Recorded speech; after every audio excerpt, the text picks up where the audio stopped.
I should have known you'd find yourself here, despite all my efforts. It appears you are guided here by fate. What a fascinating concept.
Right, so in the last session, you exited the Durst Manor and found yourself staring at a misty village beyond. Seemingly with no other options, you made your way into the dreary village where Farah was greeted by an unusual-looking raven with blue-tipped wings. However, the real attraction was, of course, for Strahd, Neville and Nigel, who found an old woman selling pies off her cart. After gathering and learning that this village was called the village of Barovia, you gathered directions and you had a few pies and made your way towards the Blood on the Vine tavern. However, along the way, both Strahd and Nigel found themselves falling into a deep slumber where they dreamt some of the sweetest dreams they'd ever had. And with some questioning from Pitch, you discovered that this old lady had sweetened her pies with a lacing of magic causing the effect. However, you continued your way forward to the tavern and plopped yourselves down on the nearest empty seat, finding yourself met with empty stares and empty attitudes. You were quick to welcome the hospital Ismark Kolyanovich, who offered you lodgings to pay for your wine and also told you plenty of information about the valley you find yourselves in, including its lord and ruler, Strahd von Zarevich, who is more commonly referred to as the Devil. Ismark then guided you back to the mansion, where on the way the dog Lancelot dashed into a nearby building, seemingly his home. You met Ismark's sister, Irina, and quickly learned that the late father of both seemed to be a spinner of tall tales, or at least exaggerated ones. You rested at the manor, and then Ismark prepared you a humble yet hearty dinner, which you excitedly lapped up, considering the past 48 hours you had experienced. Speaking to both Ismark and Irina Moore, you agreed to help them both by first promising to help bury their late father, and then possibly transport Irina to the fortified town of Valaki. Seems that this devil has taken a particular interest in Irina, and Ismark believes that she is no longer safe within the village. After dinner, some of you decided to head out and explore, Nigel and Pitch choosing to check up on Lancelot, and upon arriving you found an open door and the sounds of sobbing coming from an upstairs bedroom. You explored and found a woman named Mary who was lost in misery over the fact her daughter had recently gone missing. You said what you could and then decided that perhaps Lancelot would be better off by your sides, and so he accompanied you away from the house back towards the Burgomaster's mansion. Meanwhile, Neville explored the town, and on his way he spotted a figure that he could not quite make out due to a very poor perception check. And but you could see that with his passive perception, he could sense that they may be perhaps following him around the village, or at least keeping an eye on him. He then decided to head to the mercantile and see what goods were on offer. And finally, Strahd, Helen and Farah remained behind and continue their conversation with Ismark and Irina. And that's where we'll pick up, starting the session. So, let me quickly cut over to the Burgomaster's mansion very quickly. Quickly just make sure it's all ready. I didn't do this before, because I'm a dumbass. Pitch and Nigel are not quite back yet, so I'll place you outside. Neville, you're not here. The rest of you are still sitting around the dinner table. Let me drag you over.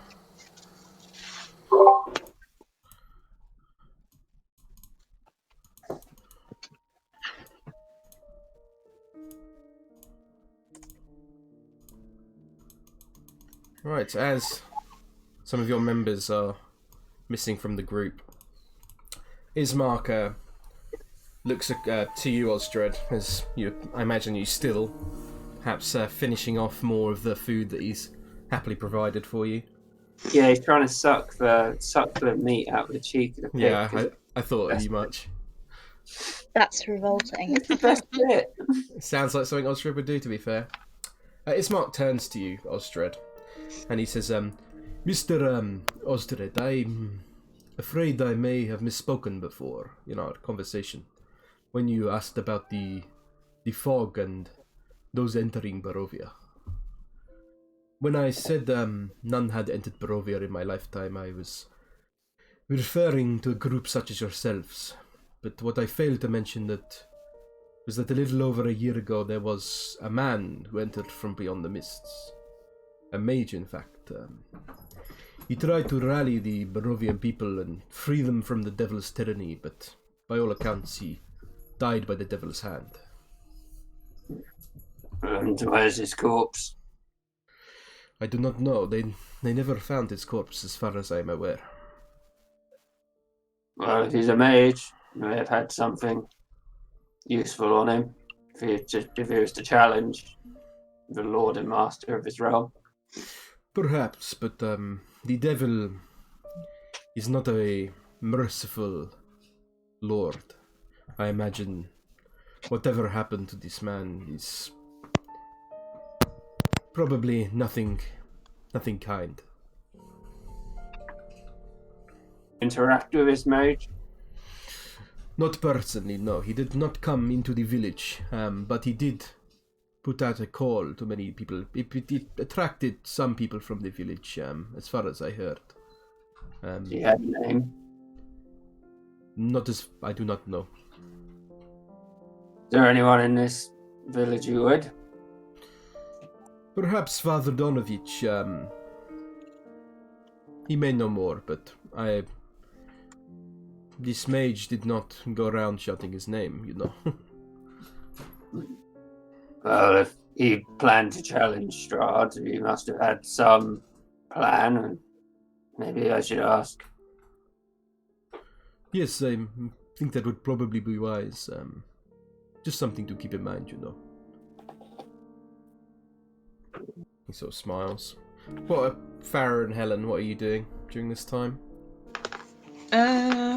Well, I think Farah would have been coming in from looking at the raven that was outside. Yeah, that's fine, and we'll say you turn up at this point. Sit down. Okay. Helen probably outside doing some sort of martial arts practice and meditating type bits. Okay, interesting. We'll say then, Helen, we'll move you out to the front of the building.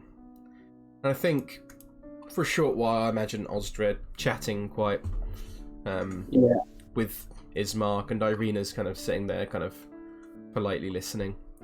He would ask her one thing. Oh yes, go ahead. He looks at her and he's like, "I saw you're making eyes at our resident bard." She kind of looks down a little bit embarrassed, you think, and she says, "It is. I do not mean to make anyone uncomfortable. I just. It is nice to be shown interest in my hobbies. Sometimes it's easy to get caught up in everything." Yes, he is a passionate one. I'm not surprised how many ladies fall for him. And then he just like stuffs his fork into the head of a pig and just like goes down. She kind of smiles and she's like, he is a very talented musician, yes. He does have a very fine beard for a blongin. She smiles again. Yeah, that's all you can say. That's fine. I'd say after a short while, Nigel and Pitch, you have both now started to return from, with Lancelot, of course, who I will add to the map quickly. Where is he? Come here, Lancelot. Osdred wants his secondsies. There we go. Tom. And as you're returning with Lancelot, you see Helen outside, who is performing quite familiar set of martial art routines outside, just going through the kind of motions. I imagine her Worf style from Star Trek, doing his Klingon moves he does. And she's just, she's just almost in a trance, just moving through this fluid motion outside. Both quite familiar seeing this. Do you say anything, or do you just head back on into the mansion? I'd imagine it's probably better to leave her to it. Yeah, I think Pitch would be mid-conversation with Nigel anyway, just saying something along the lines of, and you've got to make sure that you take proper care of him. I know! And if we find this woman, then Lancelot will go with her. Maybe. Alright. Yeah, Pitch would see if Helen's looking this way. If she was, he'd nod. If not, he'd just head past. He doesn't want to disturb her. Okay. So, if you'd like to move your tokens up to the dinner table. I will, just give me 2 seconds. Right. I'll move you up for you, Nigel. Oh, you did it. Thank you. Right, back at the dinner table. Slot's now with us. Ooh. Yeah. Farah sees the dog. She backs up. Yep, he's gonna go. He walks around with Nigel past you, Farah. As I imagine you're sort of tucking your seat in, trying to stay ahead, and then getting Runs around. to the outside. Yep. As you sit down. Oh, sorry. Go on, Farah. What were you gonna say? I was just gonna. What? Why have you brought the dog back? Be my dog. But We had an interesting encounter. The woman was there, Mary. And he sort of nods towards Ismark. She was not in the best of ways. I would appreciate it if you could check in on her at some point, Ismark. Yes, of course. That is not a problem. It seems her daughter is missing, and she begged us to find her daughter. And Nigel and I thought that Lancelot wouldn't be well taken care of with her, and perhaps he could also help us to seek out Mary's daughter. I know this isn't oath business. I have no contract or money, but it feels like something we should try and help with. Nigel's not listening to any of this. He's got Lancelot on. He's like holding his front paws and is like dancing him. And I will say, whilst you're doing this, Nigel, Lancelot is just eagerly looking at the table of food beyond, and just sort of his mouth is just salivating all over yours, and he's like keeps trying to pull away to sort of climb to the table. Is there anything meaty left? Oh, definitely. There's a lot of food that he prepared. I didn't know if Oscar had eaten all of it. Osdred had eaten most of her head, but he'd see Lancelot, and he's like, Ismark, can he have the rest of... And he holds up the head. Yes, of course. If you are all done eating, then he is more than welcome. He is a guest in this house, just like the rest of you. He dumps the big head on the floor next to Lancelot. And Lancelot eagerly sort of pulls away from you, Nigel, as you're dancing, and then just starts tearing at it and devouring this pig head as fast as you've Send a dog devour a pighead before, if you've ever seen that. No, funnily enough, I haven't. He's gonna get down on the floor and is just like watch. He's gonna have like his head in his hands, not in a despairing way, but in like the way children sit on the floor and like watching Lancelot, like fascinated by everything he does. Oh, I would say Ismark, as you were telling that story pitch, afterwards Ismark sort of turns to you and he says, "Yes, it is very sad what Mary has gone through. Children regularly go missing from the village, but due to Gertruda's age, I suspect it is probably more likely that she foolishly ran off to escape the misery of the village." Okay. Do you have any idea where she might have headed to? Perhaps she heard of the tales of Valaki and how it is more fortified, and rumours. Perhaps she headed there. I do not know. Okay, well, that would coincide nicely. And Pitch sort of looks with a questioning look on his face towards Farah. If that's all right, Farah, if we sort of take this just to keep an eye, maybe. Yeah, I don't mind. You can do like you can. Yeah, say something, Lewis. He does raise his voice, and he's. I will say that the children that have gone missing from the village, none of them have ever returned. So I would not expect you to find Gertruda in a good state. Is there a slant in gender for the children who've gone missing? Not at all, no. Boys and girls of many ages each go missing from the village. Bro, my voice is fucking so off for Ismark today. It's fine. Take a big sip of my drink. There we go. Yeah, that's what he replies to you, Strahd. Strahd looks at one of his coins and he's like, Yeah, I guess I don't mind Pitch, but I'm very against bringing this dog along with us. Yeah, I know you say he can help, but he wasn't much use last time. Strahd looks at Farah and he's like, "Oh, leave off, Farah. It's just a dog." Dogs are horrible, Strahd, and it'll just die. I don't understand why you want to bring it. Well, it's He's a my bit of dog. Leave him merriment for the crew. What did he say? Sorry. Bit of merriment for them all. Merriman. Shithole. More likely end up as food, Strahd. It'll just die. You want fight, Farah? I take dog. Are you challenging me to a fight, Nigel? That's not gonna happen. If I win fight, I keep dog. I'm not fighting you, Nigel. Yes, you know you lose. Farah thoroughly rolls her eyes. If it dies on Nigel, then you're gonna have to tell the owner. That fine Pitch do it.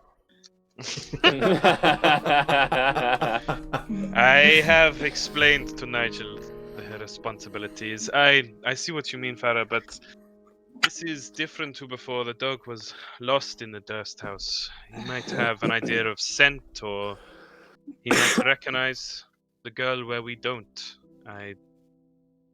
Have you tried? There's very limited abilities for a dog to catch a scent that's far away. Nigel's just like got his hands either side of Lancelot's face and is like smushing his face. But look at face, Farah. Lancelot is just disgusting, like Nigel. every time you lift the Lancelot away from the food, Nigel, he's like, "Stop it! Let me get back to the food." Yeah, Pitch looks slightly embarrassed when Farah says that. You can't really see him blush with the red skin, but yeah, it's like I did not know. I thought dogs could sense very well. Sorry. Oh, they can. It's just they need a general location in the first place. to search. You know, it's not just search the whole world for this specific smell. It's I gonna- didn't know you knew so much about dogs, Farah. Thought you hated them. I do, but it's not just dogs that have a good sense of smell, Ostred. Just looks at the dog. He's like, "You're such a soppy mutt. I don't understand how he could be a threat."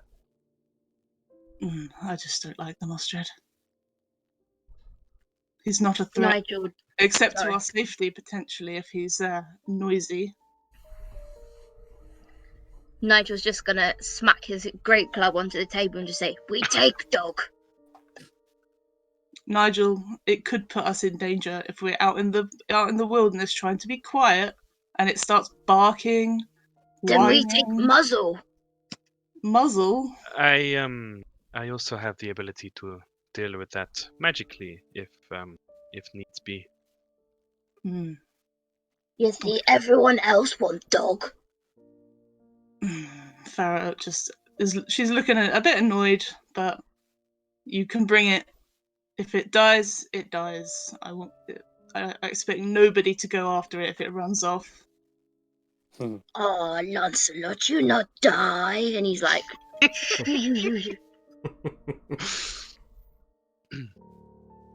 Right, I think with that, we will cut to our resident Neville, who was making his way around the village, having a little explore, and has now made his way to a building with a open door with a red draped curtain hanging in front of it. There isn't actually a proper... There is a door, but it's looks very creaky and as if it's kind of hanging off the hinges a little bit. And I assume you make your way into the place of residence, Neville. Well, what house is this? What about this house? This house has a sign hanging over the door that says Bildrath's Mercantile.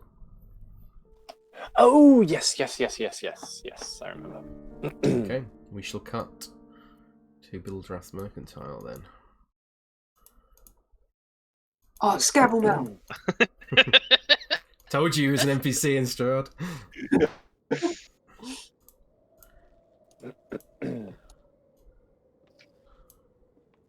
We want what you got. Yeah, you don't need to drag your token on. It's just a... It's meant to be like a Phoenix Wright-esque scene, Stefan. It's Barovia, Neville. Get out of there, you bad. Right, so bear with me 1 second while I get my notes up. John Goodman comes out. Starts lifting up the floorboards. That's not Scabble Mouth. That's Gary Gribble. I remember now. So, you find yourself inside this relatively warm compared to the now fairly wet, cold, and misty surroundings of the rest of the village. It seems a fairly humble little store compared to places you're used to in Daggerford. It has a number of different balms and other bottled items throughout the store, as you can see. There is also a number of other things that are not in view in shelves and boxes. Oh, excuse me, a bit gassy today. And a man stands beyond the table wearing a large, beaten old leather coat with a... Oh, sorry, I'm so gassy today. With a small little kind of rain cap and a wide-eyed expression on his face as you enter his store. Okay. Hello? Anyone open? What do you want? Hello there. Good evening, sir. I don't suppose it's too late for a bit of a chat? Kind of looks around, looking very suspicious. I suppose not. Well, I noticed your front door's wide open, so I thought I'd pop in and just see the place. You know, I'm new here. I'm new to Barovia. Name's Neville. Pleasure to meet you. Again, he kind of looks around suspiciously. He's like looking left and right as if almost looking for people who aren't there to kind of be like, you seen this guy kind of thing. And he kind of looks up at you and he's like, Ildrath. Pleasure to meet you. I don't suppose. What is it that you do here exactly? I sell all kind of things. Are you buying or not? Well, it depends. What have you got on offer? He pushes forward a ledger in front of you, and I will give you the mercantile thing. Bear with me 1 second. Cool. Should find under Chapter 3 Hands Out, Ildrath's Mercantile. Got it. Oh god, he does all sorts of things. So as he's sort of looking through it, do you get travellers through here often? Again, he's just constantly looking around, very suspiciously, and he's like, Not often, occasionally. So, how's business exactly? I can't help notice, but this town's looking a bit dire. None of your beeswax. Well, I mean, I'm not here on my own. I've got a little band of people following me around, and we actually got lost. We ended up here by mistake. I don't suppose you might know how that could have happened. Got no interest in your fucking small talk. Do you want to buy something or not? All right, I can respect that. A man of business and nothing more. I'm something of a man of business myself. he's just staring at you quite intently now, and it's just does not seem interested. Neville's clears his throat, so he sort of reaches inside his pocket just to get out his little pouch of coins that he has, and he's just kind of not chuck it in the air, but jingling it so he's aware that I do have coin. Mm-hmm. Just to make it jingle. Doesn't really react. Looks over. Doesn't really react, to be honest. Just kind of stares at you again, quite similarly to in the tavern where a lot of the patrons, bar a few, were wide-eyedly staring at you. Yes. So, quite similarly, this guy's doing a similar thing where he's just staring at you with his eyes sort of wide open, barely. As he's like crosses looking his around, face. he doesn't like look in one particular place, does he? Like repeatedly? Is he just kind of looking generally? Just looking around? general.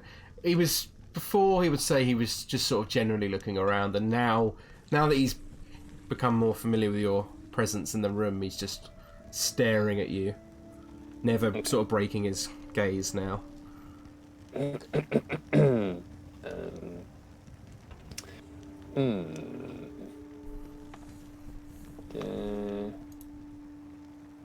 He's not up for saying much then. I will say, Neville, being that you're a businessman and very familiar with selling goods and buying goods, you would notice that the prices of these items are ridiculous. Actually, yeah, now you mention it. Yeah, I hadn't even got that far yet, but damn.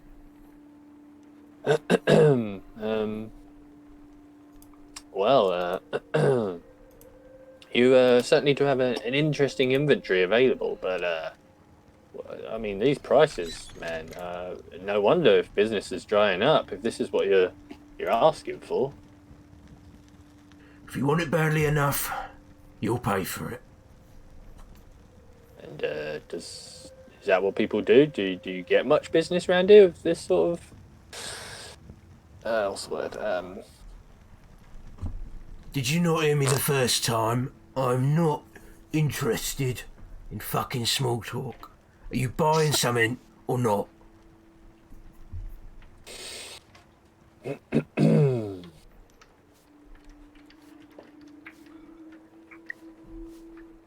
You know what? got a lot on offer, but nothing that interests me, I'm afraid. I'll just and then he sort of jingles his coins once more. So I'll just have to take these elsewhere. Have a good evening. Doesn't even say anything goodbye. Right, so you leave the store. I assume are you doing anything else, Neville, or are you going to make your way back to the Burgomaster's mansion? If nothing catches his eye on the way back, then yeah. Nothing in particular would. No. Yeah. We'll cut back to the Burgomaster's mansion then. Neville, if you'd like to... I'll drag you on for you. Thank you. Yeah, I can't see shit. Yes, all good. See shit. As you're walking back, Neville, you again see Neville. You see Helen in the front garden practicing her martial arts techniques. You've never seen this before. She's very graceful in her movement as she kind of moves back and forth, slowly almost gliding through the air. He kind of approaches her and he's just, good evening, Helen. How you doing? Yes. I can't notice you're out here. It's quite chilly to be doing your dancing or whatever. Well, it's not dancing. Anyway, the fresh air is invigorating, don't you think? Well, I don't know if you'd call this air fresh exactly. No, you might have a point there. So where's everyone else? Oh, probably inside. Have a good trip out. Not really. This place is a fucking dump. It's miserable. Nobody around. Nightlife's about as lively as the day. And the one store I could find, merchant's he's a bloody knob. Trying to fleece you. Does seem fairly underwhelming. I guess we should head in. If you're hoping on buying anything, you're going to have to start saving up. Whew, bloody hell. I'm sure it'll be fine. Yeah,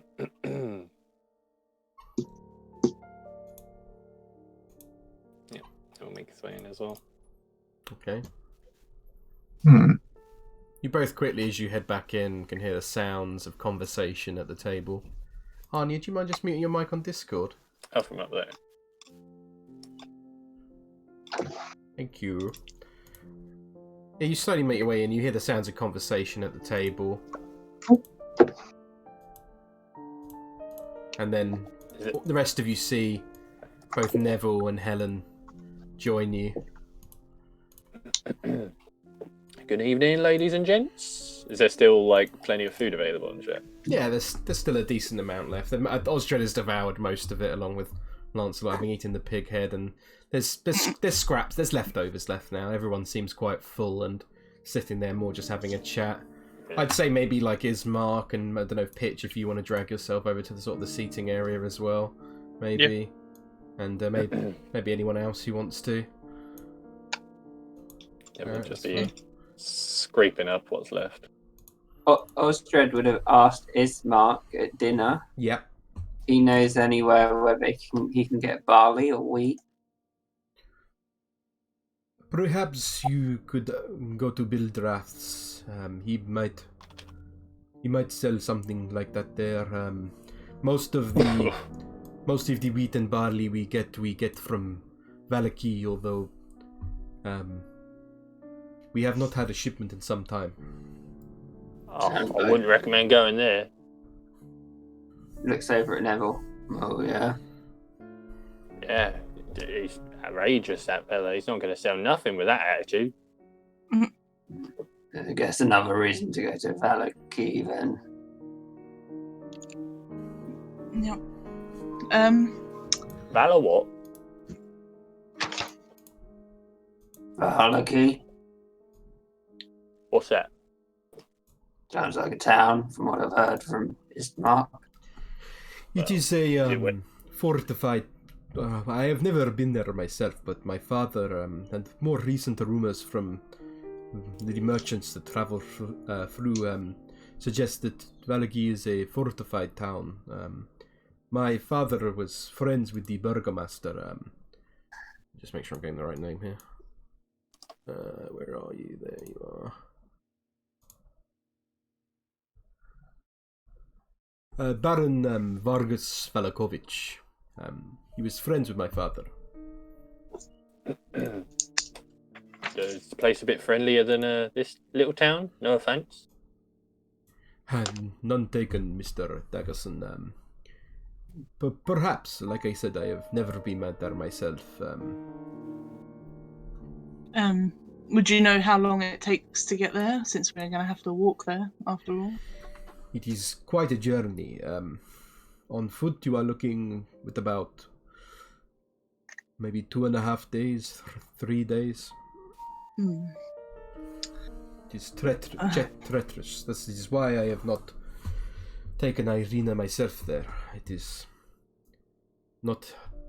The roads are not safe.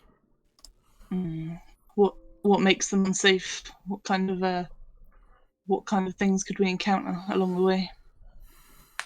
The devil's minions. The devil himself has watch over the land. You could find wolves, dire wolves. Oh yeah. Many dangerous creatures. So you'd recommend walking through the day, I assume? The vampire, the devil, cannot travel by daylight. What do you recommend we do in the night? Are there any buildings along the way we could hunker down in, or do you not know? I'm afraid I do not know. Perhaps you could head to the Serpul encampment along the way. It is a Vistani encampment, but I would not trust the Vistani myself. If you could point to that on the map for me, that'd be great. If you know where that is. Yeah, he points to... let me just find the map quickly. Hannah, map of Barovia. Have you got it up, Hannah? No. If you go and play his handouts, he describes, he says, there is a crossroads below one of the further bridges north. It is lower down in the valley. It is just about here on the map. I see it. I don't see it. In player handouts should be map of Barovia. I've got the map, but on the map, I don't see where you mean. So if you follow the road down from Barovia, over the bridge, and then where it splits, there's the tiny little caravan-y looking things. Yeah. I'm assuming that's the one. Yeah. They look like barrels to me, but... Yeah. Sure. Giant barrels. Giant barrels. Okay. So that's about where it is. Okay. Well, you don't know? Maybe Donkey Kong takes his residence in Barovia. Roll initiative. Perhaps you could head to this place. But like I said, I do not trust the Vistani personally. From my experience, they are the devil's minions, no different from his wolves or dire wolves or other creatures of the night. Is there a reason for that? Stretch out paper. We have only been in this village, Rowish Mark. Maybe the ones outside are more friendly. He looks to you and he says, I doubt it.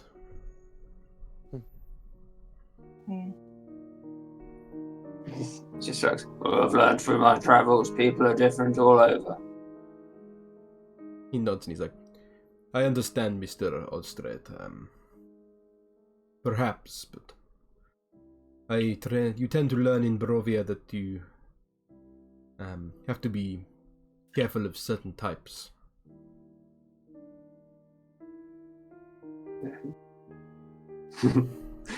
Strahd just shrugs.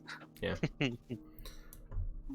How about the rest of the way? I mean, if there's 2 nights that we will need to...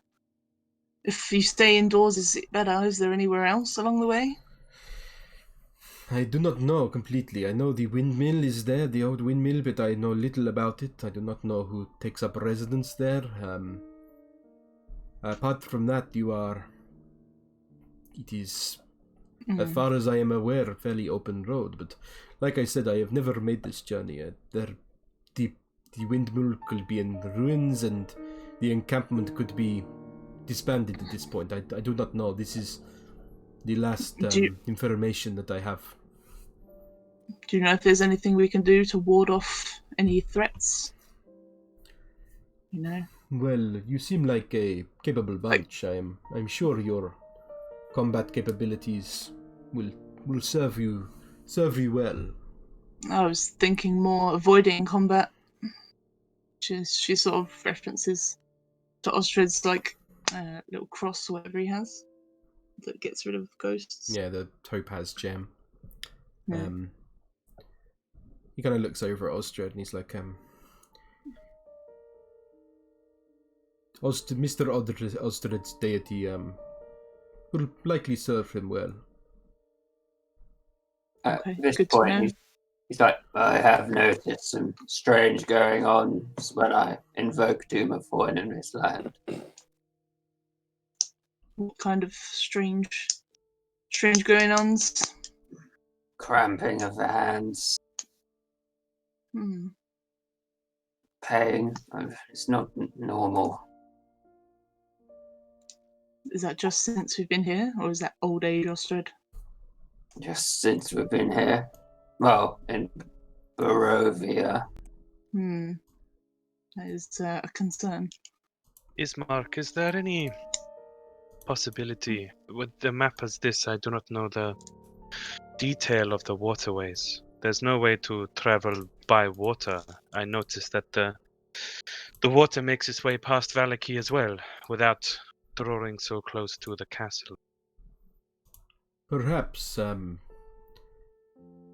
it is... I'm afraid I do not have a boat, or... The river is very rough as well, as far as I'm aware. But you could try. Which way does the river flow? The river flows down from the mountain, so it is flowing away from Valaki as well, which is a good point. Mm-hmm. And he would tell you that in the north parts, you can see the lake, and then most of this sort of area in the middle with the trees next to the windmill, and it's very sort of hilly, and obviously you can see the sort of mountainous areas next to, sort of in between, the kind of pools around in the mountain areas. I think we'll take the trailway. Seems the more travelled path, I assume. The road is the safest way. Merchant caravans sometimes come from Valaki. Yeah. But that was a good idea, though, Pitch. Just a shame it just travels the other way. Your people know how to build boats, right, Mr. Jaggerson? Humans like to sail.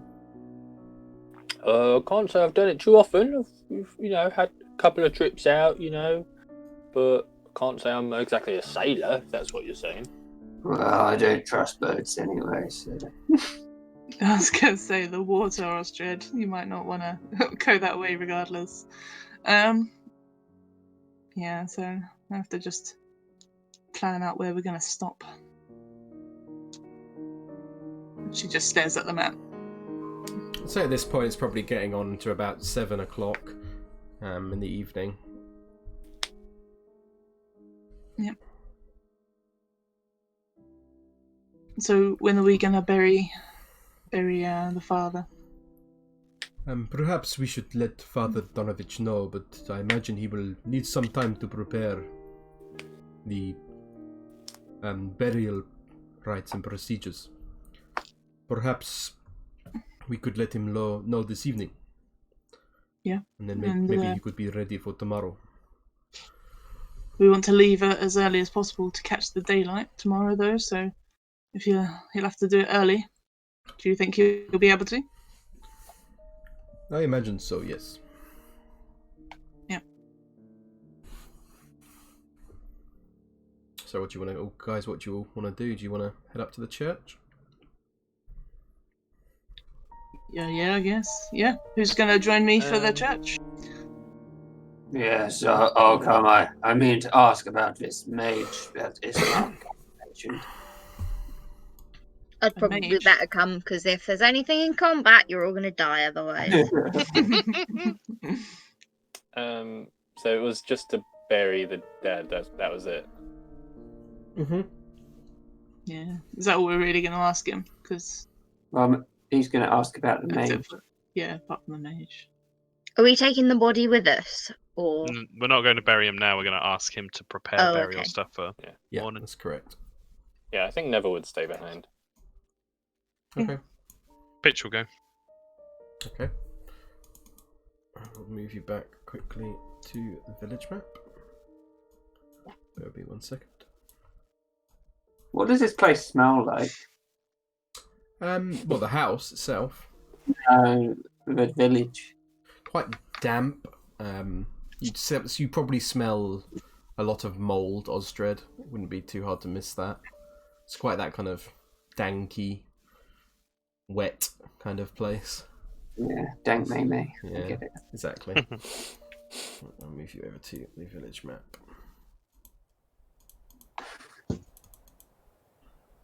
So is it dark now if it's 7? It's definitely dark. It's been dark for hours. Okay. When you went out before, it was dark. Right. It's dark early then. You would know it's middle of winter anyway. It would be getting dark around that time regardless, but it did get particularly dark fairly early Mm. here as Is it well. Christmas? It's not Christmas yet, no. It's not. Midwinter is not far though. We'll say that much. Yeah. Mm. Is Ismark with us? Yes, Ismark will accompany you. Irina will stay behind to keep company anyone who wants to stay, so I assume Neville, you said you were staying behind. Mm-hmm. Helen, are you joining everyone at the church, or are you staying behind as well? I shall join. Okay. So I think everyone but Neville and Irina is staying behind. I Right, think we so all know what's going to happen there. you make your way up through the town, passing through the town square once more, and then eventually heading up towards the church up on the top of a hill. Lights are not up. Let's move Nigel up. There you go. Right, then I shall move you across to what? Let's see. Oops.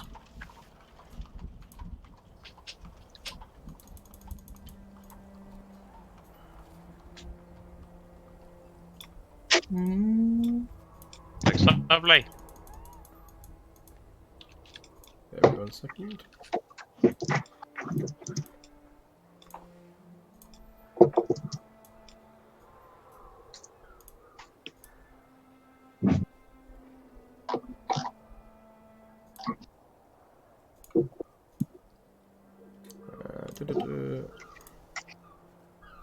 So, atop a slight rise against the roots of the pillar stone that supports Castle Ravenloft stands a grey... Sorry, Arnie, do you mind muting your mic again? Oh, yep. Thank you. Stands a grey, sagging edifice of stone and wood. This church has obviously weathered the assaults of evil for centuries on end, and is worn and weary. A bell tower rises towards the back, and flickering light shines through holes in the shingled roof. The rafters strain feebly against their load. Mm. Do you approach the church? Yeah. Yeah. Okay. As you... Are there Sorry, go on. of Kalemvor around the church? No, they're not. Yeah, I thought because it's a balance. Yeah, it Does looks... he know? It looks similar to the symbols you've seen before, and you can, as you just correctly guessed, they are of the Morning Lord. Yeah. You would notice, Osdred. You are proficient in religion, correct? No. You're not. What's your religion score? +1. I don't think you would know this then. I think you just assume they are of the Morning Lord. Yeah. As you approach the church doors, you see that the heavy wooden doors of the church are covered with claw marks and scarred by fire. Hmm. Do you make your way in? Yeah. Okay. Should move you to the map of the church. As she goes in, she's gonna ask Ismark. So the church has been attacked as well? Ismark kind of looks down grimly and he says, many of the devil has made things difficult for many of us in the village. Hmm. Fair enough. Why? The devil works in mysterious ways. I just don't understand why you'd want to attack a church. I do not know. I will drag you on. Bear with me.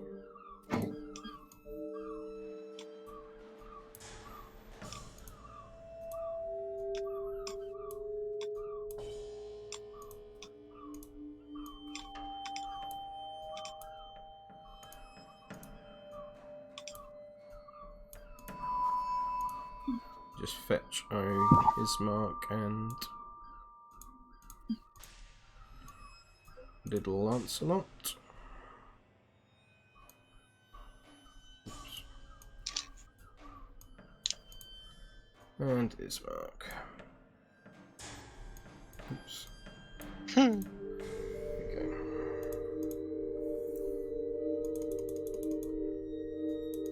Bear with me as I try and set this up. Music is creepy. Right, so you're heading on into the church, I assume? Yep. Alright, I shall open it up. Let the dynamic lighting layer.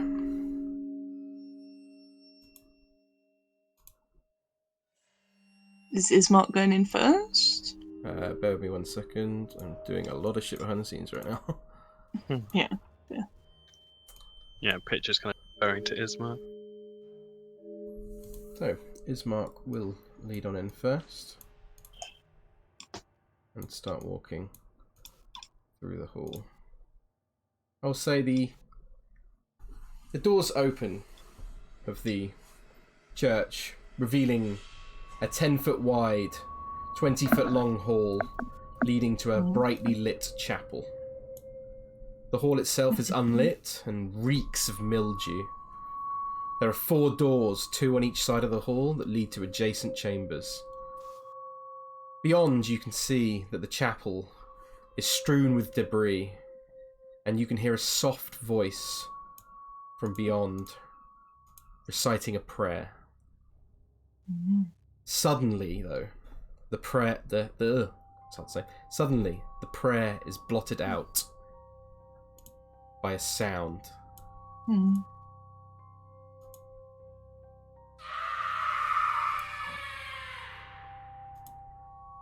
An inhuman scream, which I assume you just heard, Yep. Yeah.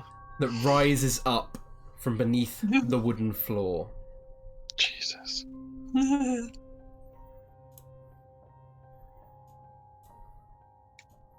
Everybody else just heard that, yes? Yeah. Ismark, what was that? He just kind of looks his head down. He's like, "Come, let us see the father." He doesn't have someone trapped in the basement, does he? Again, he just kind of looks down. It's like kind of giving a come on motion. Strahd doesn't move. Farah's looking around.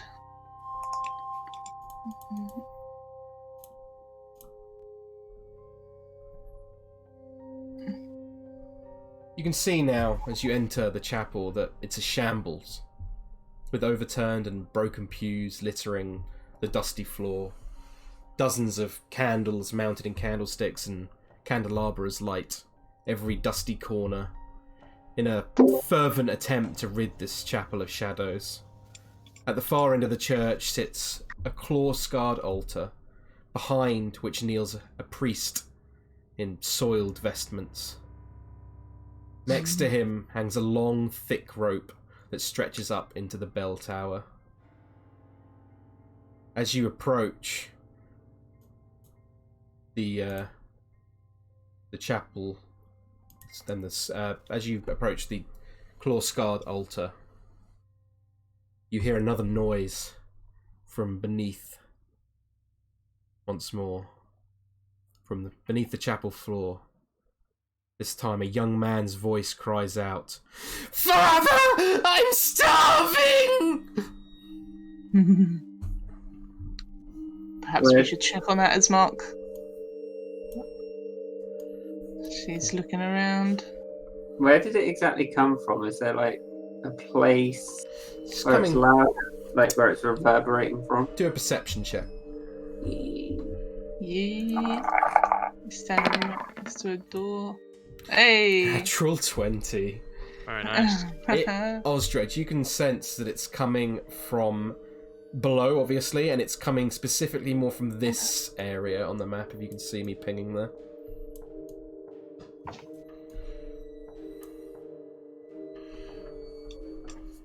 Goes up to a door, Okay, you gonna open it? looks at Pitch. Pitch draws his rapier and gives him a nod. Should I go in? We can't stand by hearing that. Alright. He pulls out his thingamajiggy. Door opener. Yeah, with a warhammer. Yeah. He's gonna smash down the door. Okay, you kick open the door, and inside, you see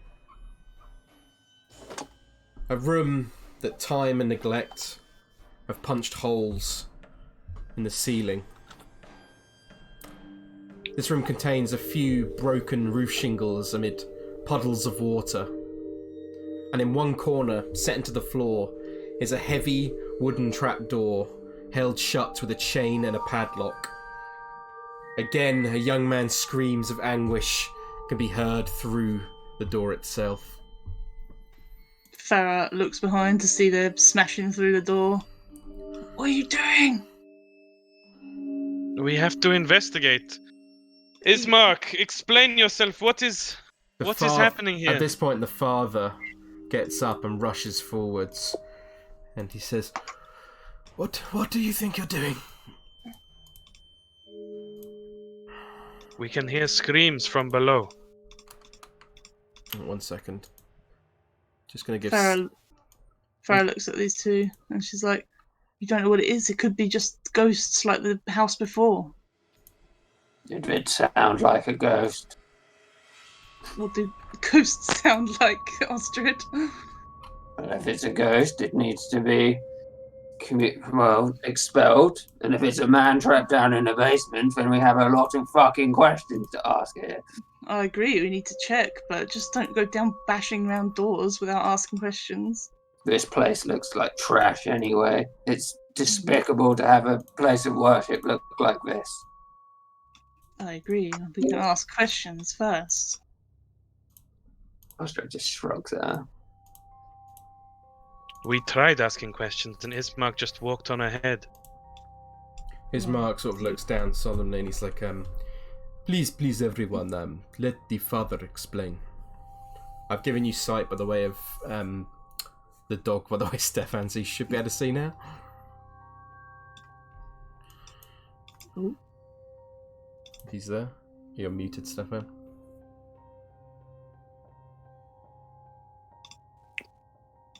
Sorry, I was just eating. That's alright. Can you see?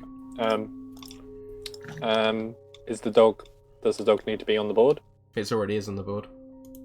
I can't see now. Fuck's sake. That's fine, no worries. Carry on. Hold on, let me try and fix it. You need to drag out a new token. Yeah, possibly. I did give it vision, the token, so I don't know why it wouldn't. That's fine, carry on. No, I'll fix it, it's fine. I'll do it for you. It's fine. How about now? Oh, yeah, I can see stuff. Yeah, that'll do. Oh, well, that didn't work Thank before. you. That's all right. Weird.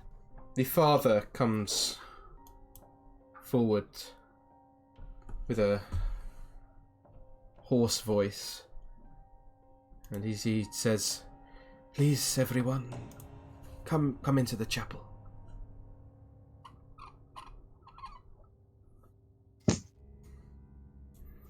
Pitch looks to Osdred.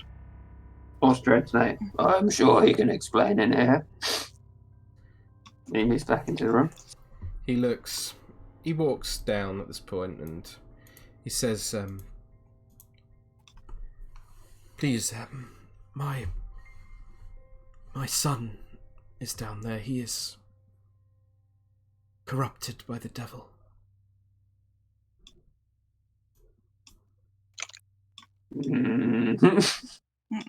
Corrupted how?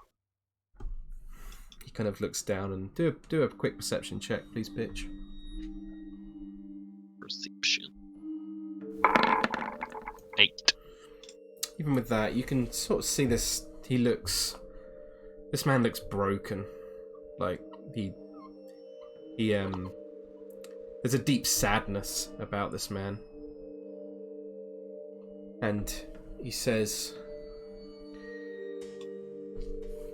"The devil took him and made him, corrupted him into one of his spawn." Mhm. And you can see that he sort of places his head in his hand. He's like sort of slightly, sort of sobbing, like sort of. Is Spawn.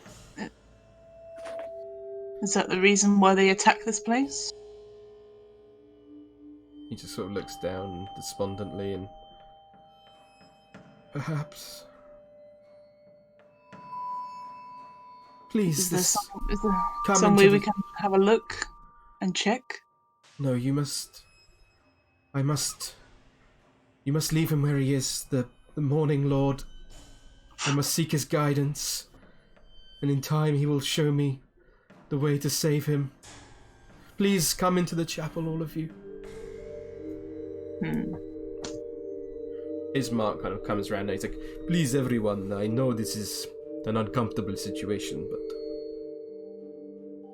It would have been a lot less comfortable had we been warned beforehand. It feels like we've stumbled upon a secret. I am sorry, I did not expect the noises. I'm sorry.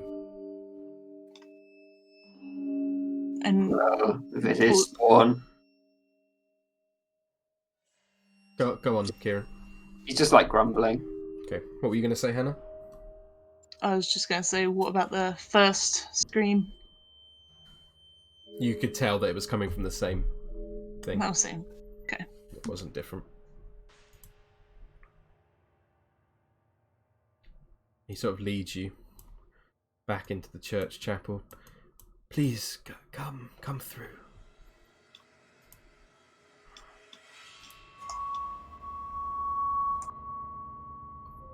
How can I help you, Ismark? Who are your friends?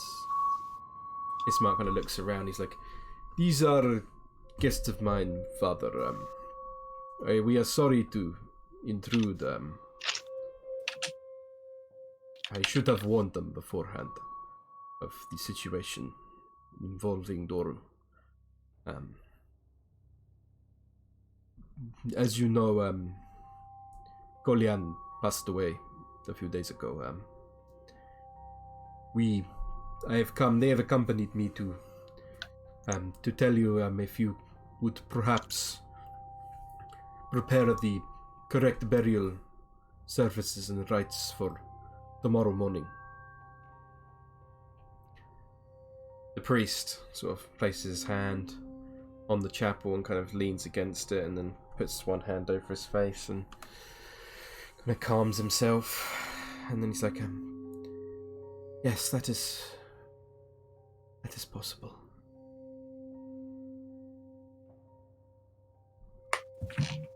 I could prepare the burial rites for the morning.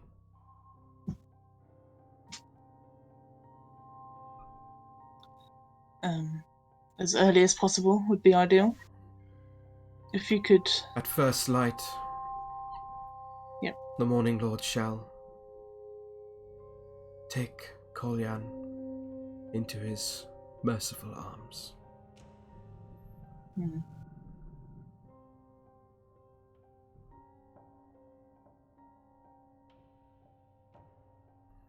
Which is looking very uncomfortable.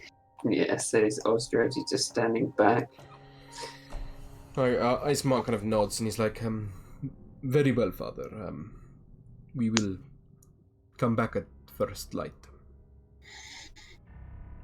Are you sure there's no way we can just check this spawn, as you say? You must. I think the, it would. The Morning Lord will grant him release from the devil's domination. I just have to pray a moment longer. Can Strahd do a check to see if that would actually work? Do a religion check. You're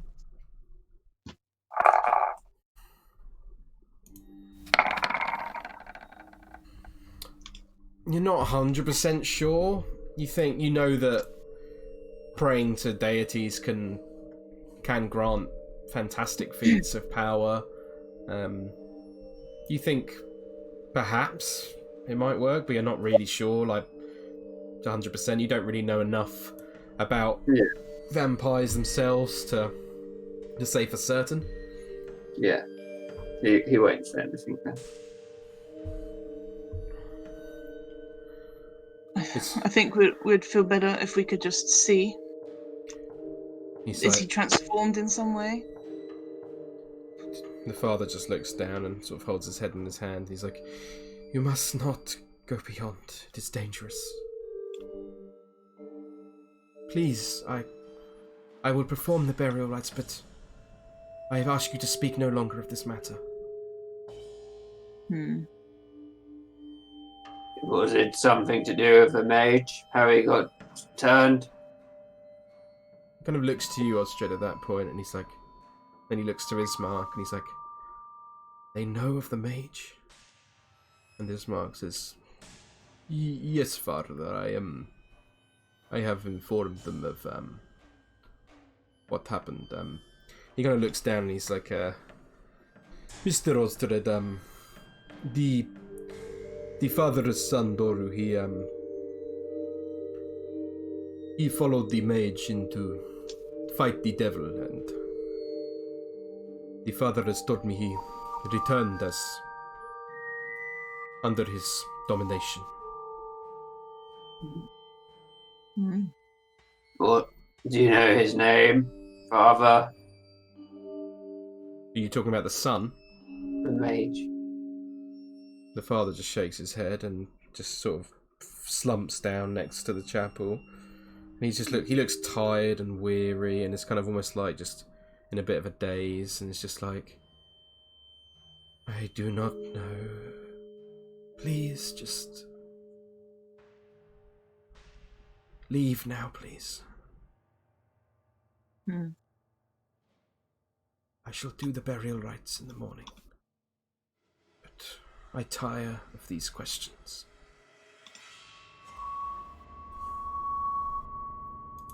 Okay. The Pharaoh looks at Ismark and turns around. Ismark nods and kind of solemnly kind of walks back out of the church and waits outside for the rest of you.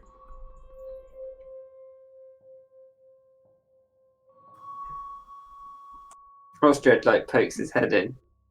He's like, maybe after the burial rites we should do something about that. And then walks out. Yeah, I don't know what you'd want to do about that, Strahd. I don't know how much we can fight a vampire spawn. Well, it's foul and it must be destroyed. Oh, hang on. Shut up, fine. Right, so you're heading out of the church and heading back towards the Burgomaster's mansion? Yeah. Yeah, Pitch looks saddened, but yeah, he's not saying anything. Yeah. I'll just move you straight back to the mansion then.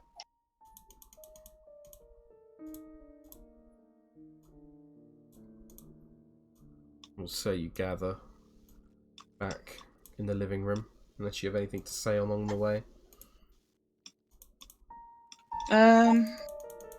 Farrell will just say to Pitch and Strahd that you two should try and restrain yourselves. It wouldn't have hurt to ask questions beforehand.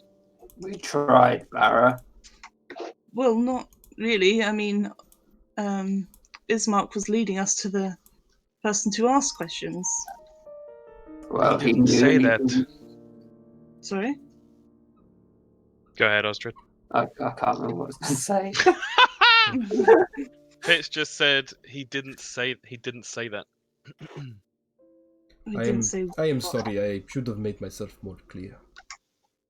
It is What? trying to be respectful in a place of worship. I feel I must hold my tongue in such a place.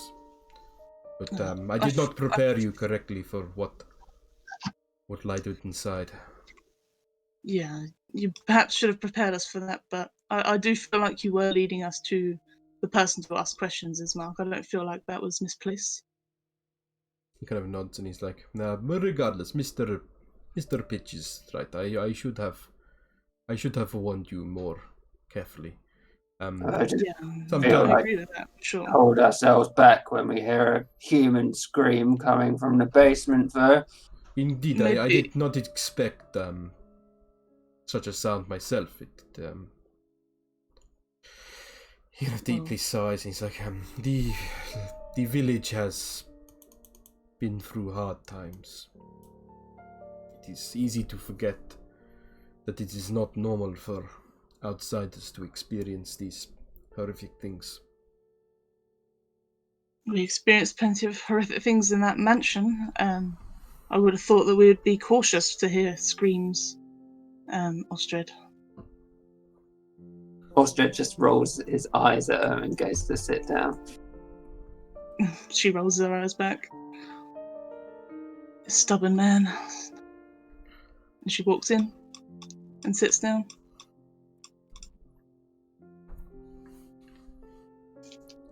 Pitch says to Ismark, I don't understand. He just waits and hopes while his son suffers.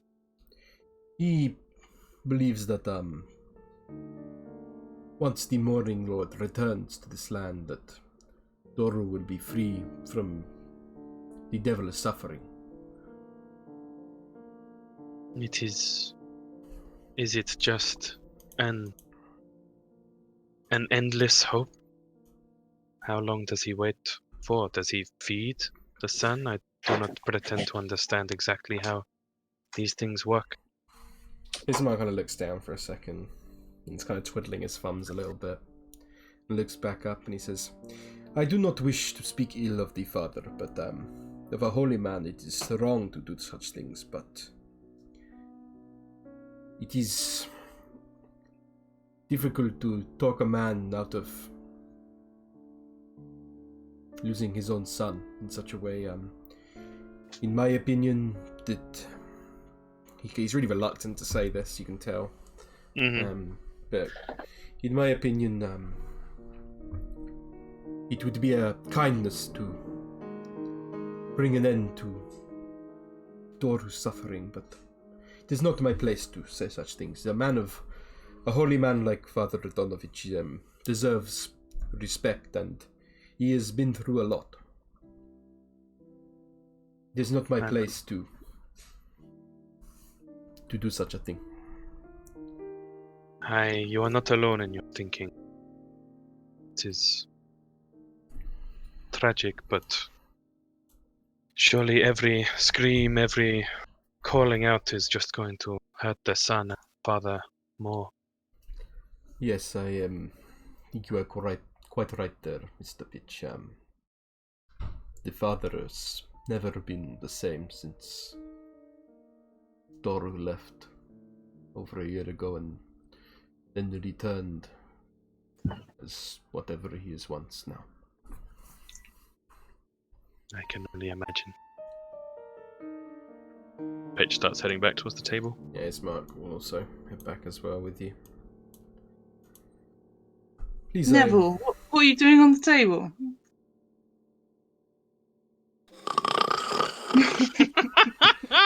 Neville is just slumped forward, I assume, over the table. Oh yeah, like his hair's like falling into his mash and gravy. Yeah. Absolutely knackered. After a particularly hard day. Ismark kind of looks around, he's like, I would like to apologize once again for a difficult moment. I should have prepared you all.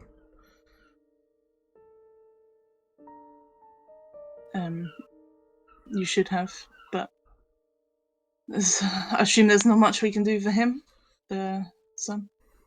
It is not, in my opinion, it is not our place to do such a thing. A holy man must be revered and respected. If the father thinks that the Morning Lord can break the devil's curse of his son once he returns, then do you know we if that's must been done respect it. before? I do not know. Truth is also holy, Ismark. Yes, correct, Mr. Ostred. I beg for Mother Knight's mercy upon the father.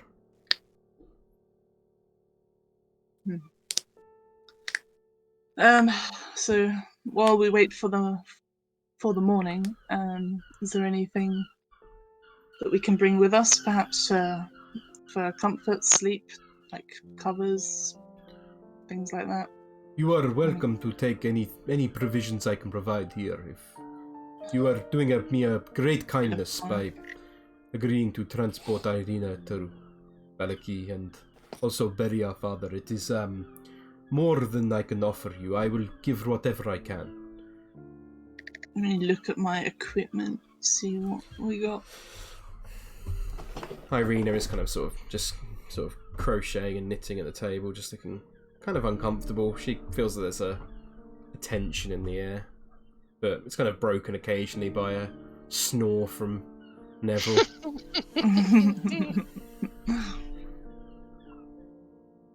I myself am lacking bedding. A tent would be welcome to keep away the rain. Yes, of course. I will bet you anything you need that I have on supply. I have a number of tents for such an occasion. I have blankets, bedrolls. Do you have any, like a cooking pot, perhaps, unless anyone else does? Because I don't. Yes, I could provide a mess kit. Yeah. Shall I add those to my inventory? Yeah, feel free. Anything you want, ask Ismark and he'll say if he has it, and then feel free to add it to your inventory. He'll go get it throughout the night and sort of make a little stockpile for you in the morning on the bottom of the stairs that you can collect. So anyone who wants to collect those things, feel free. Sweet. How many bottles of wine would you give us, Strahd?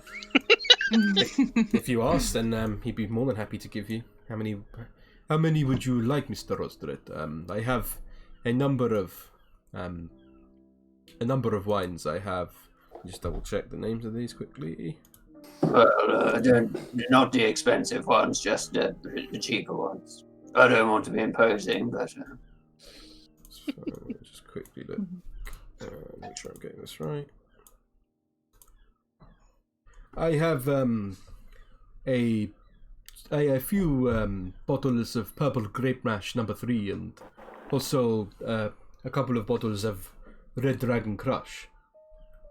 Well, one of each.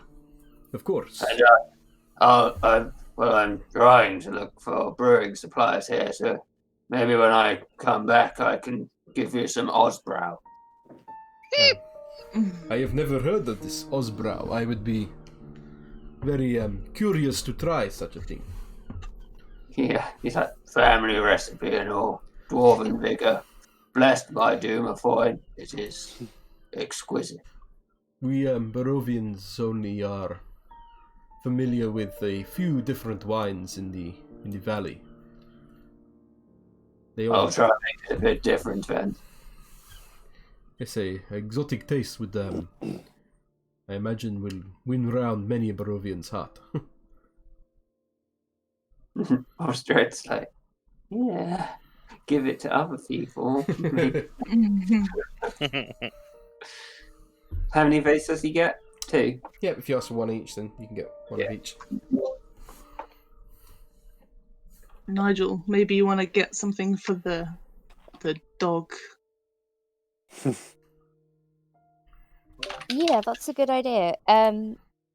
Lewis, what is there that I can pack up to take for His Majesty Lancelot?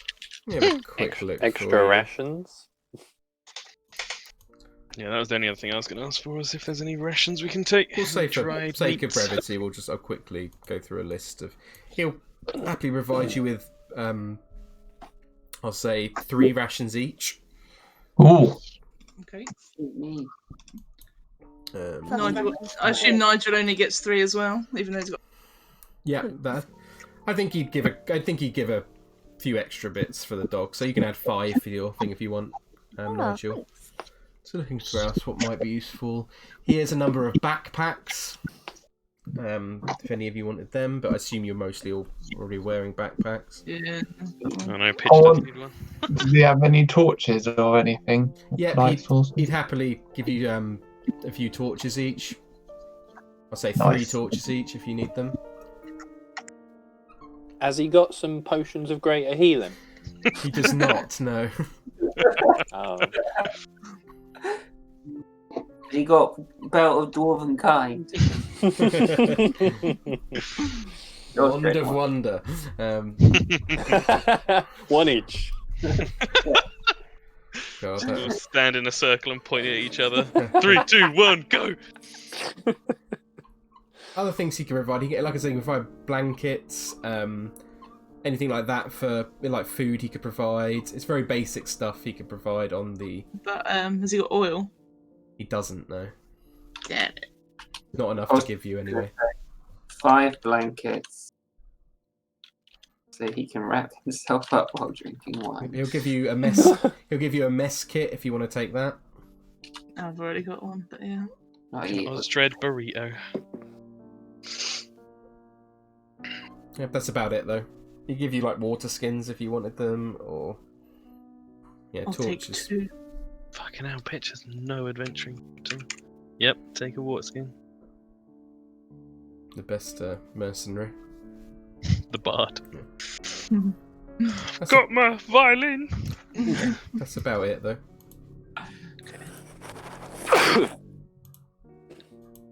Yeah, Pitch is very grateful. What are you guys deciding to do?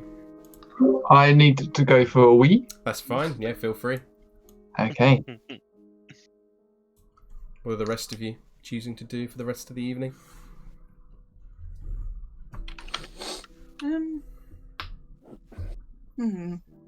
Until he's woken, Neville will just stay put. Yeah, that's fine. Ostrad's going to do a ritual, Okay. Ooh. Artisan's blessing, Mm-hmm. and he's going to use his.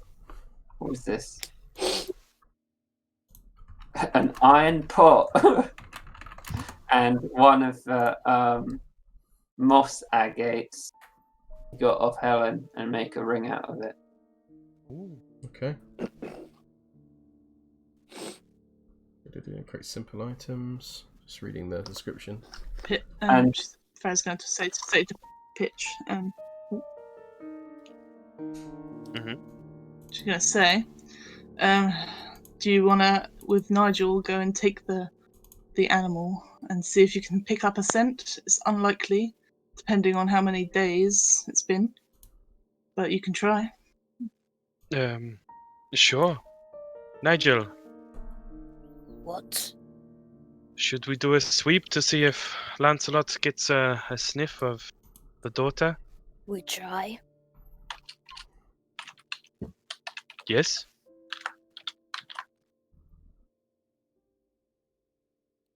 Oh, lead on. Alright. Yeah, we'll head outside. Oh wait, that's why I can't find it. Be careful in the evening. It is dark. We won't go far. Okay. Oh, Move you back to the village map. Pew! Boop. If you'd like to move yourselves back towards the manor. Move to right back. And Farah back. Okay. You're heading out with Lancelot. He'll happily follow along. Where are you taking him? We shouldn't go far, Nigel. Maybe just try the compass points. Even just from here, north, south, east, and west. yeah, they're fine. We try. Alright. Pitch will, walk with Nigel around, pretty much, staying within 50 feet of the manor. Okay. But periodically giving Lancelot a sniff of the doll Yeah, that's fine. that was given to him. Do a And then seeing perception. if he... Do each of you do perception checks for me. And then I'll also have Lancelot do a perception check as well. His perception is +3. Nice. Go on, Lancelot. Could do it. Does he get It's advantage? really worrying that a dog is more Does get perceptive. advantage. Yeah, I mean, in real life it would be super unlikely, but this is fantasy life. So... Ah! Hey, Lancelot got a natural fucking 20. Good job, buddy. nice. So, you both are sort of looking around, keep an eye on you, and you move the small doll down to Lancelot for him to sniff. And he does. And he starts, his tail goes up a bit, and he starts moving this way more. Heading off in this... Ooh, crap. Doing a Kieran. There we go. Moving off in this direction. And as he does, he darts in between these houses. Moving out this way. And you don't spot it instantly. But he starts looking in this direction. Oh no. Please don't say we're going to find a dead kid or something. please do a further perception check, both of you. Hooah! I'm Let's back now, don't worry. Oh my god! Ah, let's fucking go! Dream team! Okay. Wow. Did not See you expect guys later, that. we're going on an adventure now. I will say, first of all, the first thing you see is a raven atop the roof. Both of you now notice, much what Farah noticed before, the same raven with blue-tipped wings. And it starts cawing.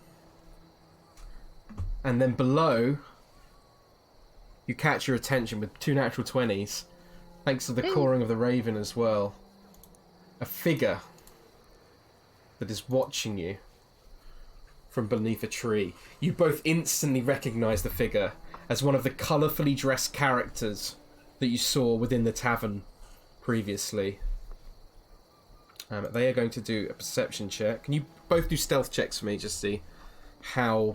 This is not necessarily being stealthy, but I just want to see how sort of well hidden you are. Okay, that natural 1, that's not great. Hey. So let us quickly do a perception check for them. Bear with me while I find my bazillion list of things in this fucking book.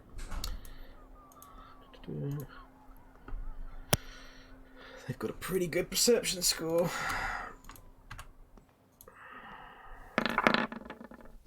Yeah, you're both instantly, the figure spots you and then realises that you've spotted them.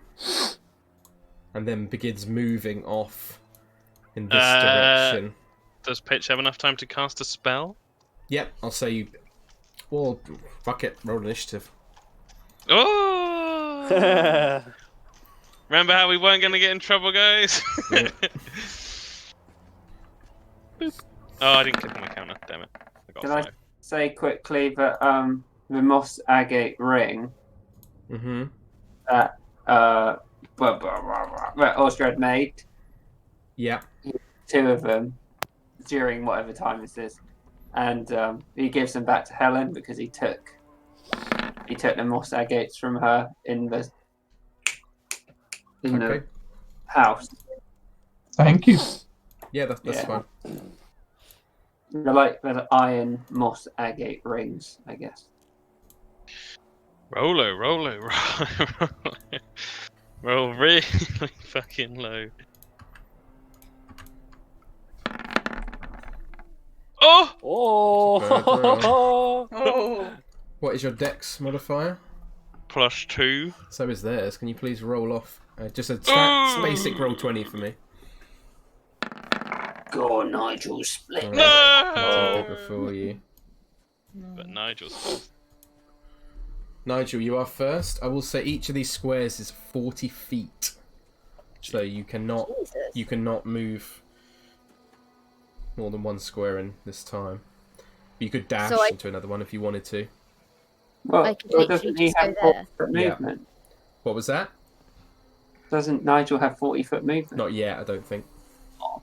He will later. Later on. Yeah, I think it's 5th level maybe, I can't remember.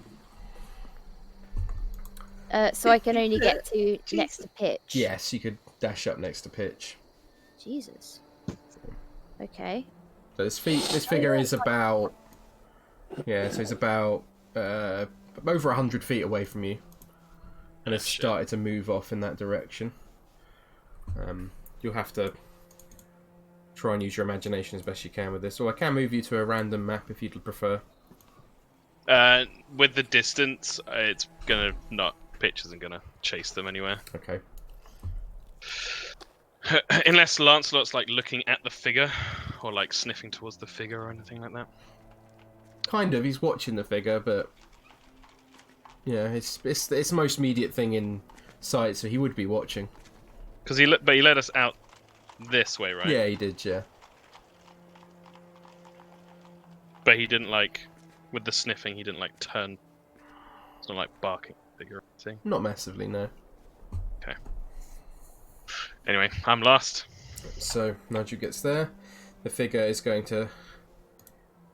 What are they going to do? Yeah, they're going to dash and then also use their bonus action to dash. They're going to double dash so they can get... Let's say... Yeah, 90 feet they can move, so they can actually move. So you'd be started here, so you'd get over here. Pitch. Yeah. So 30 feet would get me where? I'd say it moves you to one square. We'll say for the sake of this. Like there. Yeah, we'll say for the sake of this, you can get one. And then the only question is whether they are in 90 feet and whether I can see them. Do a perception check to see if you can see them, because they are moving in between the houses. Yeah. Also, it's dark. Yeah. My dark vision's only 60 feet. No, they've pretty much gone from your vision at this point. Okay, Pitch just runs over. It's just like, shit. Well, Nigel, we're not going to catch them. Yeah, I'll say with that, No. that initiative will end. Seemingly, they vanish off into the night. Walks back to Nigel. Mysterious. This place is scary. It is.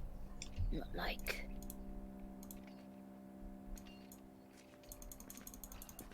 No. Took me Tom so long to think that was the end of the sentence. Not like what? Pitch looks down back towards Lancelot. Is he like looking in any direction? Does he seem to be following a scent still or anything like that? Not particularly. He's just kind of looking up at you now. Pitch will present the doll to him again without much hope. He sniffs it and is kind of looking around. Yeah. Doesn't seem to be sure where the scent is following. If anything, he would move back in this direction towards the house again. Yeah. Well, their figure is... There were 3 of them, right? Before when we saw them in the tavern? You did, yes, or 3 of them. 3 women, all quite compared to everyone else, very colourfully dressed. You would notice with that with the natural 20, I'll sort of carry that over into what you noticed before, and just your general passive perception as well. You'd notice that they were kind of tan-skinned, more than... Looked fairly different to the more pale-looking people you've otherwise seen in Ismark, and less so Irina. She's also fairly tanned, but... And when we were in the tavern, Ismark identified them as Vistani. Yes, he did, yeah. Or not directly whilst you were in the tavern, but later on he mentioned colourful characters and the fact that they were the Vistani, yeah. What are the Vistani? He described them as being a people that he didn't trust, and he described them as being minions of Strahd that were no better than wolves or dire wolves in his eyes, or bats. But that was obviously Ismark telling you that, so... I'm pretty sure Strahd got a little hint of what might be a little bit of racism. Yeah, essentially they're gypsies, right? Or that's what They're they get. very similar to Romani gypsies, yeah. Well, let us head back, I suppose, Nigel. Yeah, follow. No, lead on, whatever. Yeah, Pitch would make sure Lancelot's collected and then head back to the house. That's fine, you can do that. He's quite happily following you. Staying close to Nigel, kind of nudging your hand occasionally with his nose. Back to the mansion. Is anyone else doing anything whilst Pitch and Nigel have gone out on their little escapade? No, Farah's just collecting the stuff and should be waiting for Pitch and Nigel to come back. Strahd was just doing his 2-hour ritual. Yep, that's fine. I think at some point Irina would have come to you all and said, I am going to my room now. I would like to get an early night before tomorrow. So, good night, everyone. And she heads upstairs and seemingly goes off to bed. Ismark is sitting next to you, Strahd, and I think he'd be chatting with you, Helen. And Strahd would be like somewhere out here doing the ritual. Okay, yeah, that's fine. Yeah, he would just be chatting to you, Helen. Maybe at some point during this, maybe Neville, you would have woken up. I feel like the comfort of noise no longer really around you. I suppose. Sorry, Arnie, do you mind muting your mic again? That fuzzy thing is it like echoes slightly. It's really weird. And Farah, I imagine you would be sitting around chatting with Ismark as well. So if there's anything that Helen, Farah, or Neville have any questions for Ismark, then feel free. He's quite happily drinking his wine. I think you would notice, Farah, that he's got an Strahd style appetite for his alcohol. A taste for the fine wines, I see, Ismark. Yes, I suppose I've developed a taste for it. I suppose everyone has their own ways of coping. Yes. Not far off from the Sword Coast, the way they drink and similar reasons. It sounds like my people and yours may have something in a common interest there. Seems so. Farah's looking at the door to make sure, see when Nigel and Pitch come back. Yeah, I'm just giving you a chance to, if you did want to do anything before they came back, because they would have been out for a little while. Yeah, I'm trying to think of questions, but I think I've asked most of the ones I had in Yeah, mind. that's fine. You don't have to. Neville, Helen, you quite happy to just sort of chat by? Bloody hell. Mr. I didn't Daggerson, mean to. I assume the sign of a good nap after eating is a sign of a good meal, yes? Oh, it's bloody delicious. It was. I was just. Oh, I wish I had more room for it. I had my fair share. Oh, what time is it? What's going on? It is late evening now.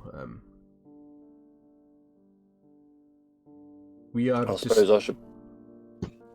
We suppose I should be. Sorry, go on. You're talking to them. Suppose I should be finishing this up in bed, but did you all make it to the church? Is tomorrow sorted? Yes, the father has agreed to prepare the burial rites for tomorrow. I must warn you, Mr. Daggerson, because I did not warn your companions before, which is a fault of my own. The father is a troubled man, and his son is he kind of sighs heavily, and he's like, his son is under the domination of the devil. He is one of his spawn, and he keeps him locked away until the Morning Lord can return and bring him back to his original form. So what is it? One of these vampire things you keep talking about? Yes, quite. Bloody hell! Like that sounds like trouble. Is this father? Is he going to be all right to help us out? He's not too busy. I don't know. No, I don't know what it involves. It is fine. The demon spawn is trapped below the church. I just wanted to warn you because there was a little bit of a ruckus when we visited the church before, and I do not wish to make you uncomfortable. Well, as long as it's all there is, I'm sure I can make a ruckus sometimes. As long as there's not going to be any trouble. I do not think so, Mr. Daggerson. I'm sure everything will be okay. Excellent. And will we be setting off tomorrow afterwards? Of course, if that is what you want to do, then I will prepare Irina for tomorrow. It will be early morning, Neville. Make sure you wake up fairly early. Well, I've got to sleep off this little food baby now, so give me a poke if I don't, yeah? I will. Neville, I assume with that you're heading up to your room? Yeah. As you do, Pitch and Nigel, I think you would arrive at this point with Lancelot in tow.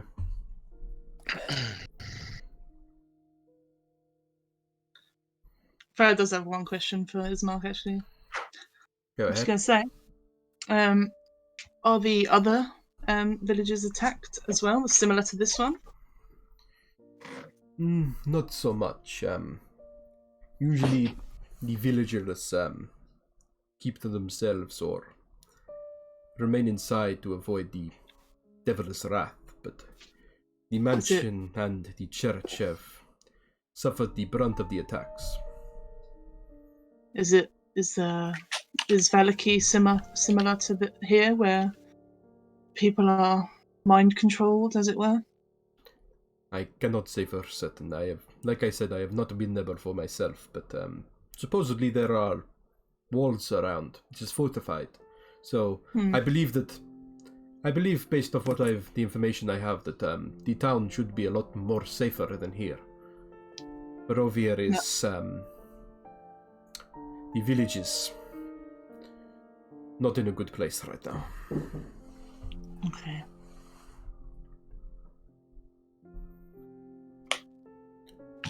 Thank you, Ismark. Yeah. You enter the room as Neville is passing you by, nursing a little food baby below. You can see his belly is slightly sort of popping out from his shirt and waistcoat, just going through the buttons a bit, I imagine. Oh, good evening, gentlemen. How's he doing? We did not have the best luck. We were watched, I think. Wait, watch. What do you mean? Have you just been out?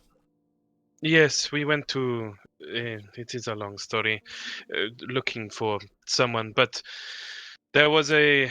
Was it recognizably a woman from the Yes. tavern? Yeah, there was a woman, one of the three from the tavern, the colorful ladies who was watching us and took flight when I went to approach. Oh, well, I'm sure it's nothing to worry about. You know, wondering about late at night. You know, these ladies take an interest in you. It happens to me all the time. Right, I am sure, Mr. Daggerson. Sleep well. Have a good night. Did Farah hear that? Yeah, you would have overheard that. They're not trying to conceal anything. A woman from the tavern? Yes, Ismark, you said these Vistani in the tavern. One of them was watching Nigel and I. You should be very careful. Like I said before, they are no different from wolves or bats in my eyes. The devil's minions. So we should assume that the Strahd is watching us. Everyone in the valley earns the eye of the devil. You cannot escape his gaze. So it is pointless to try, in my experience. But We saw a strange bird as well. Oh, is that A the raven raven with with- the blue-tipped wings? Yes, precisely. I've seen it a couple of times now. It stares. they say it is bad luck to kill a raven in Barovia, so I will keep that in mind. Well, yeah. the Lancelot led us a small distance, but I think perhaps he just wanted to run. No indications of scent. There was perhaps a direction off to the west, but nothing clear. We were interrupted when Nigel and I spotted this woman. It is. It's difficult for to pick up scents when it's been a few days. Right. Maybe that's why. You would know, Pitch, having talked to Mary, that it was at least a week ago. Yeah. So the scent, you could assume the scent is probably gone. Well, it felt good to try, at least. I think perhaps I will head to bed fairly Is that- early tonight. Sorry, Pitch, but is that a reason to not bring this dog? It has no purpose. Nigel?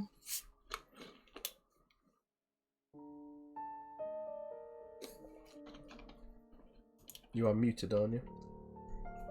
Sorry, I know I keep telling you to mute.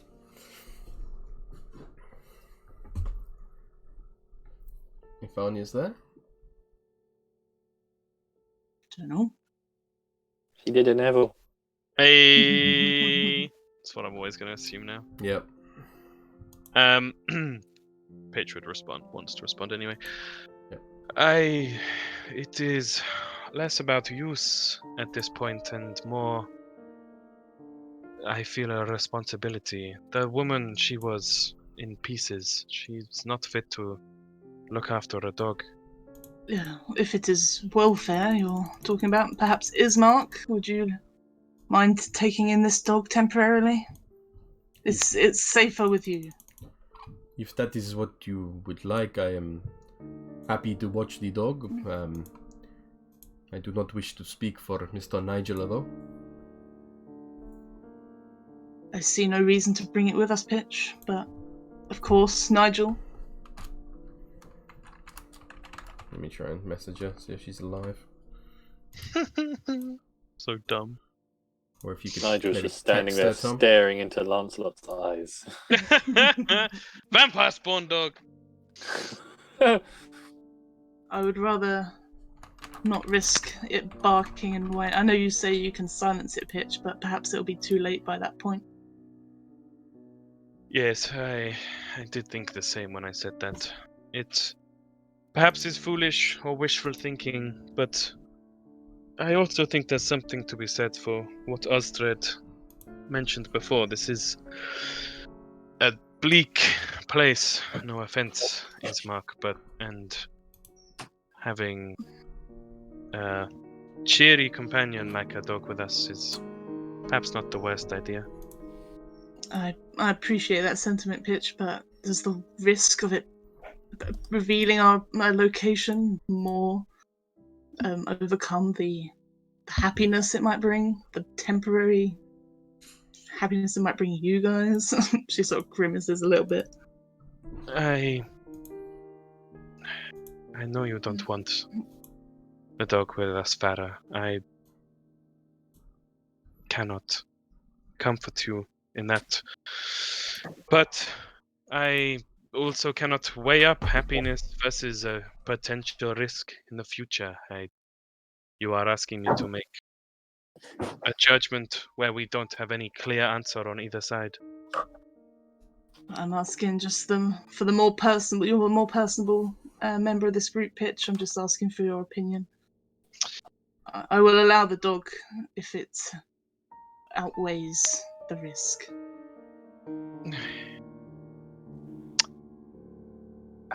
I will take responsibility for the decision. I will do my best to keep it safe, to watch over Nigel. If it seems too much, I will make the decision then as well, if it needs to be scared off or let go or what have you. Okay, I'll have to leave that to you because if it were up to me, the dog would be gone already. Of course, understand.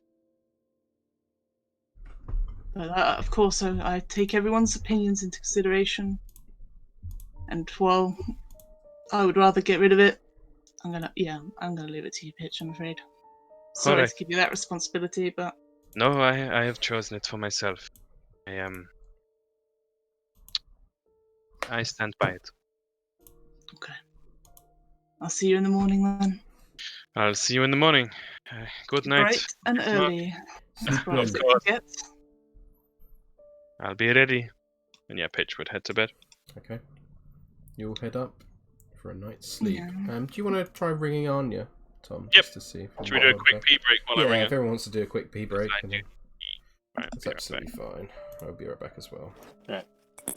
This Mark isn't going to bed. I think Oxford, well, everyone goes to bed, starts having a few drinks with him. Yeah, that's fine. You can have a few drinks with him on Strahd. Yeah. Let's go have a quick break. God, I really don't want the dog to come. Just do a vote. Yeah, everyone's going to outvote me though. And she knows it. Farah knows it. It's fine.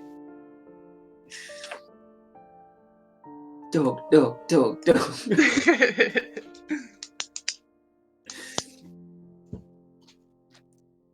This is Lewis's plan all along.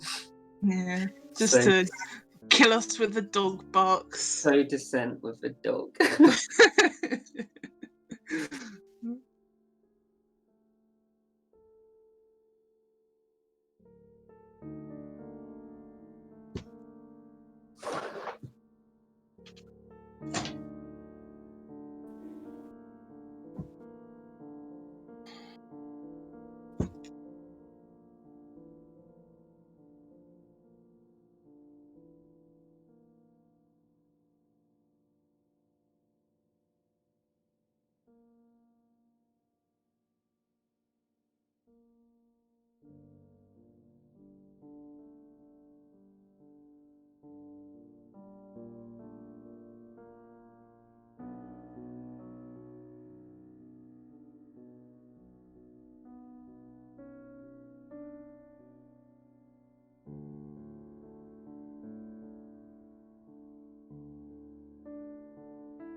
I return. Hello. I also return. So funny. I have to try not to become Ismark while I'm doing pitch. Hello, my name is Ismark. Hello, I'm Peach. Nice to meet you. Yes, you too. Jack Schmidt. Any luck on the old Anya? What worked before was WhatsApping her mum, which I have done again. No Oh, response yet. nice. Poke your daughter. But if she's fallen asleep, oh, she unmuted her mic. Anya. I unmuted one button, didn't unmute the other button. That'd be why. I was getting really frustrated, wondering what was happening to it there. I thought it had broken. Idiot. You didn't fall asleep? No. Oh, well, your mum's going to come up and Insight poke you in the check.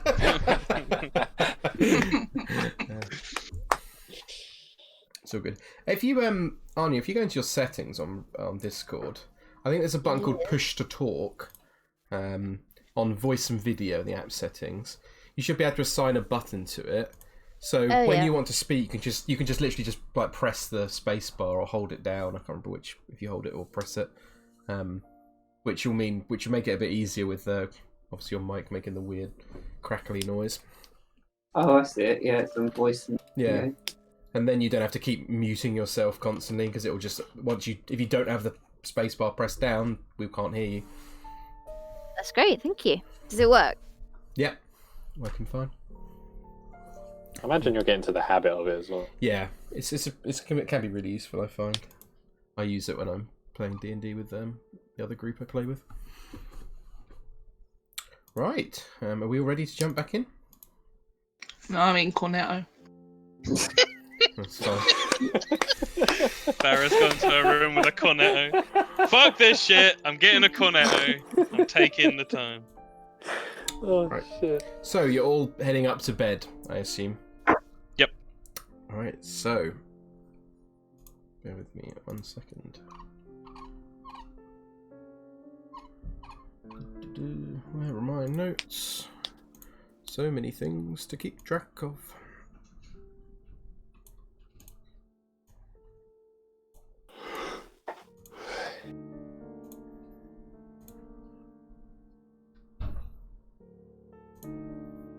So, let's turn down the music.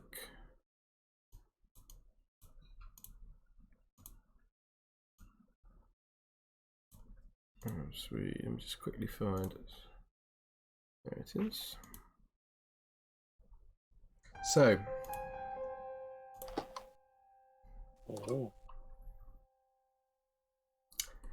you each head up to bed and place your heads down on the pillows. And slowly but surely, each of you head off for another night of sleep in this forsaken land of Barovia. You each stare at the ceiling, thinking of what you have left behind and what lurks in the shadows ahead. But not before long, those shadows that you so intently fixate upon float down the river of your subconscious mind, and a more familiar, comforting darkness fills those waters. Your eyes grow heavy, and you drift into a deep and heavy sleep. However, it does not take long before a single image disturbs those waters once more. You see a well-worn road that splits to create a crossroads.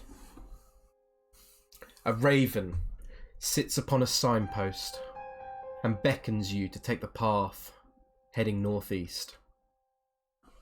Your surroundings blur, and you find yourself at a clearing that sits next to a river that widens to form a small lake several 100 feet across. In the clearing sits a number of colourful tents, but one in particular draws your attention. You each feel... Sorry, Lewis. Kieran, can you mute your mic? You're catching like the last few notes of the music and it's repeating it back. No, hang on. I'll try. You each feel with all your heart that Thank you. you must enter this place. Before long, your surroundings blur once more.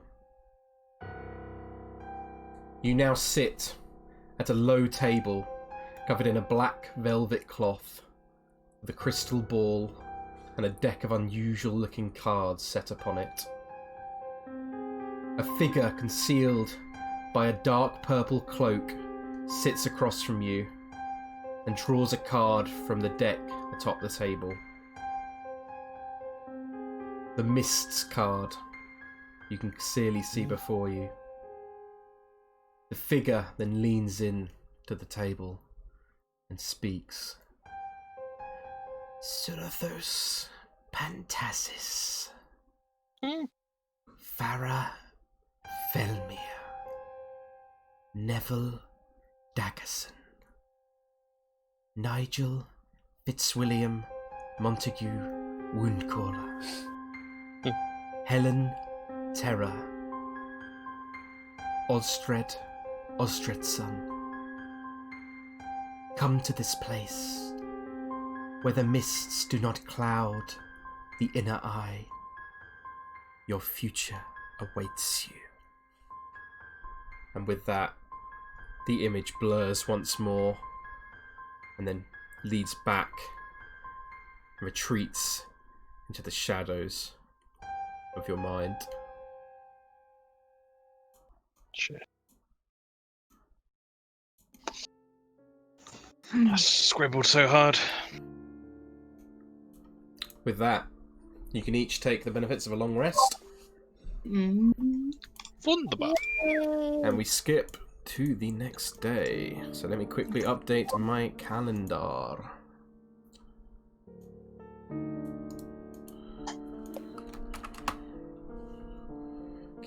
Every day I forget to every time we play I always forget to open this. And I have to go in and open it and then... There's always something. Oh, for fuck's sake. Go away, terms and conditions.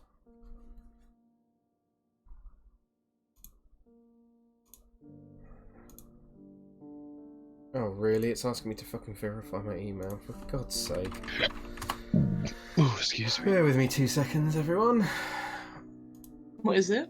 This fucking stupid calendar website is asking me to verify my email for some bizarre reason. I do not know why. Yeah, it's probably the government trying to control. Apparently. Here we go. Go to edit. There's a kid at school who keeps DDoSing the school servers. Wow. It's the world we live in now. How? Distributed denial of service. Essentially, you get a load of bots to, access the whatever website and services the server's running, and then it overwhelms it, so it can't be used properly. Why? Don't know. He's bored. It's just funny because the kids in my class all know him, so they're just like, "Oh, he's DDoSing us again. Can't do the work." And I'm just sat there with no access to the internet, and I'm just like, "I can't look at my Warhammer news. What is this bullshit?" Seems like something Rob Charles would have done. Yep. Right. Masters Collection. Okay. Cool. Well, they've updated that calendar site massively. Holy shit. That is saved. Alright, thank you for bearing with me, everyone. Alright. Technical issues are fun. Right, so... Yeah. Each of you awake as the trickle of light, dim light, comes through each of your windows. You awake on an early morning as you hear some noise coming from the floor below. What do each of you Farrell do? would have been up early. Okay. So, Yeah, Pitch will hop out, get dressed, and head downstairs. yeah, before long, each of you meet downstairs. And whoops, you don't want me to move yours, Strahd, sorry. To gather, and I'll say, actually, Did Neville wake up? yeah, that's a very good point. Yeah, Did why Neville not? wake up? Okay, he did. Fantastic. That's what we like to hear, Neville. Wait 1 second. And I will say that both Irina and Ismark guide you into this room down here. Well, this room is open at this point.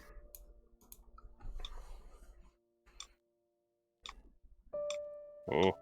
And the body sits upon a table wrapped in blankets and string.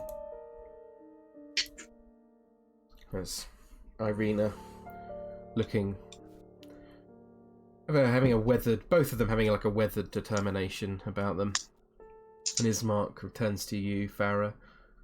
Says, I've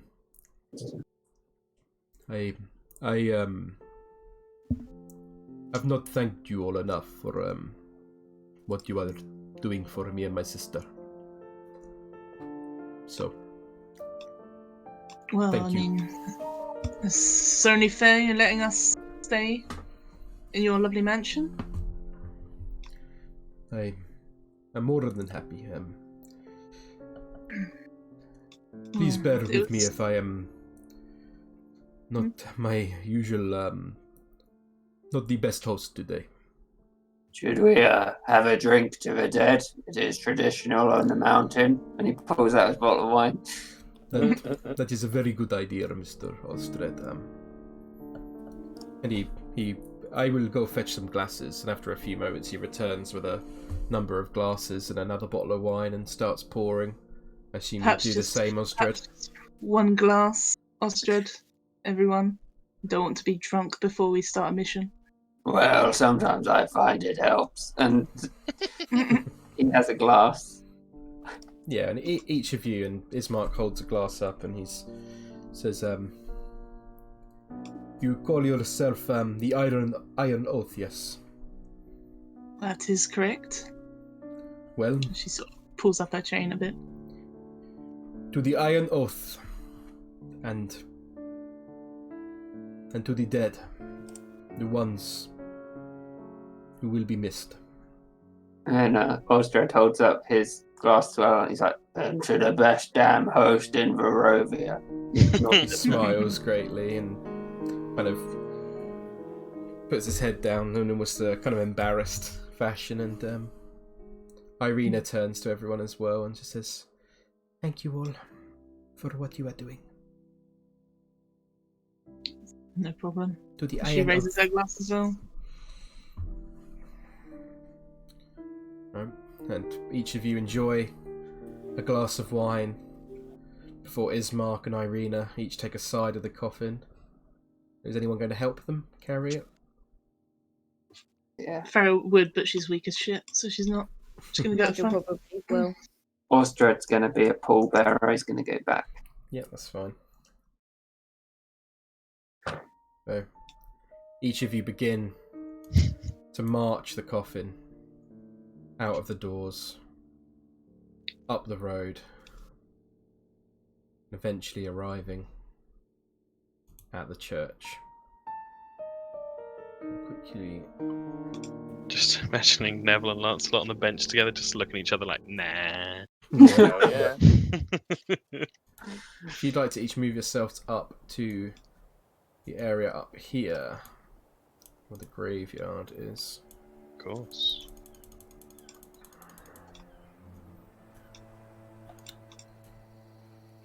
Quickly bear with me when I move Ismark up. And I shall move Irina up.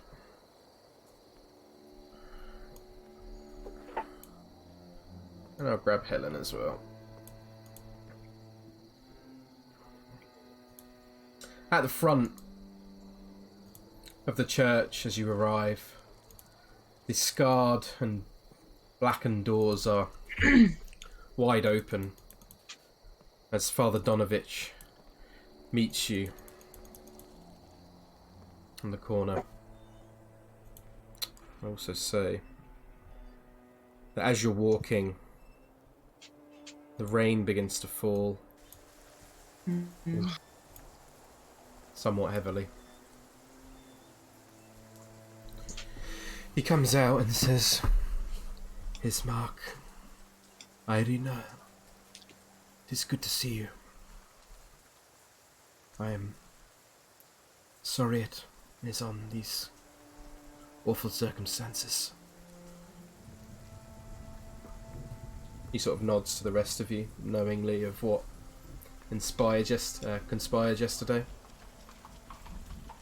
and leads you round the back of the church and into the graveyard beyond.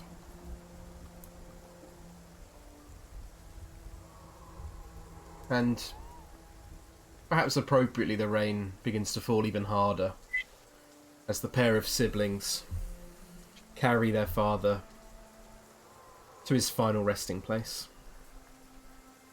And now, really, all of you would notice, for the first time since meeting them, especially Ismark, the expressions really go from a sense of weathered determination to that of a real profound sorrow. He was simply the burgomaster of the village to most, but to them he was their father. They place his body next to an open grave that Father Donovich guides you all to, and he begins to perform the burial rites. His hoarse voice kind of coughs. "Oh, morning lord, blessed Lord of light, renewal and the world beyond, hear our calls. A devout member of your flock, Master Kolyan Indirovich, has departed hence from us, so he may reunite with you in the embrace of your ever-shining light. We beseech thee to light his path back to your embrace and grant him mercy in the everlasting peace of your heavenly cradle. May he experience the everlasting joy of the fellowship of thy saints, and finally be at rest away from this wicked land. By your will and grace." And he kind of nods and does like a sort of symbol of a circle, almost traces a symbol of a circle, and then the line through it on his chest as he does, signalling the end of the rites. Ismark. Yeah. Sorry, go on, Osred, if you want to say anything. Doing his own little blessing to himself. Yeah, that's fine. He likes Ismark. Ismark then places a hand on the shoulder of Father Donovich and begins to speak. His name was Kolyan Indirovich. He was a good man. When our mother died, he was there. When the village would almost starve, he was there. When the devil came for my sister, he was there. And he is still here, in our hearts, in our memories. Thank you, Father, for everything. You each look around and you can see that you're not sure if Irina's face is wet with tears or simply just wet from the falling rain, as both Ismark and Father Donovich lower the body of the burgomaster into the ground. The rain begins to fall even harder.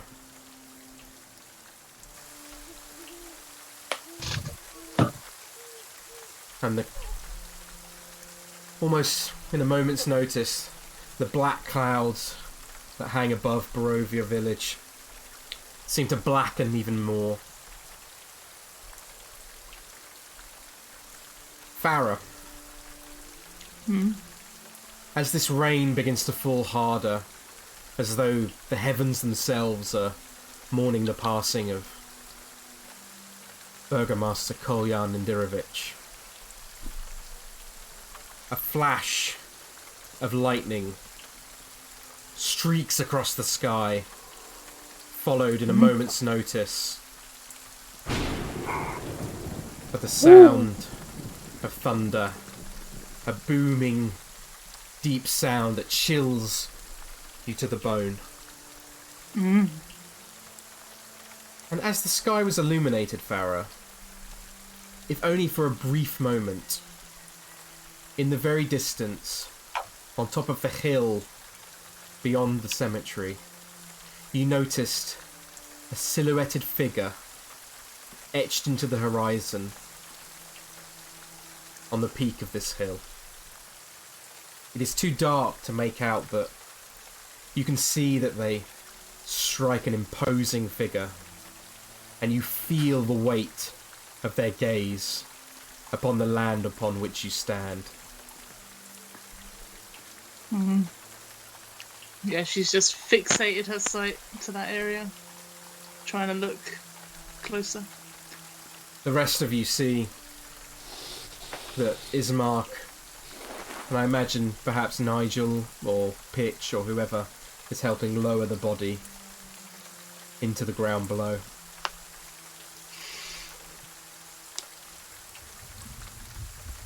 Father Donovich comes forward, does the symbol on his chest once more, and nods to you all.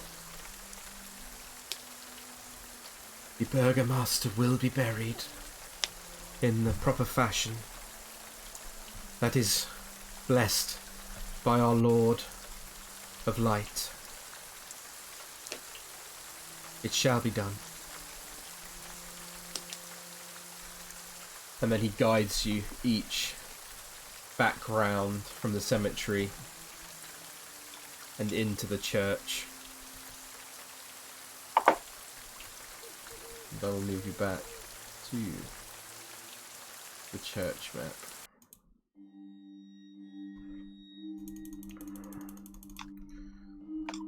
Whoever hasn't got a token, I think Neville, if you want to place yours on there. I'm on it. So the sound of the rain is still heavy outside. I don't know if you want to turn off my sight from the dog. Yes, I will indeed do that.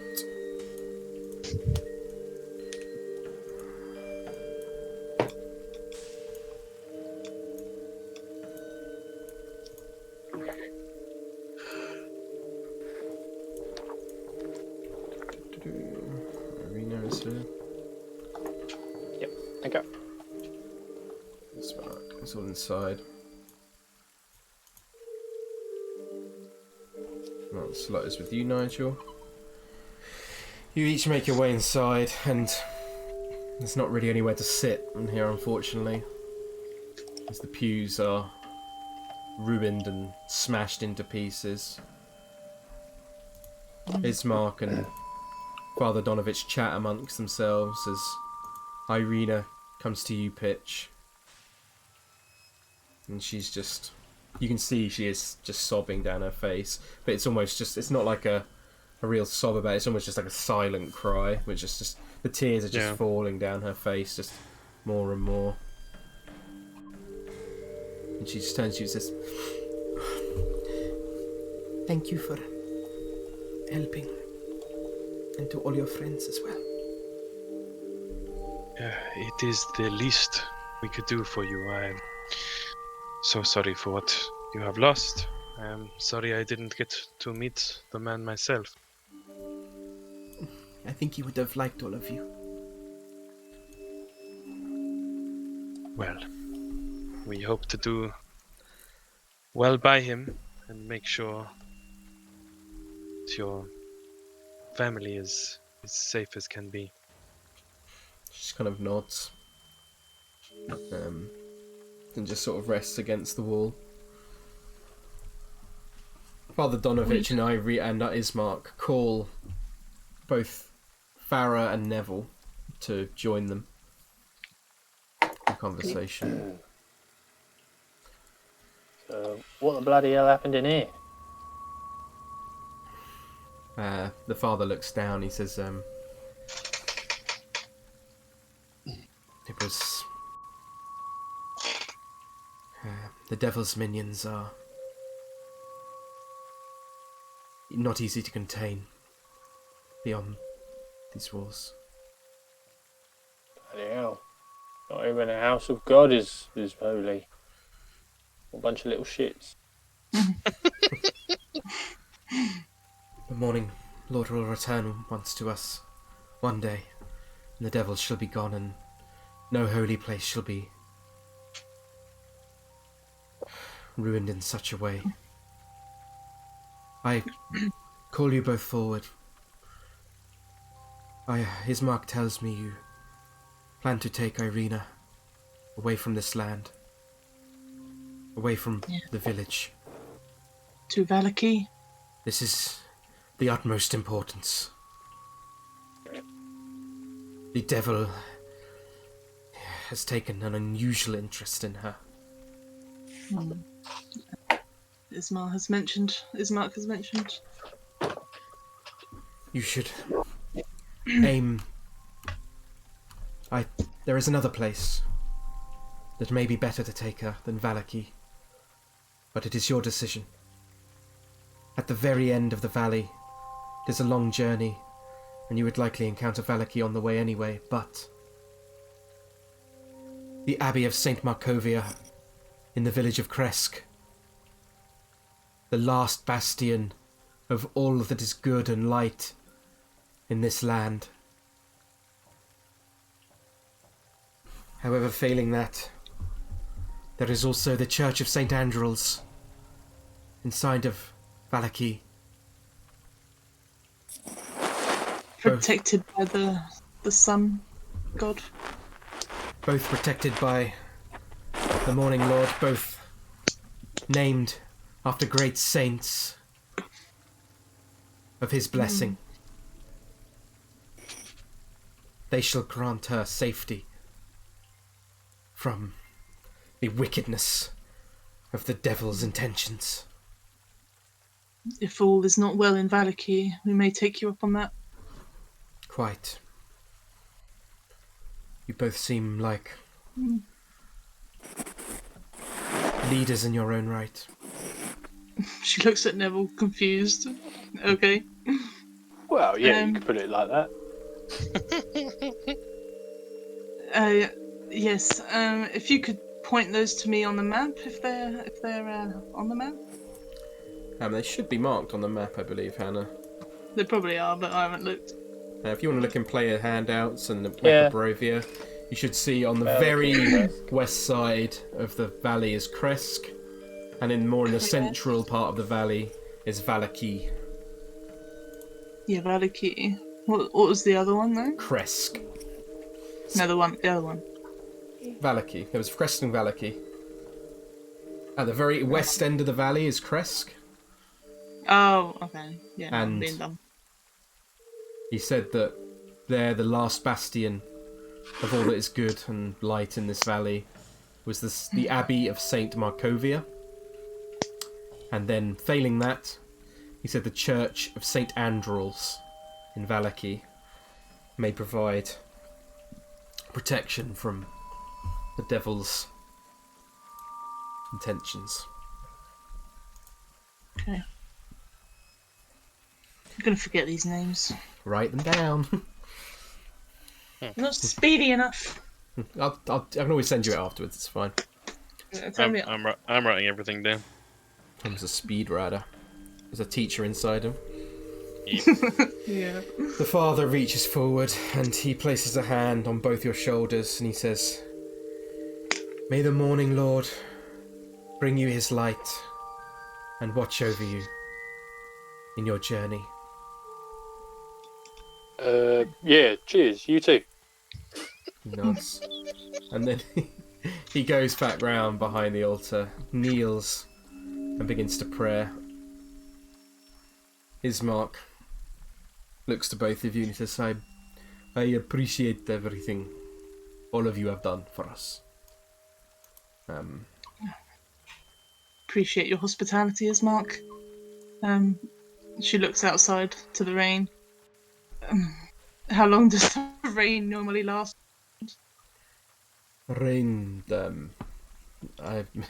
we are, the valley is, it is not unusual for rain. Yesterday was very good weather. Oh. So we can expect this to be common. Indeed. Right. We should try and warm up before we leave and dry off. But yeah, we need something to protect us from the rain. It will get cold.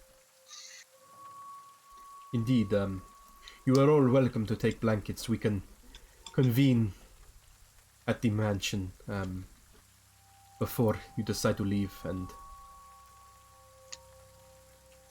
set off from there. We want to leave as soon as possible, but yeah, we need to dry off first and not to be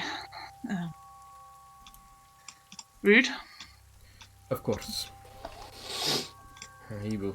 And slowly but surely, Ismark comes to Irina and gathers each of you. Unless there's anything else you guys want to do here, I'm going to assume that they're going to head back to the Burgomaster's Manor, prepare to leave the village. Yeah. Strahd would linger at this door for a while, and then he'd look around and Pitch would come to him. he'd just shake his head and be like, "Bye, dreamer boy." What do you think, Strahd? I don't know, Pitch. There's corrupted being down there, but seems contained. This place more and more is feeling like somewhere where we have to choose our battles wisely. I think it's more important to get up to wherever we're going. Valakia. Try and save the living before destroying the dead. Seems wise to me. But I guess he looks conflicted, but he doesn't want to cause a ruckus because Ismark's been good to. Yeah. Mm-hmm. Yeah. Pitch will head off alongside Strahd. Yeah, he sort of sighs and walks off. Okay. And each of you spend time heading back to the Burgomaster's mansion. You gather your things. Ismark provides you with blankets and other things to help you brave the rain. Ismark and Irina. Irina looks to him and once in the mansion. In fact, I'll move you back.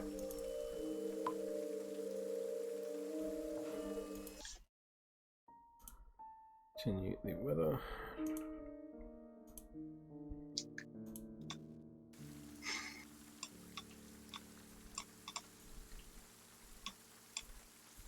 You all begin to gather.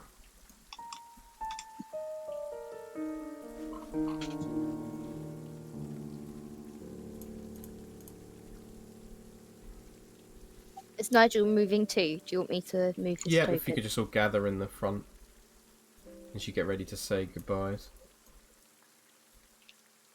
So we've got Strahd as well.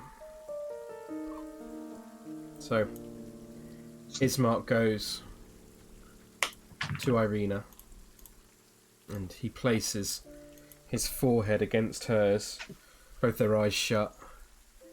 And he says, I know this has been hard on you, but you will be safe away from the village. These people, the Iron Oath, they are good people. They are outsiders. They will help you. She says, she's sort of crying. She's like, I know you're right, Smack, but I don't want to leave. I don't want to leave you. It's not fair. He just sort of, you can see him and a single tear runs down his face. Why don't you come with us, Ismark? I would... He sort of looks conflicted. I would like to, but my responsibilities here, they are. You try persuasion. Certainly can. And we're like, come on. Shoot him the finger guns. Yeah, man, you know you wanna. Boys on tour. Holy shit. What do you say to try and persuade him? It's like, well, we are outsiders, Ismark. Maybe you would feel better and your sister would feel better with you there. And then he looks around, he's like, you have to do what's best for your family. Ismar looks extremely conflicted. He is the burgomaster, Strahd. Is it He's got the town to hereditary? look after. No. Ismar looks to you, Strahd. Perhaps you are right.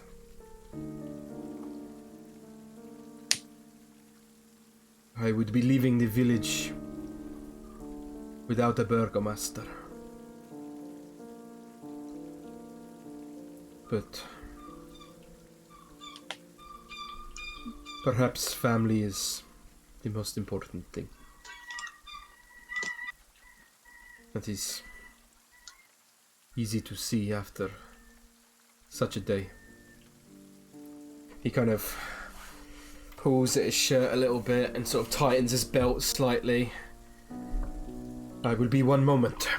And he leaves the room for a second, heading off in the direction of first the dining room. You can hear multiple doors opening. And soon, after about 5 to 10 minutes, Ismark returns, wearing a set of leather armour and holding a steel longsword. Oh, yeah. Oh, yeah, Strahd got a drink, buddy. That was a high DC, Kieran. Well done. Nice. Does it get added to the Pokedex now as well? Definitely. She comes to Irina and she takes his hand and she's like... And as he left the room, in fact, Irina would have tried to take your hand, Strahd. Or she would at least have held you on the arm. And she says, "Thank you for those words." And he's like, well, I know how important family is, and I never would have left mine if they hadn't died. You are right. I do not wish to be apart from Ismark, especially after today. I'm sure your bond will help you through this rough time.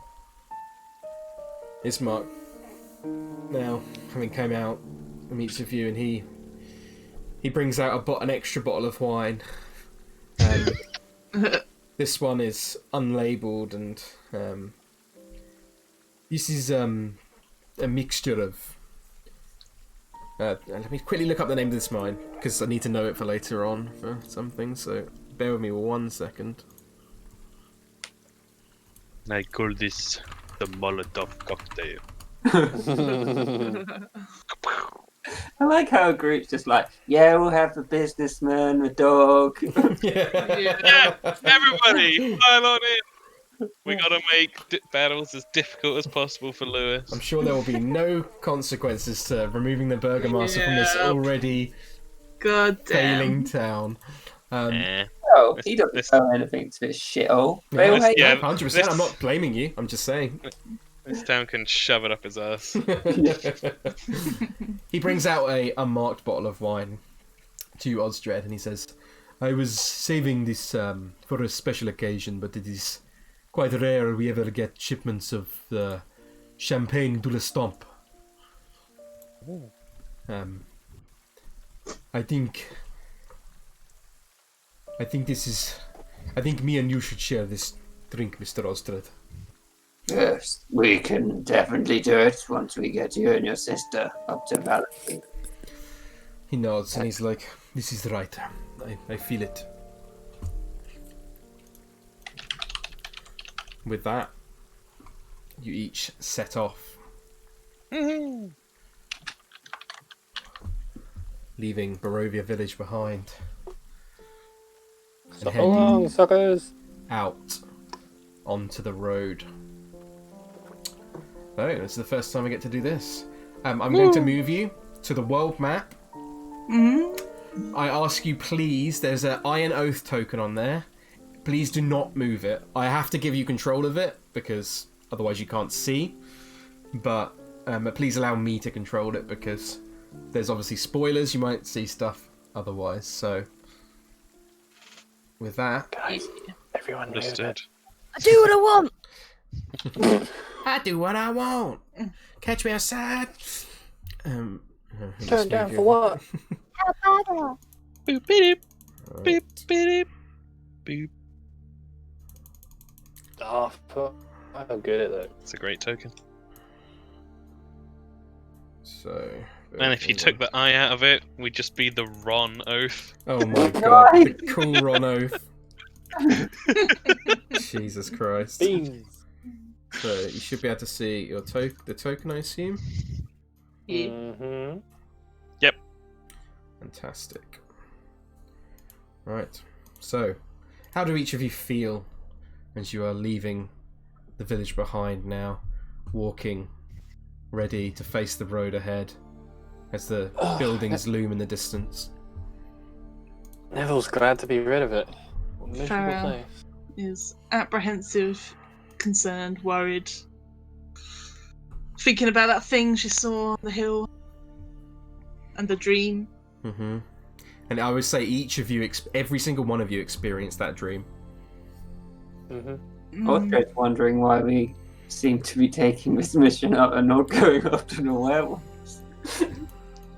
Well, because what's his face said the werewolves were too dangerous, and Strahd's True. minions. But he's got a drinking buddy, so he don't really care now.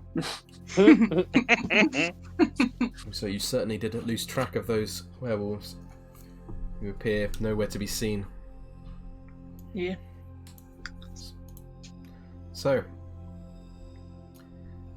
you each travel and leave the village Barovia behind. As you can see the buildings fading into the distance. Let's quickly do something. How long can we travel on foot before we get exhaustion? I believe you can... Let me just double check. I do have a thing for travel speed somewhere. 8 hours, right? I think it's 8 hours. Let me just get it up. Yeah. I thought it would be more like 12. 12? I You don't done know. a 12-hour walk there. For each additional hour of travel beyond 8 hours, the characters over the distance covered, each character must make a Constitution saving throw at the end of that hour. So, there you go. Fuck off, seagulls. Sorry, they're really Are they annoying. there or are they Tom Seagulls? No, they're outside this goddamn shed. It's fine. You can't really... You can hear them a little bit, but Is Hannah playing in a shed? she is I am. indeed. Get in the shed. Let me just I've quickly made a travel speed handout for each of you. Just bear with me 1 second. I'll add it So annoying. to the players handout section. Oh. Should be a little travel speed one now. So you can see that at normal pace you can move 3 miles an hour. At fast pace you can move 4 miles an hour, but you take -5 penalty to your passive perception scores. And or you can move slow, which is 2 miles an hour, and you're able to use stealth. So, Okay. please describe to me your marching order and your speed you are travelling at. Normal pace, I guess. Marching order. Indeed. Neville will be just somewhere in the middle. Yeah. Farrell will be behind somebody at the front. Either Oh, Ozjed or Nigel. Helen should probably be at the back. Nigel's got Lancelot, so he may not want to be right next to Nigel. True. Huh. Nigel maybe at the back then. Fine. I see how it is. Ozjed at the front. I guess. Maybe with Where's Ismark. Ismark? Yeah, I think Ismark and Irene are in the middle. Yeah, that's fine. Yeah. Okay. Keep Pitch that. will be next to Nigel at the back. Yeah. And you said Ozjed is at the front, did you say? Yeah, and Helen can go at the back as well, I guess. Okay, let me... She's fast, isn't she? How far is Helen? Helen's fast. Let's make a handout for this. Travel 40 foot speed, yeah. So she can run ahead if she has to. Right, I'm going to add a marching order travel thing. I'm going to put it in the player's handouts. Add that to that. Display travel speed. You should all be able to edit it. So Hannah, if you want to click on it and then click the edit button, and you can write down your marching order for me, so I can know exactly. Just do the top will be in front. Obviously, the lowest will be in the back. So wait, what am I doing? Clicking or edit? Then you should be able to write the travel marching order in there. So, for fuck's sake, I knew that was fucking coming. Yeah. God, that was fucking quick. I was like, God damn. You know, every time you do that, you delete what I'm typing, right? It's pretty annoying. We got like halfway there. What did Kieran do? I think Stefan put a fucking picture of spaghetti on there. Would I? No, we're not having that conversation right now. No. Another time. Yeah. That shed is a spaghetti-free zone. Stay in there.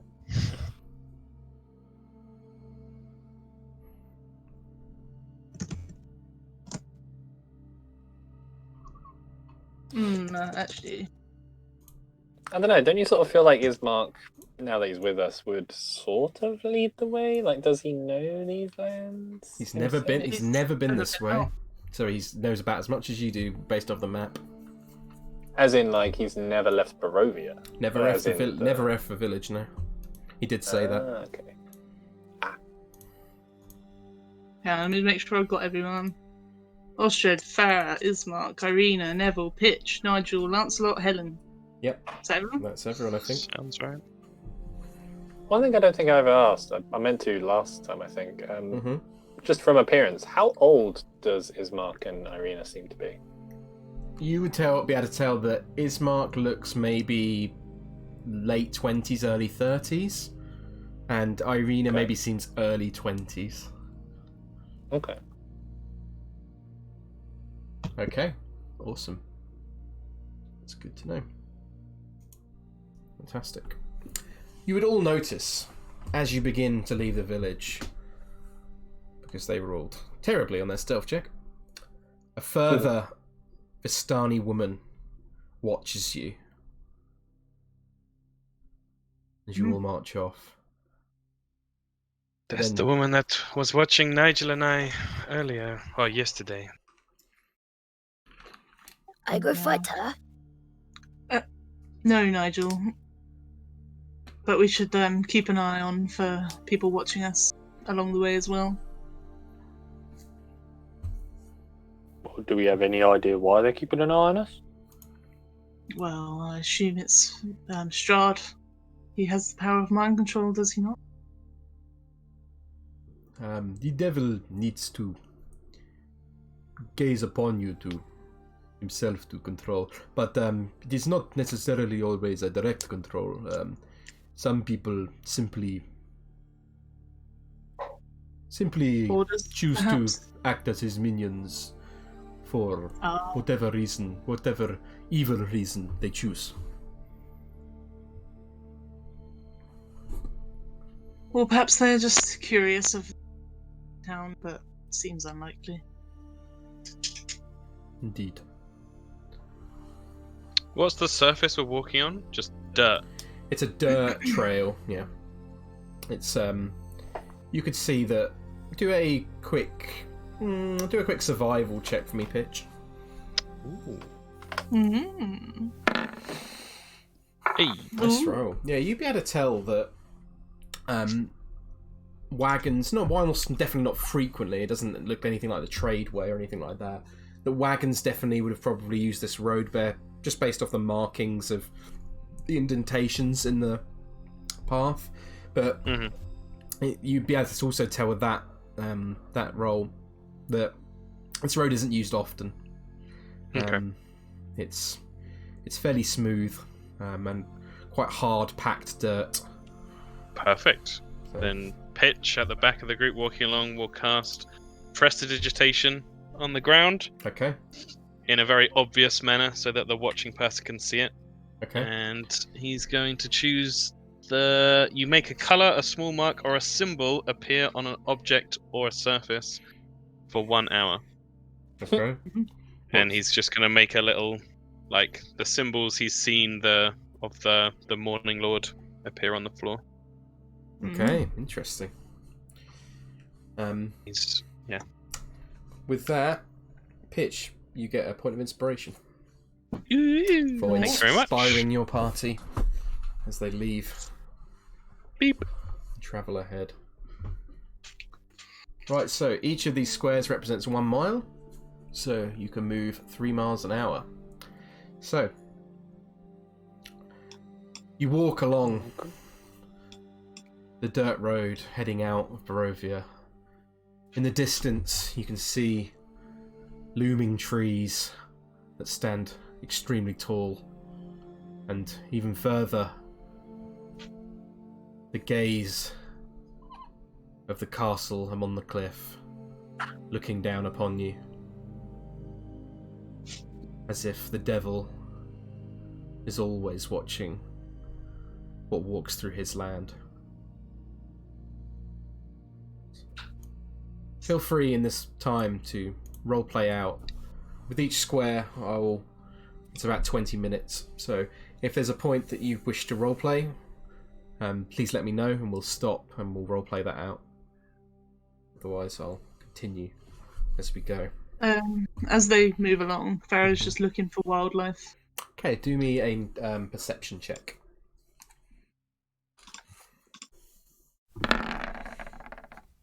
Natural 20. Hey. I'm going to keep this roll in mind. Mhm. Let me just quickly check my notes. Something.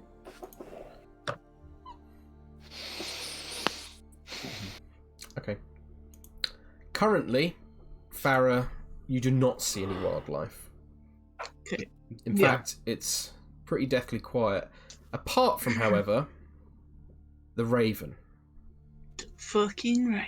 that follows you once more. And with that natural 20, even from this distance, it's travelling about maybe 300 metres away in the air. You can just about make out a hint of blue. Yeah, she just assumes that it's watching and just carries on. Indeed. She sort of nods to Pitch and sort of looks up a bit to say it's there, but that's about it. Pitch squints off into the distance. Can't see shit. Yeah, no. Two eagle eyes over here. You continue on your journey another 20 minutes. The road is plain, there's nothing in sight, but slowly but surely the sight of the river you once saw as you headed into the village of Barovia on the old Svalich road is now becoming more closer in sight. Farrah, with that natural 20, being closer to the trees, as more trees now make up around the sides of the road on the north-west side, you spot something and the low brush of the high grass and the low brush of the trees as they meet. You see a pair of yellow eyes watching you intently. Can she see what it is? With that natural 20, I think... do me... That actually, it was hard to see them, so let's do a...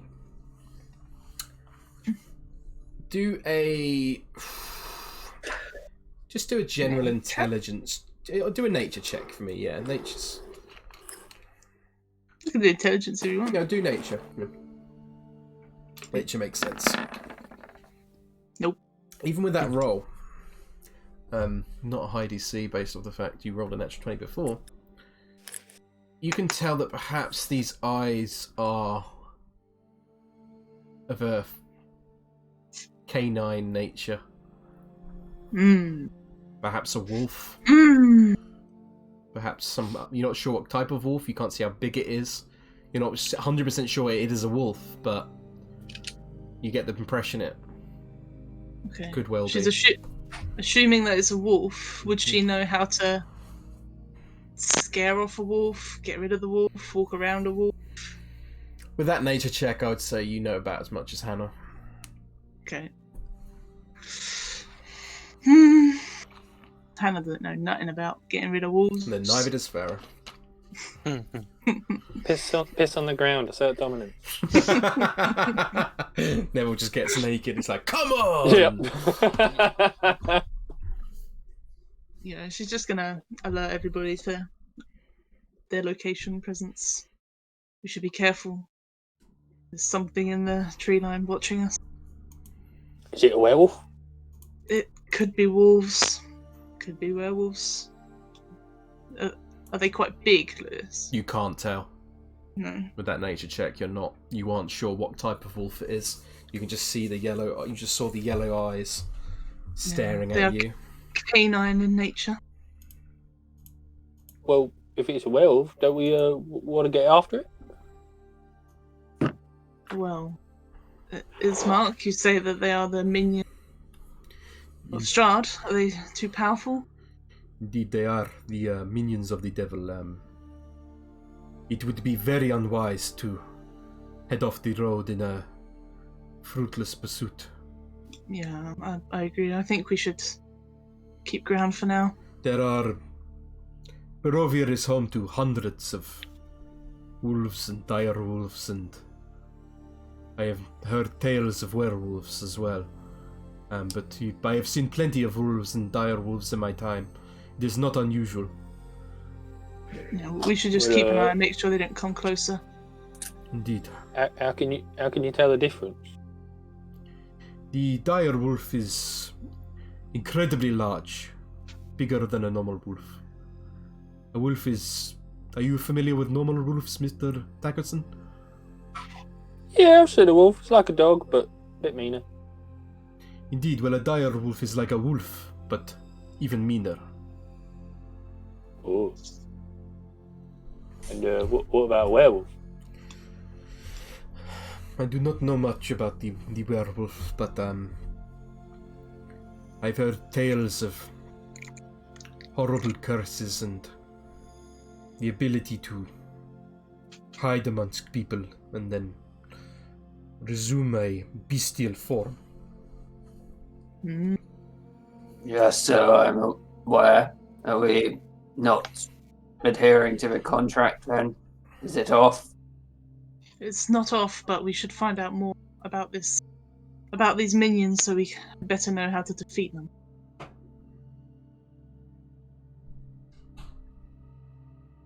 Pitch, Nigel, Helen, what are you doing during this time? Pitch has got his hand crossbow out. Nigel, Nice. Helen? Sorry. Nigel's ready. probably got his great axe out, but he is also very aware of keeping the dog safe. Yeah, and Lancelot is close by your side at all times. He seems more in his element out here, in fact. He seems kind of excited and alert. His tail is straight up almost at all times. Mm. But not reacting to this threat. Let me see if he notices it. Attaboy. Nigel's still also got Mr. Snufflax like tucked in the front of his armor. Yeah, he would, especially as you all are looking towards, he would start to sort of move his head and kind of be watching out for this pair of eyes that Farah once seen, but seemingly you can each still, as Farah points them out, their pair of eyes are still there within the woods, but it's hard to make them out. Yeah. We should move past. Keep an eye, make sure it doesn't come towards us. She does have a rapier out there. It's Mark has a sword ready. And I would say you each notice when Ismark and Irina got ready, Irina is now wearing a like a half breastplate almost type thing, but very ramshack. And then she's also wielding, I believe, a rapier as well. Let me just double check for absolutely certain, so I'm not misspeaking. Indeed, she is also wearing a rapier. Sorry, I meant scimitar. I've got a scimitar. Okay. Yeah. Good sword. Each of you having them ready for the potential dangers that lie ahead. And so you continue. Is it still raining? It is indeed still raining. In fact, I will turn on the... It's not as strong as it was. Yeah.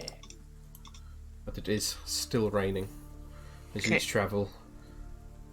The ground is still hard packed, but at this point, Pitch, you can start to see some of the grooves in the ground from perhaps wagons sort of filling up with water and a number of puddles along the road.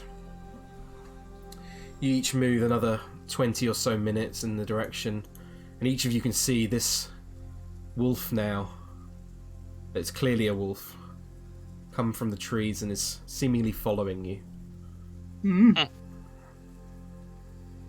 However, you continue on, and after about 15 minutes, a large bridge comes into sight.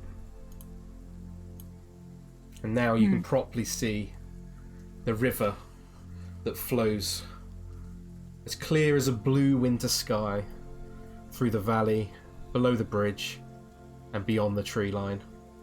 You can see it a fast-moving river? It is fairly fast, yes. Yeah. You can see the river is about 50 feet wide, and the depth, you could it's hard to say, but it looks like a fairly deep river. Okay. Ismark turns and he says, "It has been a long time since I have seen the Evelis River in person.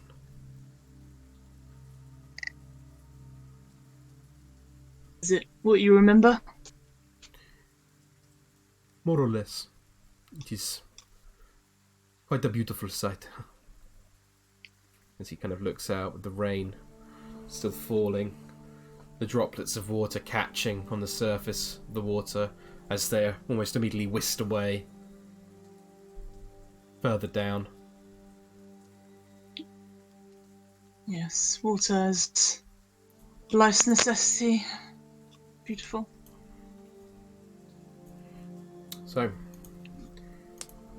I assume each of you have crossed the river. The time now, if someone could keep track of the time for me, that'd be great while we're doing this. The time now, I'm assuming that you got up about 6 o'clock for the funeral. Yeah. The funeral would have taken, in total, about an hour, with everything getting up there, moving up there, burying him, saying the rites. I'd say probably about the end of that, probably about 7:30. So you probably would set out at 8 o'clock. So now it is 9 o'clock. Got it. So you travel across this stone bridge, heading further for another 20 minutes. At this point, bear with me 1 second.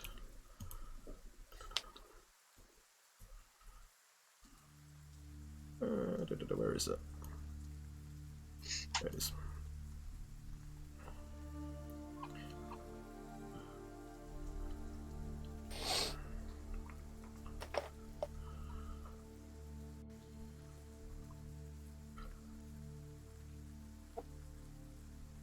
Does the wolf go along the bridge behind us? Currently, as you're crossing, you're not 100% sure if it is going to. It's Okay. hanging back. You can see. Please, whoever's leading the party, I've not got my list open again, so let me just quickly have a look. Player handouts. Ostred's leading, but Farah's looking. So, yep, but Ostred and Farah, then if you could please both do perception checks for me. Yeah.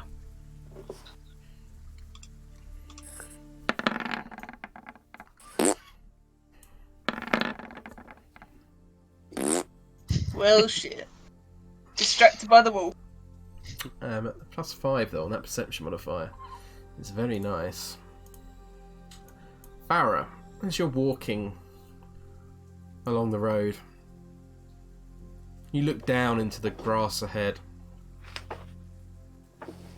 and you can see a small trinket that seems to be lying in the brush. Is it shiny? It does look fairly shiny, yeah. Do you recognise what it is? Well, you have to go pick it up, so you're going to go pick it up? Just gonna look at it first. See if it's covered in something. From here, you can't quite tell what it is. It's maybe about 30 metres away. She'll walk over to it then. It's just off the road. You head over off the road, and below you can, in the brush, you reach in and find a small necklace. Mm. What does it look like?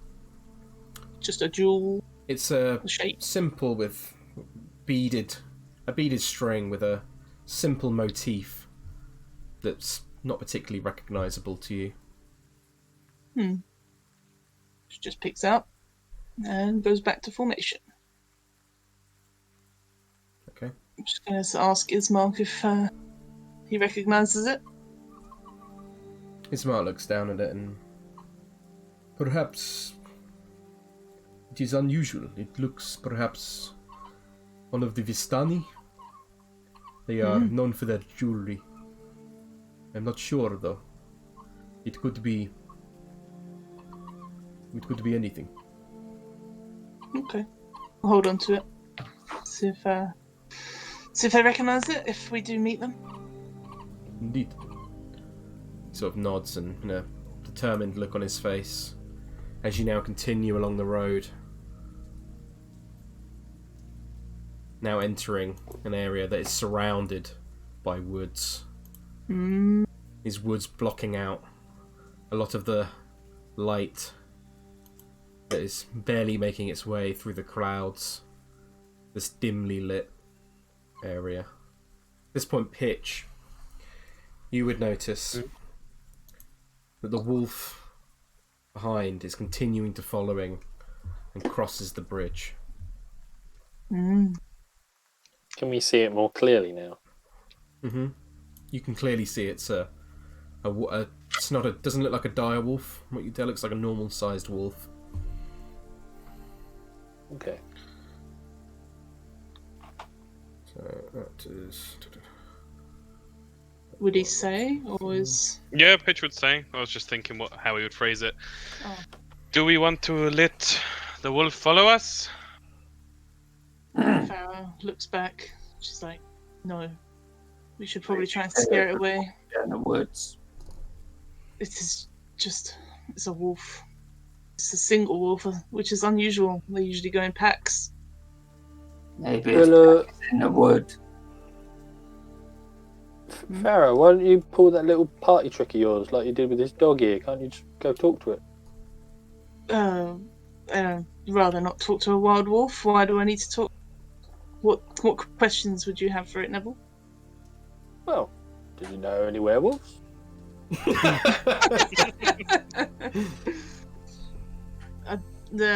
don't really want to sit here for 10 minutes, just to be honest. We should just probably scare it away. If it fights, just kill it. How do you want to scare it? Don't know. Anyone got any scary tactics?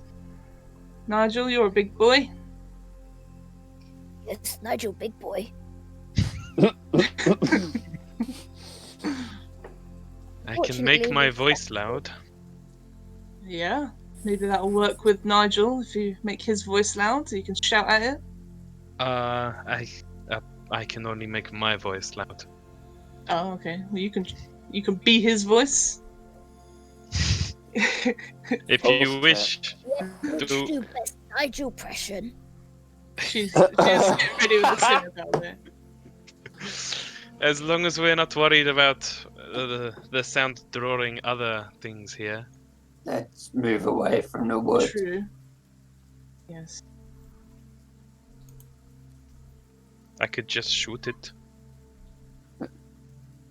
You could shoot Sounds at fine it, to me. or well, you could shoot it. I suppose if you shoot it, though, intend to kill.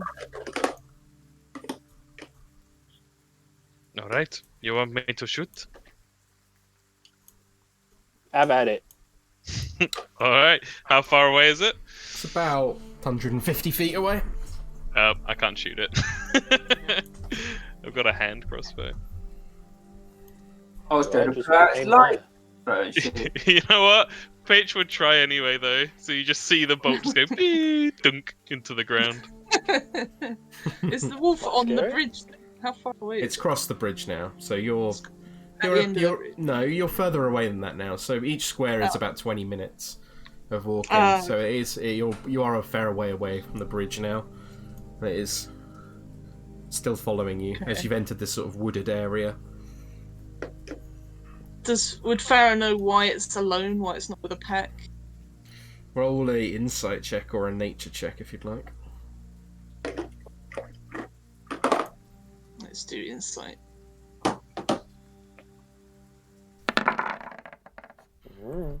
Perhaps you think maybe a lone wolf is on its own, would be separated from its pack, or might be looking for food, hunting. It could just be curious of you, based off your knowledge of wolves outside this realm. However, with a 16 insight, you also remember keenly what Ismark told you about wolves being minions of the devil, and that they serve his needs.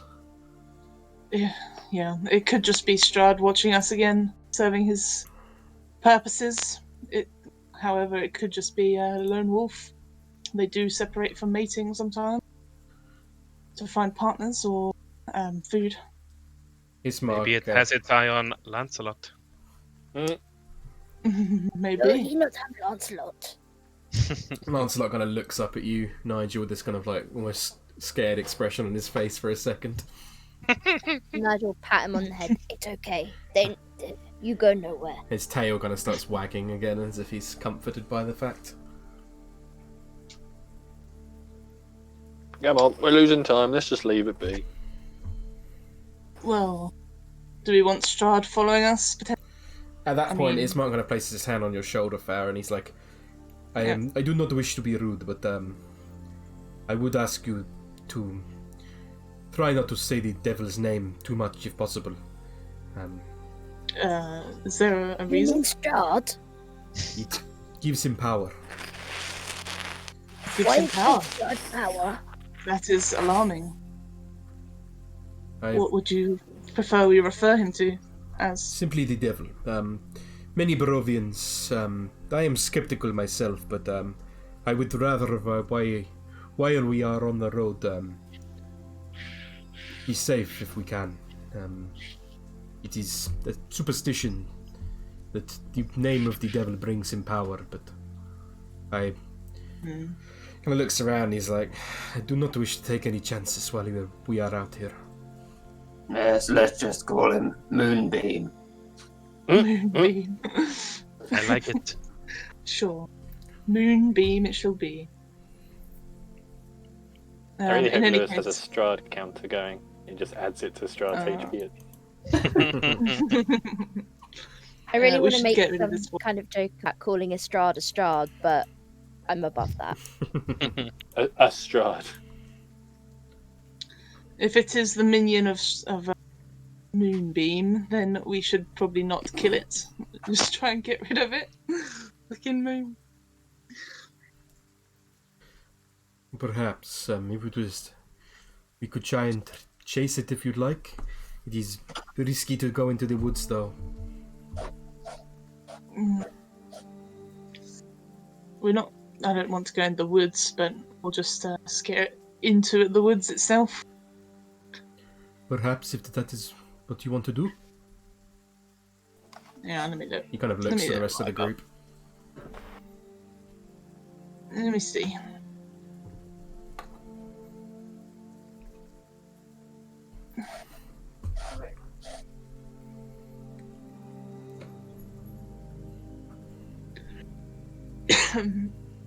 There's not much I can do. It's too far away. Okay, so do you plan on keep going? Yeah, I mean, I can't reach it. I guess we just keep going. All right. Okay, with that, move on, travelling now. These woods, occasionally hearing the sounds of distant, perhaps bird calls in the distance, but mostly quiet. Birds. As you continue on, it is now. It's another hour, right? Yep. Pharaoh's 10 looking o'clock thoroughly now. in these trees. Do a perception 10 check o'clock. for me. What are you looking for? Just anything like moving, anything weird. You don't spot anything in particular with that perception roll. Okay. Continuing on, I'll say eventually you make your way through the woods, coming back round about 11 o'clock now, finding the edge of the river as it continues flowing downwards. And beyond in the distance, you can just about make out... Let's see if you can see on the thing. Beyond in the distance as you move even further, you can just about make out the edge of what appears to be a pool in a few miles away. And to the left, the river pools into a larger lake. Wherever you continue on, pushing through more woods as the rain continues to fall. And eventually, about midday, you arrive at this location.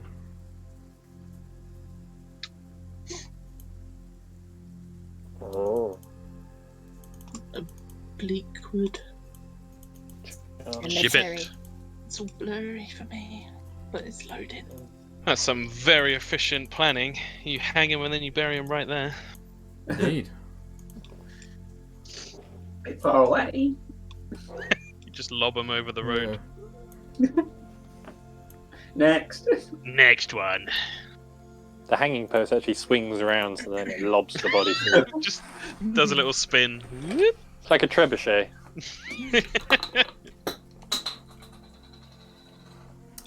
As you reach this area, you see an old wooden gallows that creaks in a chill wind that blows down from the high ground to the west. You see a frayed length of rope that dances from its beam. The well-worn road splits here, and you can see a signpost up ahead, opposite the gallows, that points off in 3 directions. To the east, you see Barovia village. To the northwest, you see Sayre Pool. And to Ravenloft/Falaki, to the southwest. The northwest fork slants down and disappears into the trees, while the southwest fork clings to an upward slope. Across from the gallows, a low wall crumbling in places partially encloses a small plot of graves shrouded in fog. This place is instantly recognisable to each of you. From your dream you had the night before, it's now very clear where you are. Almost perfectly matching. Well, Well, Gwen? says Valaki's that way, so better get going. I'd seen this place in my dream last night. Me too. Farah perks up at that. I had a similar dream.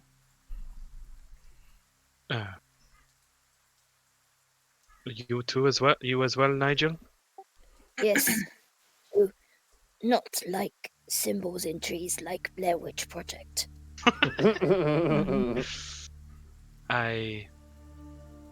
So it was a vision. To have a shared dream? Did you not have it, Strahd? Helen, did you have this dream? Yeah, it does look familiar.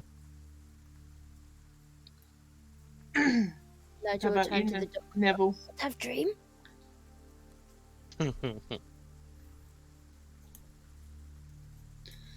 Well, which direction was it beckoning us to go to? I can't remember.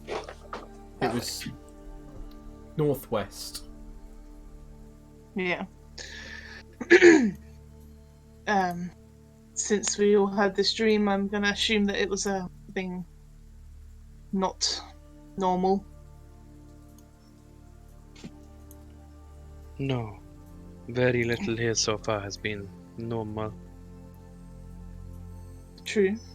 The figure said, come to this place. The mist had where the mist do not cloud the inner eye. If the dream is telling us to go that way, we should definitely not go that way. Irina kind of pipes up and she says, "The inner eye, it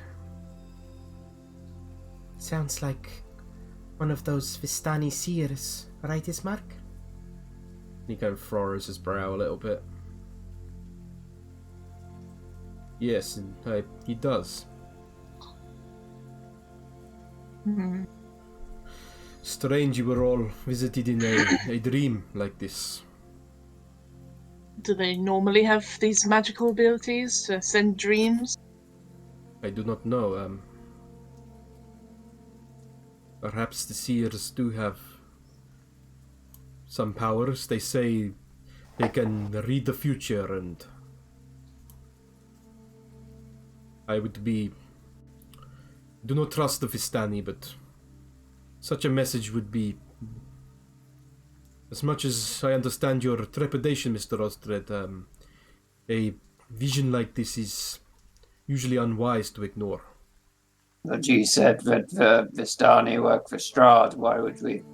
I mean, Moonbeam. Why would we bother with them? It's clearly him trying to manipulate us somehow. We've got the wolf following us. The raven thing just seems a bit. Perhaps it's just my opinion. In this situation, I do tend to agree with Strahd. However, if they could provide us with information is very valuable in defeating enemies. We're meant to be getting you lot to Valaki. This will just distract us. On That's the map, true. it looks like a shorter path than going around. Ooh. Never did. That's not what the sign says, Pitch. I will say the True. Serpul is lower down in the valley. We would not be able to reach the same area by. It would head over. It is much higher, the area towards Valaki, as far as I am aware. Really well. So it would be easier to travel through the Vistani area. He kind of I am not explaining myself very well. The pool may be a dead end, as it descends in lower into the valley. The road above is much higher on a cliff. The road winds round upwards. Ah. So we would have to climb back up, I assume. Indeed. That may not be easy. However, yes, I do. I don't know. If you wish to, I will follow your lead in this. If you wish to seek refuge at the Vistani camp before nightfall, then feel free. I do not trust them, though, and I agree with Mr. Ostred that they are minions of Strahd first and foremost, and Irina kind of she kind of like pipes up at this. She's like, Ismark, if we need somewhere to rest, then I would rather rest around the Vistani. They have not done anything to me. He kind of furrows his brow and he's... This was the ideal resting place. I do not trust them. I am with Mr. Ostred on this. I would not ignore this vision. I would keep it in mind, and it is dangerous to ignore such a thing, but perhaps it is your call. Maybe we should do a vote. I'm undecided. I have to wonder, how have these people earned their scorn? No offense, Ismark, but you spoke of even Ostred's people as eating rocks and jewels, and we spoke of my own as well. What have they done to earn their reputation? They have some kind of pact with the devil. I do not know. They are the only ones who can enter and leave Barovia as they choose. Mm. And that is the evidence of their serving him? It is... I do not trust them. He kind of looks down and he's... you can tell he's kind of unsure in himself, these beliefs. What if they enter and exit because they have found a way to counter Moonbeam's magic keeping people here? The stories my father told me are in direct contrast to this, but my father was a man of great imagination, so perhaps I do not trust them. That is, my gut instinct tells me not to trust the Vistani. By the sounds of it, they may have a way out of Barovia, which is what we could use as well. Yeah, I was thinking the same. I think it's worth at least having a look. I mean, I know it's a detour, but my vote is to go and at least have a look. We could ask them some questions, find out information. I think it might be worth it. I think that Bara might be right. It is... I know it is only midday, but it will not be long before nightfall. It is dark. It gets dark early. Yeah. And then the devil could descend at any... You can see she looks kind of nervous and her hand slightly trembles before she kind of grabs it and stops it. Like the devil could descend on us at any moment. We had intended to rest nearby anyway, with the indoors being indoors. But I'm not the only decider here. My vote is to visit these Vistani, find out about this dream and their ability to conjure magic. Irina also puts her sort of hand up and she's like, I agree with Farah. Ismark is like, he shakes his head and he's like, I think Mr. Ostred is right. These visions concern me and worry me, but I do not think it is worth the risk. So I am with Mr. Ostred. Maybe we could deliver your sister and you to Valaki and then come back if your lot really want to see these people. So my vote is for a long one. So we've got 2 for 2. Where is everyone else voting to go? Pitch is voting to go to the Vistani. Okay, 3 for 2. And Helen as well, 4 to 2. Mr. Neville Daggerson? Neville thinks this is a detour, a bit of a waste of time. Time is money. We've got some werewolves to hunt. 4 to 3. Nigel? The decider. Pitch as his mentor, idol. So every decision that Pitch makes must be correct. So I'm gonna go It is Pitch. 5-3 then. So in that case, seems that the party wants to head in the direction of the Vistani camp. Losing the vote, Strahd is going to crack open a wine and have half the bottle. Okay, make I've decided something, by the way, Kieran, with regards to the alcohol rules.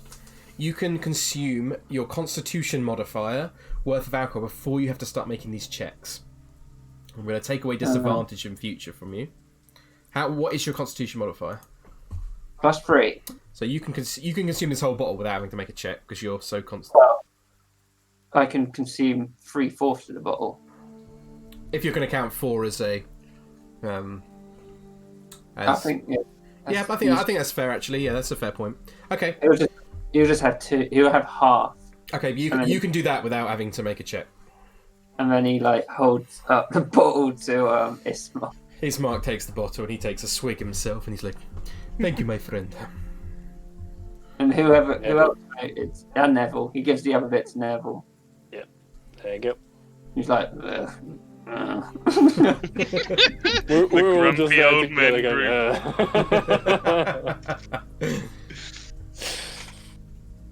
going, So you head on the road. oh wait, and he throws the wine bottle at the gibbet. Okay. You head on the road towards the Vistani camp. However, You'll die. Wrong call. Wrong choice. as Like them. you begin to walk away from the gallows, each of you hear a creaking noise behind you, coming from the gallows itself. Turning around, you see where there was nothing before, now hangs a lifeless grey body. Like an Right. actual The body, breeze- not like a... It's an actual body, as far as you can tell. The breeze turns the hang figure slowly so that it can fix its dead eyes upon you. Pitch. Before you, you see a familiar face. Oh no. You see the eyes of Danish staring upon you. Pitch cries out and falls to his knees. The rest of you see an unrecognisable person in front of you. Farah immediately goes to Pitch. What's wrong? And she looks up. It's him. And Pitch scrabbles to his feet and starts running over to the body. Okay. Farah is following after, but trying to pull him back a little bit. It's a body. It could be ghosts. It could be anything. He's come back. He's come back. And he just runs over towards it. He's trying to break away from Farah's grasp. Who's come Unless back? you're specifically trying to hold him back, then I think Pitch not breaks free. properly. Yeah. No. Yeah. Yeah, Pitch runs towards the gallows. As he gets there, oh, fuck. He's tears are streaking down his face, and he his instinct is to go in to grab the body, but then he recoils the dead body. But he's just completely confused, and he's just starting to speak to it, and it's just how are you here? What happened? You've come back. The body hangs lifeless of Danish as it just swings in the breeze. Farah walks up behind. Pitch looks up. Can he cut the body down? Mm-hmm. As you do, you cut the body down, and it lands on the floor of the gallows. And you reach down, and I imagine you taking the face of Danish in your hands. He would like try and cradle his head in his lap. As you do, the face before you begins to rot and melt away into nothing, until before you is simply a pile of rotten rags that slowly disintegrate too, and before the moment you're holding nothing. Pitch is just sobbing. Did it have a face, or just indescriptive? It had a face, but you didn't recognise it. An unrecognisable, unfamiliar person. Did you know him, Pitch? Pitch like kind of angrily swipes, not with a rapier, but just like swipes his arm out towards Farah. Of course I knew him. We all knew him. That was Kendall. That didn't look like Kendall, Pitch. I know Kendall when I see him.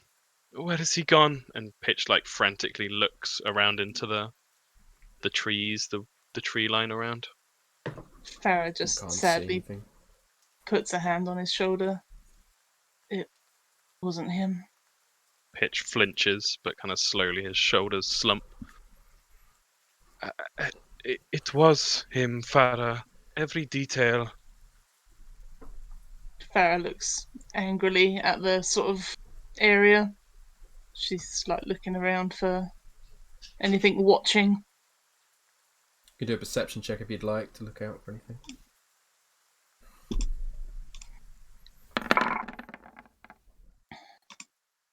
Bear with me.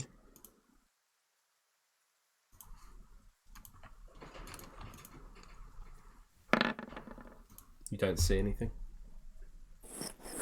Yeah, so she just stands there a little bit sadly, just with the hand on his shoulder.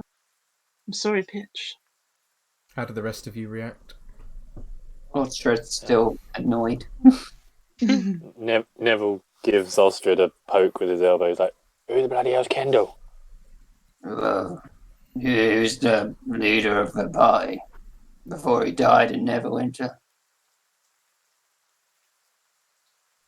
I suppose it hit Pitch pretty hard then. Well, it hit all of us pretty hard, but life goes on. Not for Pitch. Look at him. He's a wreck. Can Farah... Sorry. Maybe seeing the sudden appearance of a dead body reminded of when Kendall was executed. I don't... Go on, Anya. You were about to say something? Oh, I can't remember what it was now. Nigel is probably just looking a bit disgusted at Pitch touching this monkey old dead. I was saying no. Now you can see, Nigel, that nothing is there no longer. Pitch is holding literally nothing in his arms. Of course. Sorry. Yeah. Yeah. He's still looking a bit grossed out though. Yeah. Can Farah assume that was Strahd doing it? You can roll an insight check if you like, but this is almost impossible to know for certain. Environment. You have absolutely no idea. Can she assume that it was the mind game? You can assume anything you like. Okay. But whether you actually got any true insight into what that is, then you really don't know. Yeah, okay. Farah just looks around angrily at the sort of environment. She just sort of curses under her breath at Strahd. Fuck you. Pitch. Nevertheless, seems Pitch has gone loco. Pitch puts his hand on Farah's hand on his shoulder and then slowly gets to his feet and goes in for a hug and just kind of says to her quietly, he just says, "It was him." Wait, did we all see the body? Yep. But it was... You didn't recognise it at all, Ostred. Oh, yeah. Yeah, Farah hugs him back, goes over the top. Yeah, I think it was magical, Pitch. I miss him too. Pitch lets out a shaky breath and kind of notices everyone standing awkwardly and collects himself. He is gonna Cast prestidigitation again, though. And this time he's going to leave a little symbol of the Iron Oath on the wood of the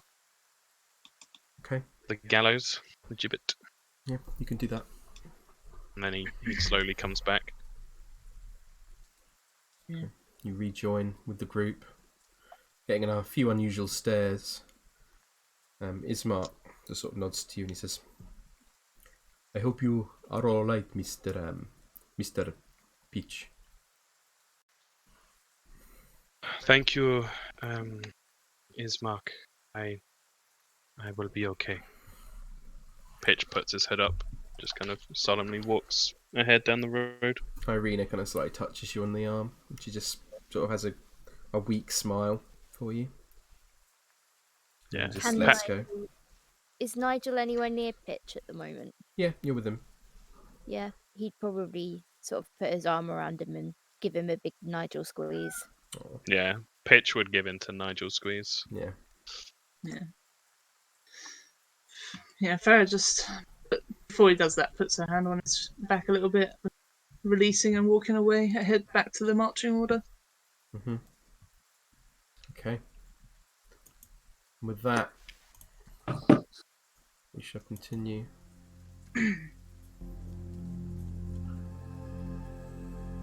Back onto the map of Barovia.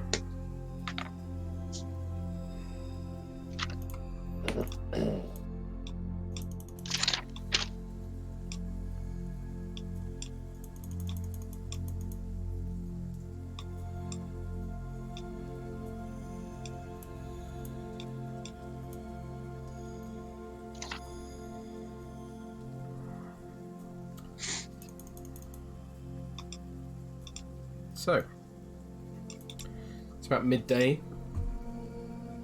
You head further on through the woods. It's about 1 o'clock. Yep. At this point, you can clearly see the lake ahead of you. You march on a further hour. And eventually, you reach this scene. Did you say a further hour, Lewis? Further hour, yeah. It's about 2 So o'clock. we're at 2 now.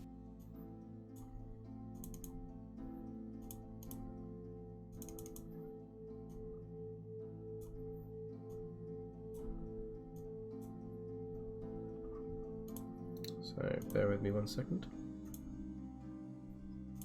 I hope I can Creepy read my writing. music.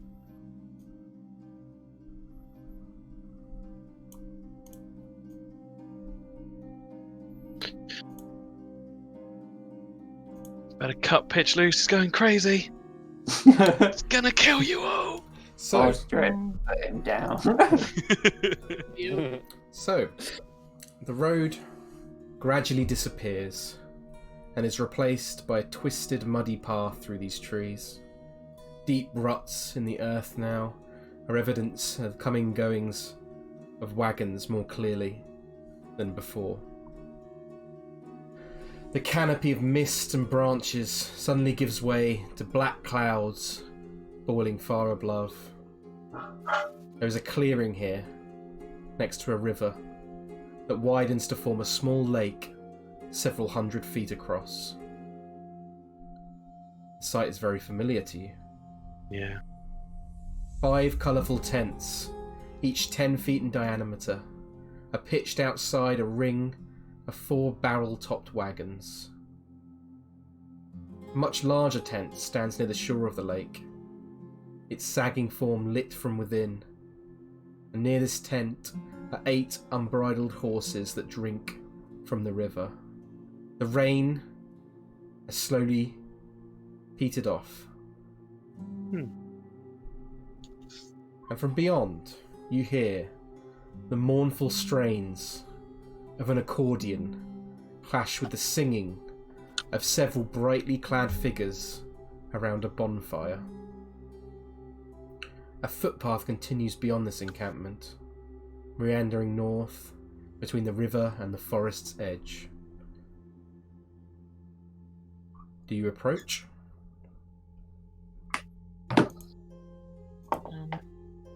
Yeah, I guess. Ostrich Nigel would. says, "Here we are." Just, Indeed, Ostrich. just like moodily kicks the dirt. Pitch would be towards the front, I think. Okay, so as you approach,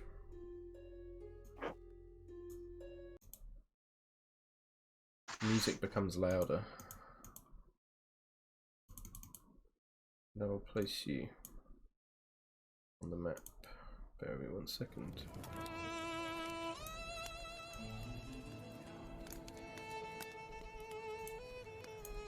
Hmm.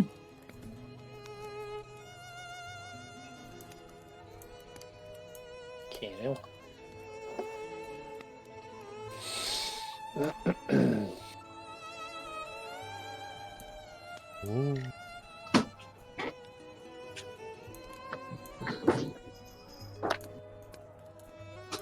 Just grab Irina and Ismark quickly. Oh my god. God, it's like a water deep map. There's so many people. Hmm. It's the woman from the cheese plane. Get inside!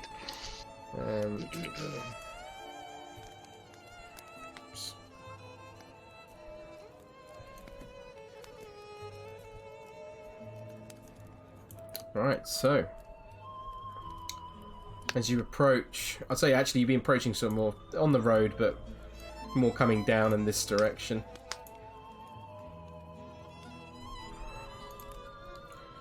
As you approach, you hear the sound of a hearty laugh that booms across the music-filled encampment.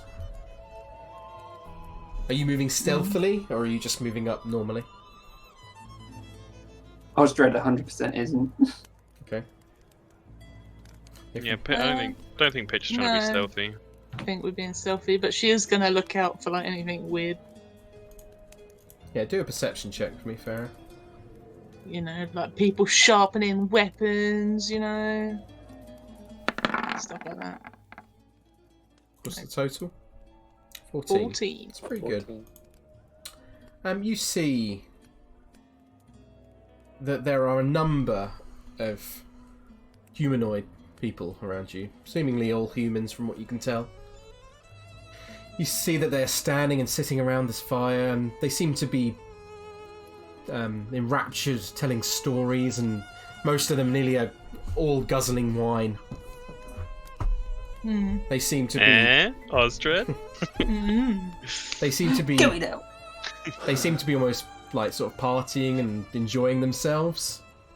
You don't see particularly any weapons. Some of them are carrying some weapons at their side, but others aren't. You see a number of different, what look like different families. You see up here a mother cradling a small child with a baby with a small child next to her, and over on this side you see a number of children surrounded by what looks like their father and mother. As you, It's certainly a different atmosphere than before. Ismark, you'd look back, who looks noticeably uncomfortable, while Serena looks quite intrigued. Yeah, Pitch is encouraged. Music and people telling stories. Yeah. It's his jam.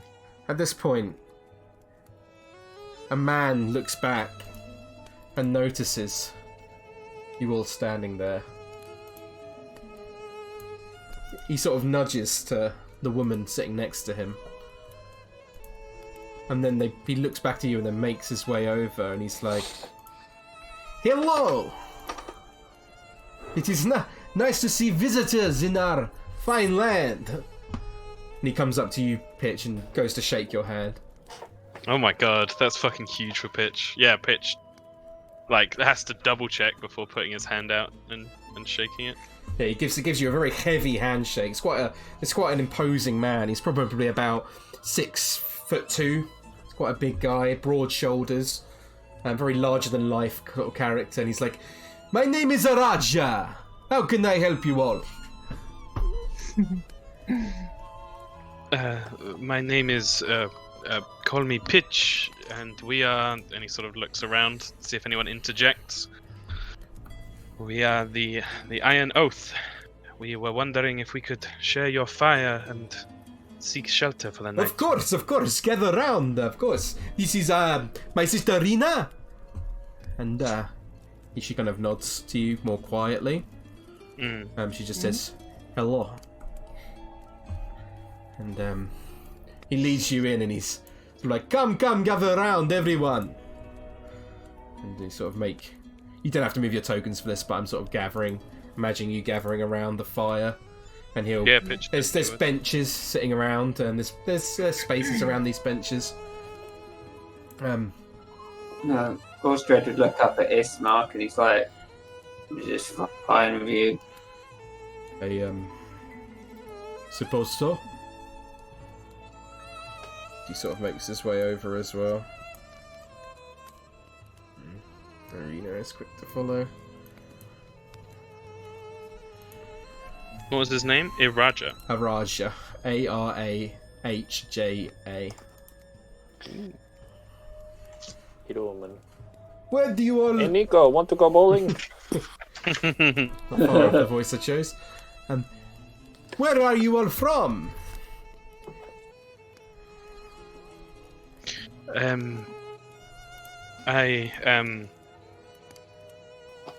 We are from around the Sword Coast. Do you Yes, know of it? course, yes. Have you been to Waterdeep? Yes, we have. Other people here do not know or seem to know of places far away, but you've traveled the Sword Coast? Yes, we Vistani are, we come and go as we please, yes. That is amazing to hear. Do you hail from Waterdeep yourself, or are you, Neverwinter, or any of the other places? Originally a small village, Secomber. Do you know it? Can't say I've heard of it myself, but, It is upriver from Waterdeep, but I I've see, lived yes. most of my life in the city. Fantastic.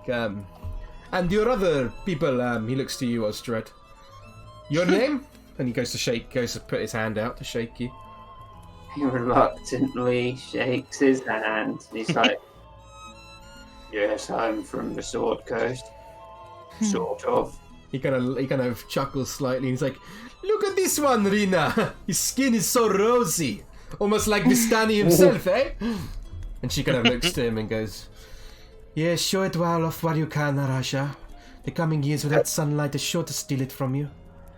They call me Rosie or Strahd.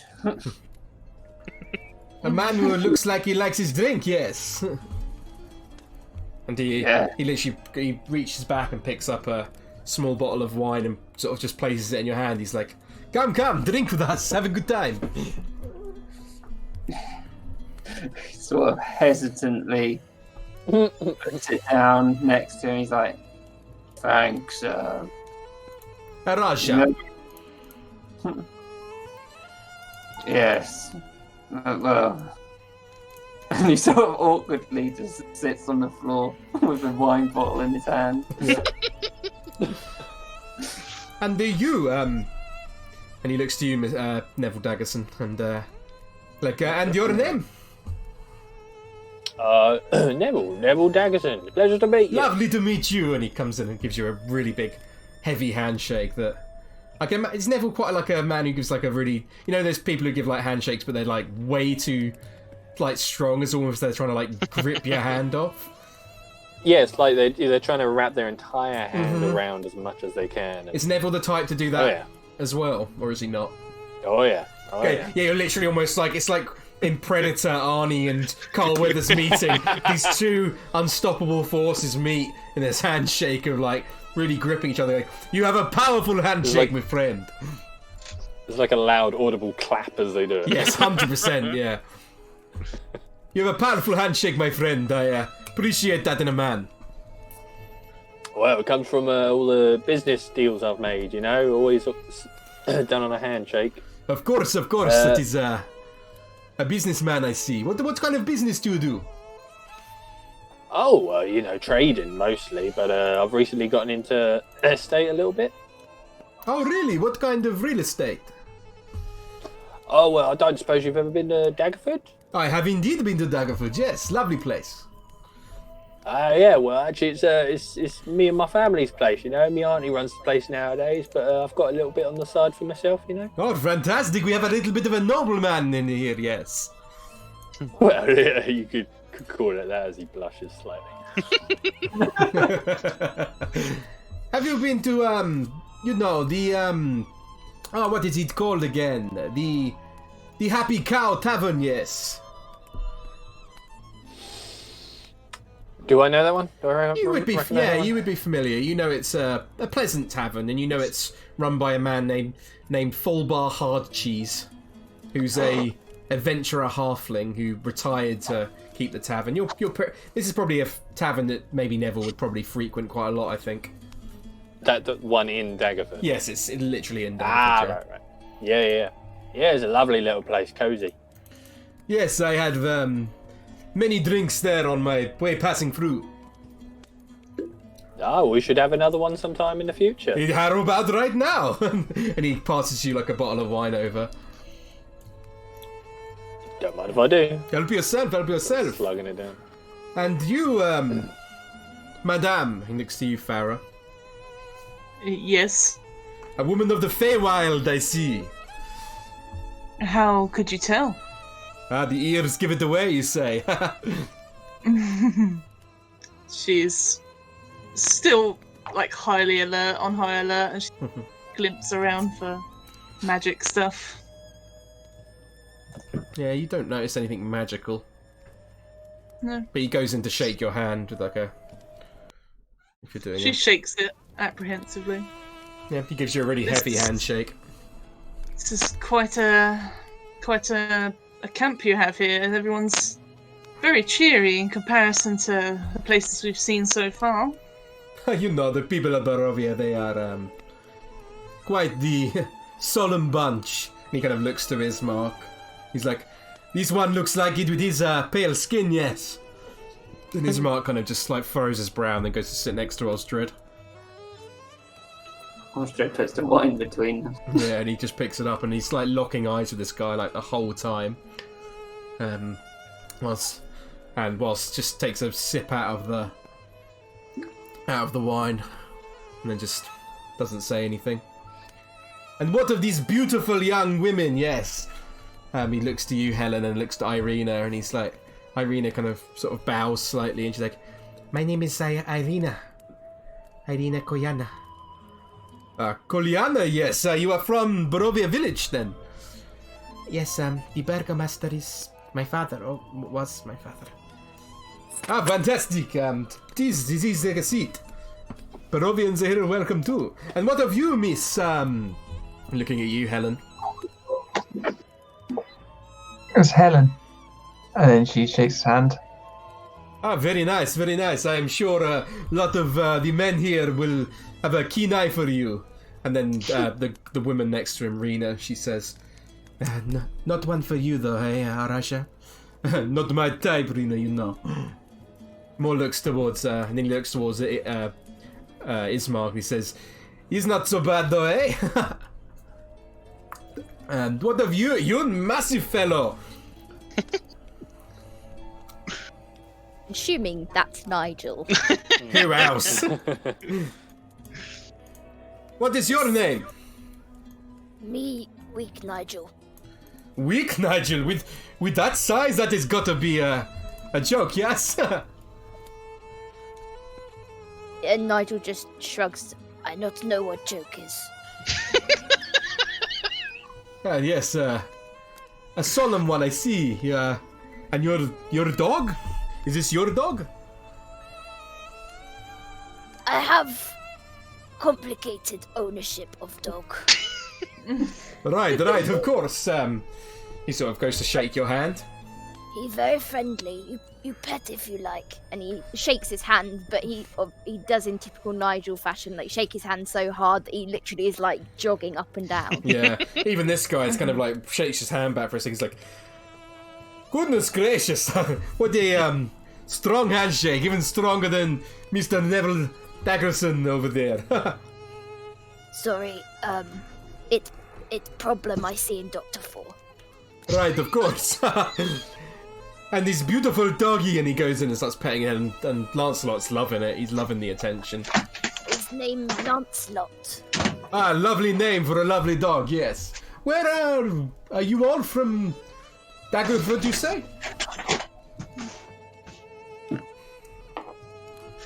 Kind of looking around, just in general. That is where we have travelled from. Yes. Or what brings you to Barovia?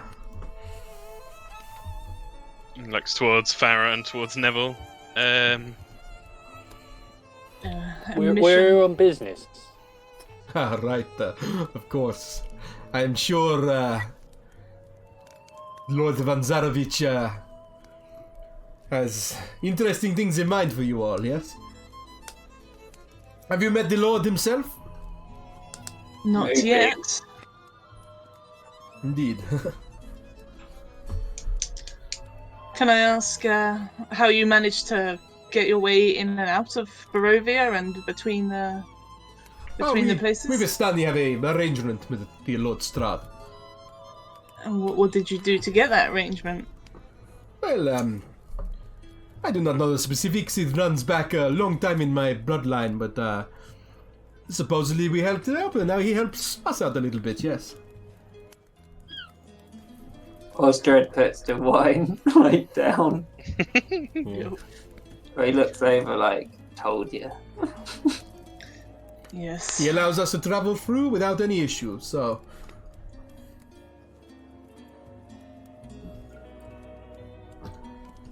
We have, forgive us, we have heard terrible things about the Lord. I have no opinion of the Lord Sandarovich.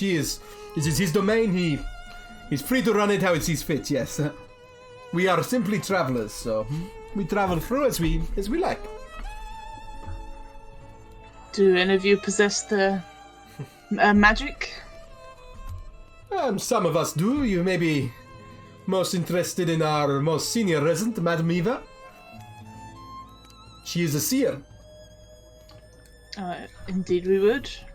Her insight is very great, yes. But I must welcome you all, though. I'm afraid the Lord... no one leaves Barovia apart from us, so... Welcome to your new home, I guess. Well, I mean, maybe we can... Oh, no. No, yeah. I was going to say something, but I'm not going to say it. Okay, he kind of looks at you, he's like...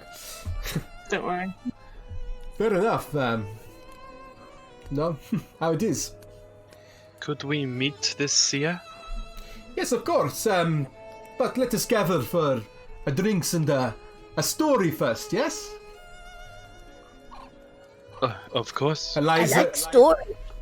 Eliza is a great storyteller. She is, and he points to this sort of probably middle-aged, like 40, maybe like 40-ish years old woman sitting there. And he says, Eliza is a great storyteller of our group. She likes to think of herself as a bit of, a leader kind of thing, but our true talents are in the story.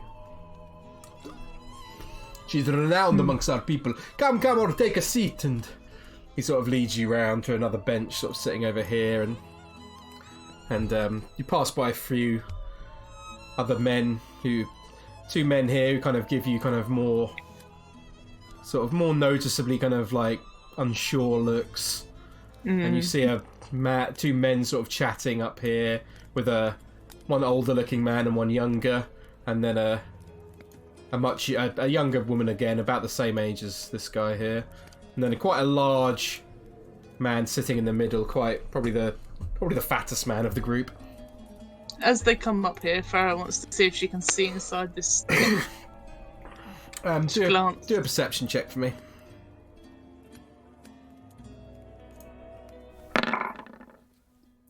You can just about make out something. It's quite dim. There's no massive There's a few sort of oil lamps appear to be sort of lighting the inside of the tent. There appears to be a number of different sort of objects inside the tent. Let me just make sure I'm not misspeaking. You can see what appears to be, 1 second, bear with me.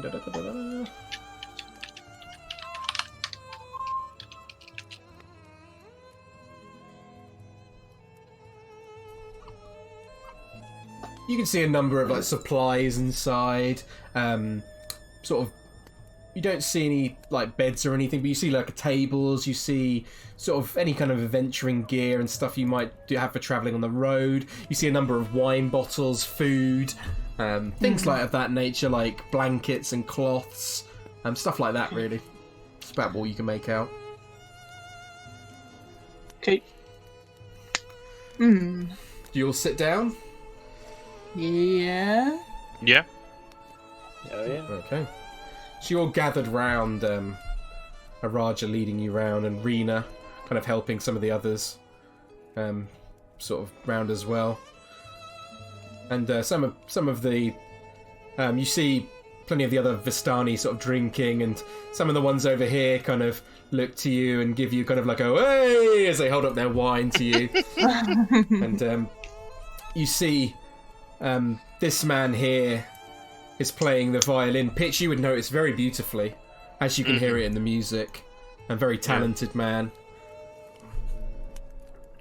And you all sit down. Bardoff. As you all sit down, the woman looks around and says, I see we have guests here tonight. Welcome, welcome. Are you here for the tale? No, someone was sending us a collective dream that brought us here against my wishes. You are free to leave whenever you like. Well, not really. she smiles and just sort of goes back to a kind of more colder face for a moment before kind of turning to the rest of you. And she says, come children, gather round. And the children are kind of all quite excited sitting nearby. And some of the other men are kind of rustling in. And she's like, I will tell you a tale of a mighty wizard that came to this land over a year ago. I remember him like it was yesterday. He stood exactly where you're standing. Kind of points to you, Pitch. A very charismatic man he was. He thought he could rally the people of Barovia against the devil Strahd. He stirred them with thoughts of revolt and bore them to the castle en masse. But when the vampire appeared, the wizard's peasant army flew in terror. A few stood their ground and were never seen again. The wizard and the vampire, they cast spells at each other. Their battle flew from the courtyards of Ravenloft to a precipice overlooking the falls. I saw the battle with my own eyes. Some of the children are like, oh! Thunder shook the mountainside, and great rocks tumbled down upon the wizard, yet by his magic he survived. Then lightning from the heavens struck the wizard, and again he stood his ground. But when the devil Strahd fell upon him, the wizard's magic couldn't save him. I saw him thrown 1,000 feet to his death. I myself climbed down to the river to search for the wizard's body, to see if if had anything of value. And some of the men sort of like, some of the other people are like, hey, kind of laughing. Fred just rolls his eyes. But the river had already spirited him away. And she just smiles and says, and now the wizard is gone for good. And Strahd, the devil, his reign continues. And some of the people start sort of clapping slightly. Yeah, Pitch would clap as well. He's smiling. Vera claps lightly. Then what happened? Well, that is a story for another day. Kind of looks to you all, says, "You are a curious bunch, yes? A band of misfits." And this the sort of fat guy next to her goes, "Bad of misfits." She goes, "Perhaps fate led you here." She kind of looks. Seems so. She looks over to this tent here, and says, I'm sure Madame Eva would be most enthusiastic to see you. Farah looks over to the tent and then look over to everyone else. she sort of winks at you, Pitch, and she says, and then looks around the entire group and says, Madame Eva foretold your coming, you know. She awaits you. Probably because she sent us that dream.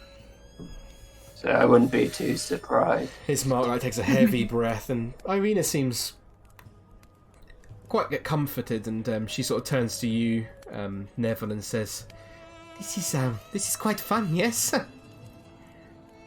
Yeah, I'm having a whale of a time. Had I known this was down there, I would have changed my vote.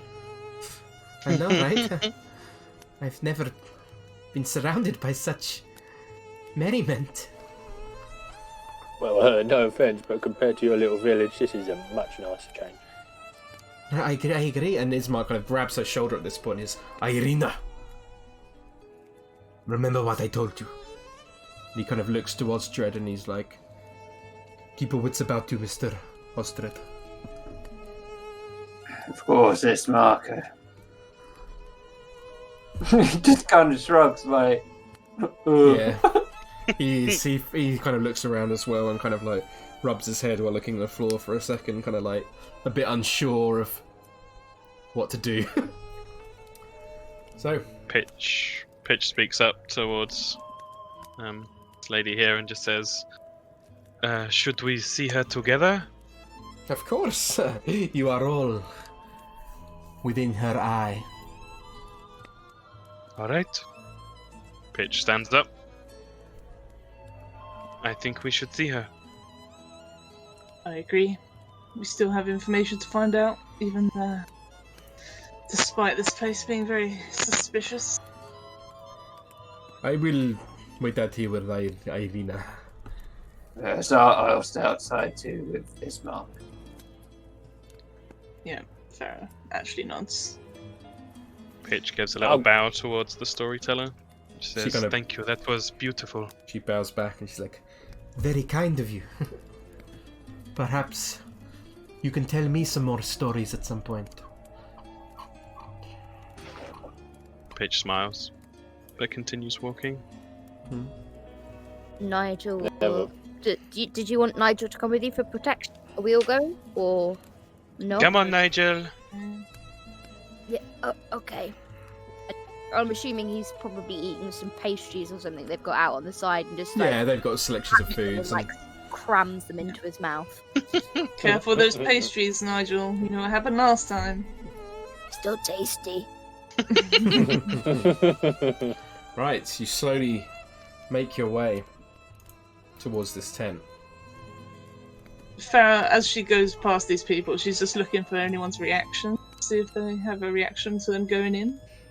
Some of them look at you and sort of smile, and other ones are kind of just caught up in the partying and the merriment, so some of them don't even really pay attention to you, to be honest.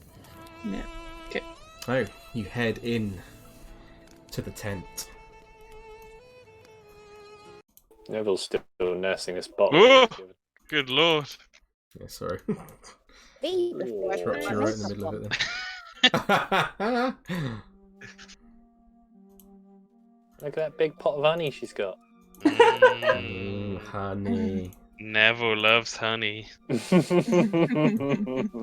nectar of life. Give me 1 second. Right. Magic flames cast a reddish glow over the interior of this tent.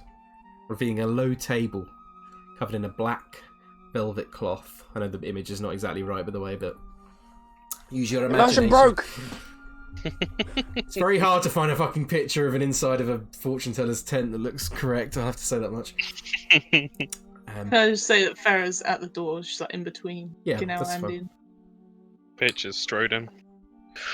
Glints of light seem to flash from a crystal ball on the table as a hunched figure peers into its depths. Oh, sorry, I'm gassy as fuck today. As the crone speaks, her voice crackles like dry weeds. At last you have arrived. Cackling laughter bursts like mad lightning from her withered lips. This very old woman. She looks to you, Neville. Neville Daggerson. As I live and breathe. And she looks... In the flesh and all that? She looks to you, Pitch. Surthos Pantasis. She looks to you, Nigel. Nigel Wundkora. And she looks to you, Farah. Farah Felmir. Mm. And she looks to you, Helen. And Helen Terra. I am not surprised your friend Osdredson is waiting outside, yes? He's not far. How you know name? My eye can see many things. Come. I think he has valid reason. What did you say, Farah? Sorry? I think he has valid reason. Had a reason for what? Staying outside. Oh, sorry, yeah. I thought you were referring to Nigel. I was confused then. Oh, no. Perhaps. Would you like your fortunes read, travelers?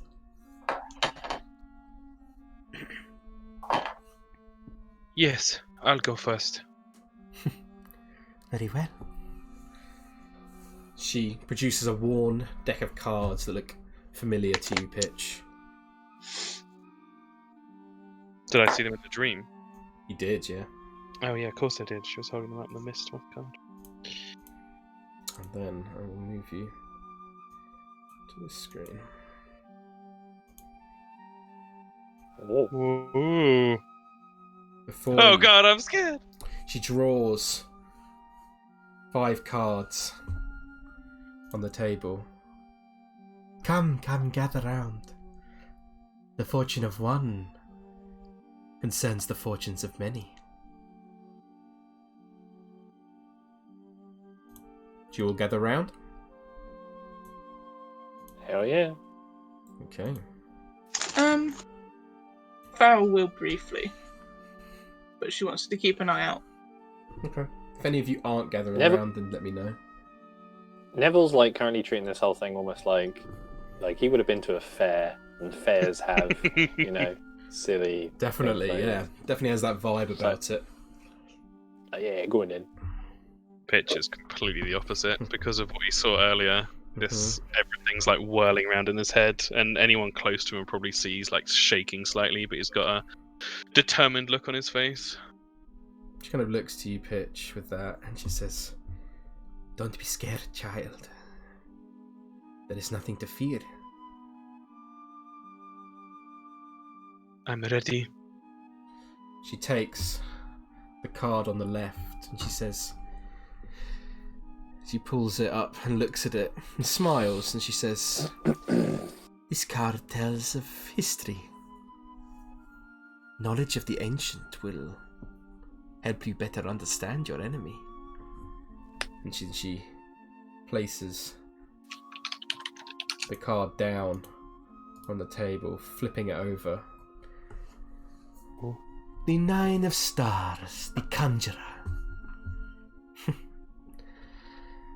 My eye, it sees a dead village, drowned by a river, ruled by one who has brought great evil into the world. Your knowledge lies here.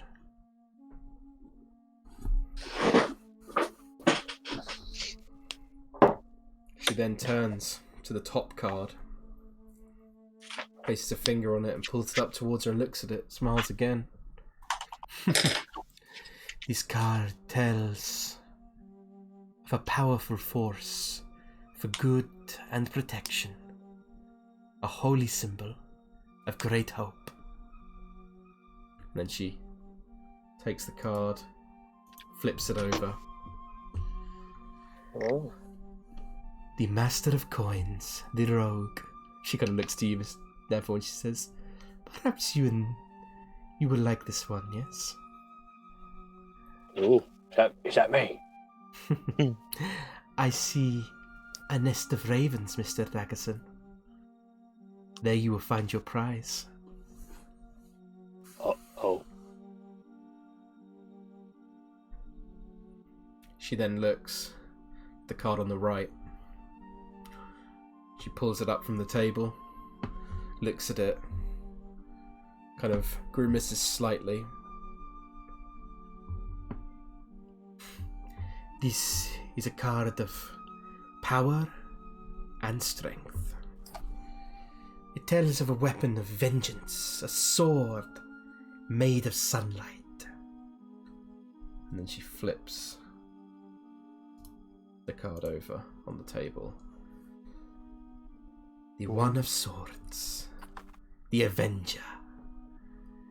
This treasure lies in a dragon's house, in hands once clean and now corrupted.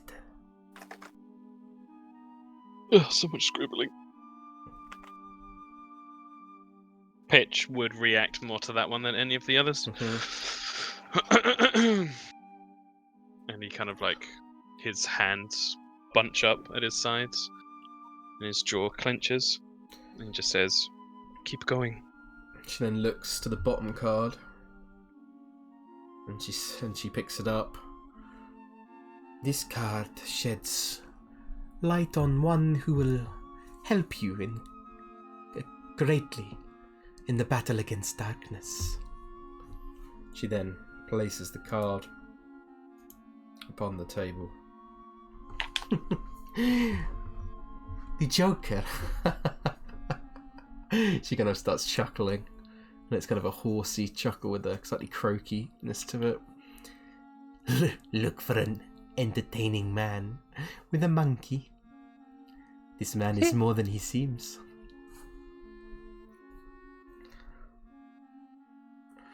And then finally she looks at the last card, looks kind of more sternly, and takes it with a very cold expression on her face. Your enemy is a creature of darkness, whose powers are beyond mortality. This card will lead you to him. And she places it down on the table. The Executioner. I see a dark figure on a balcony, looking down upon this tortured land with a twisted smile. It's Blam.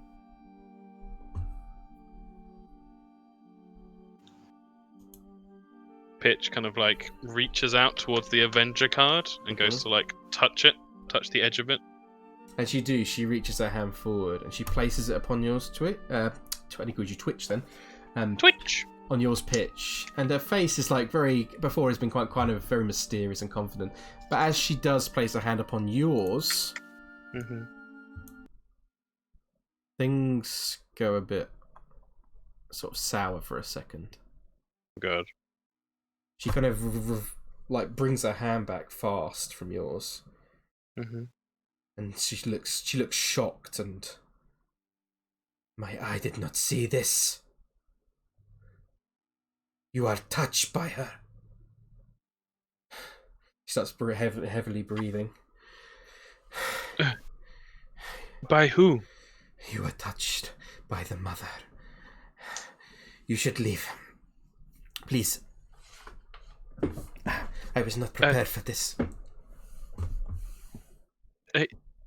Pitch looks kind of shocked and he's stuttering, but he goes to start like moving backwards.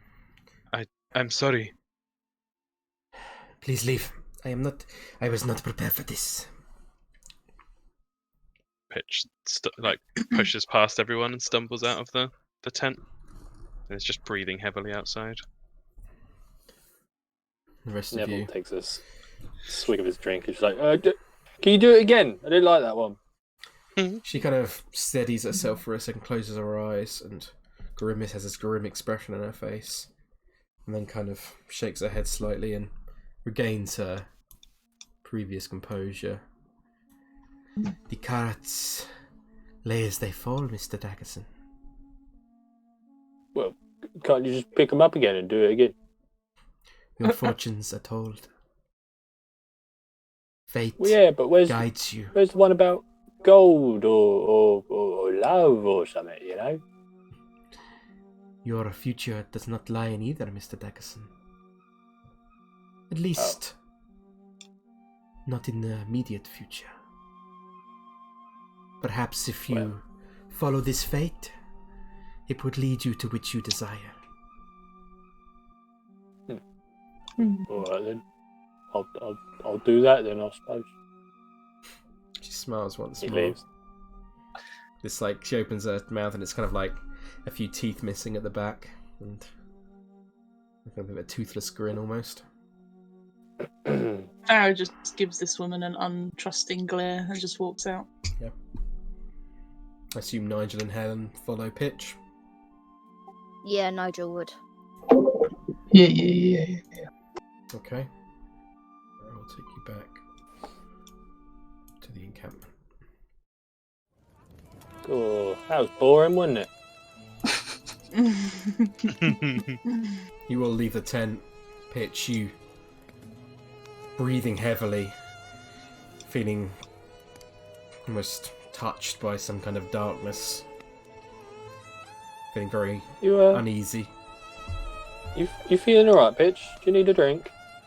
He offers the bottle. Pitch just brushes past Neville and everyone else and starts walking towards our Raja. Mm-hmm. He is just chatting with Strahd. I think Ostred's trying to show him how to drink with your knees. Okay.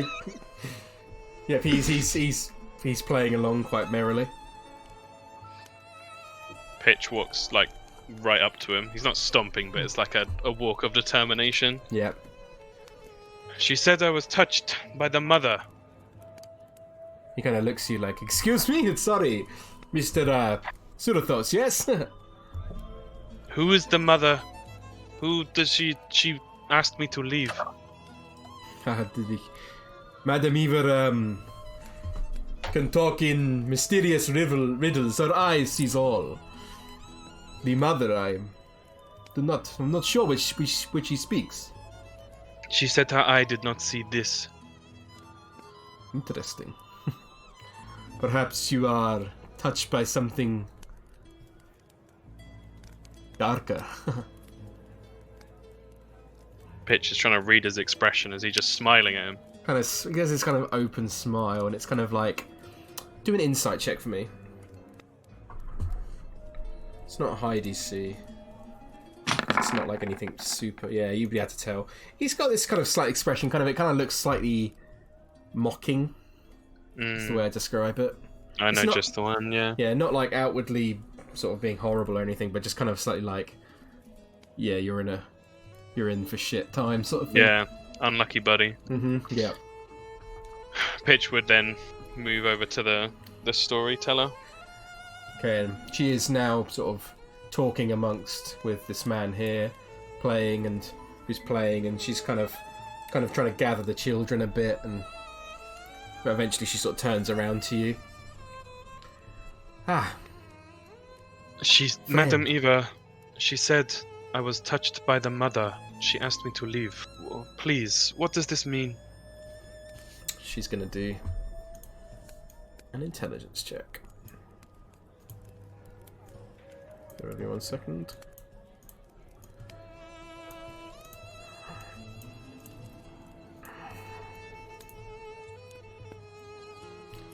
Straight D20. God. That one. Ah, fuck. Ah, Madame Eva speaks in mysterious ways, yes. I would... her eye sees all, but... sounds mysterious. Pitch kind of like slightly huffs and then goes back towards Neville, making a beeline for the bottle. I'm sorry, Mr. Daggerson. Please, if you don't mind. No, not at all. Help yourself. Pitch takes a swig. As you do that, this man here kind of comes over. Hello, my name is Peter Chirgari. How is it going? Pleasure to meet you, Peter. Lovely. You share wine with us, yes? Yeah, it's good stuff. Where's it from? We get it from all over, yes. Would you come join us? Why you separate from the group? Oh, I just saw your lovely horses. It's not often I get to see a good horsey. Beautiful. Aren't they beautiful creatures? What do you do, Mr... Kind of looks to you, Neville. I can't remember if you told him his name. Yeah, Peter. I do. I'm into estate. You know, I've got a bit of a town. You know, Daggerford. Ah, yes, we have been through Daggerford before. Yeah, you could say I run the place. Fantastic. Well, feel free to come join. And he kind of heads back off cool. this direction. Come on, Pitch. Come on. All right. Come, sit down, all of you, yes. Meet my beautiful wife, Yvonne. She kind of nods to you, smiles. Notice the woman is a fair bit younger than the man. And, of course, my son-in-law, and he kind of gives him a big old pat on the back. This is Lee. Say hello, Lee. And he's like, hello. And then, of course, my beautiful daughter, Bella. Bella, these are guests of ours. She's like, hello. Nice to meet you. Kind of encourages you to sit down. Lovely to see you all. As you do, Eliza sort of comes over as... wrong way. She comes over to you, Farah, and Helen. Yeah. And she just says, so, did you enjoy the story? Somewhat. What This is Go on. somewhat reminiscent of what we've heard already. Oh, really? Some parts of it. You weren't actually... you weren't Just actually about the like that, wizard. yeah. Yeah, just about the wizard. Well, some tales are better told than others, yes. It certainly added more details to what we knew. It's very helpful. What are, Weavastani, stories are important to our culture. Each of us, how you say it, our stories we have an oral tradition, let's say. The story is inseparable from a person who tells it. So our culture is an ageless one. Our stories live on through our people. There is no separation between the young storyteller and the centuries old. And she kind of looks to you. Not yet, Is this though. For you, yes? You not are... quite, yeah. Is this a story you take back to the Sword Coast, Daggerford? Anywhere? The stories follow us. We are the stories. And what of you? What is your name? My name is Farah. And what of your companions? And, well, this is Helen. She points to Helen. Nice to meet you. We have Neville, Pitch, Ostrad, and, what's his face? Ismark and Irina. Interesting. Very beautiful, that Irina. Do you recognize her? No, not personally. She is very beautiful, though. Okay. Yeah. So, What was the rest of the story? I know you said it was for another day, but perhaps you could give me a little, teaser.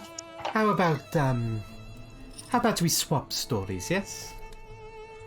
Perhaps. I give you one of mine, and you give me one of yours. Sure. So I've already given you one of mine, so tell me a bit about yourself, Miss Farah. What are your abilities? What are your intentions? What is your destination? Where did you originate from? Well, currently our destination is to... What's their name? Valaki. Ah, indeed. We hear it's quite fortified there. Just heading to Miss Irina, escorting her to the church. Ah, I have never been inside Valaki myself. The Vistani are not welcome there. Oh, what's that? Silly superstitions, you know how these things go. I Some have stories travel and they create hate. I've heard of some superstitions. You must have some strength to travel through this land. Each of you must, your party. What strength do you bring? I bring power of magic and the animal forms. How fascinating. Yes. And what of your friend here? And she looks to Helen. What do you bring to this land?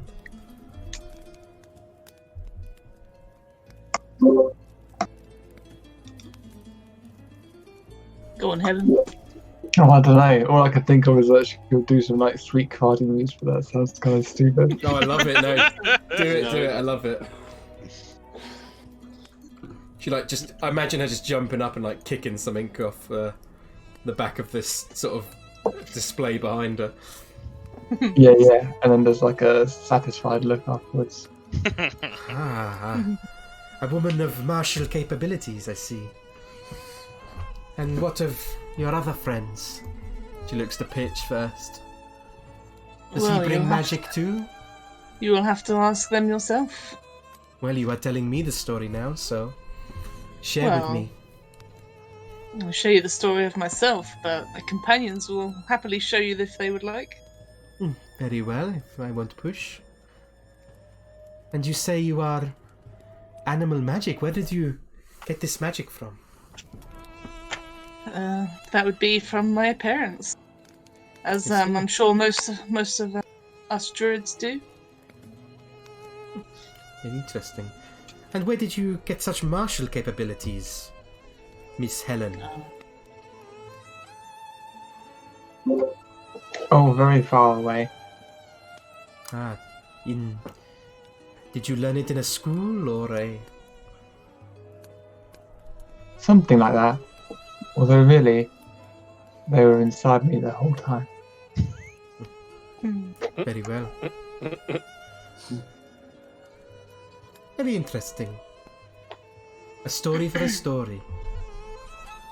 What are your intentions in Barovia?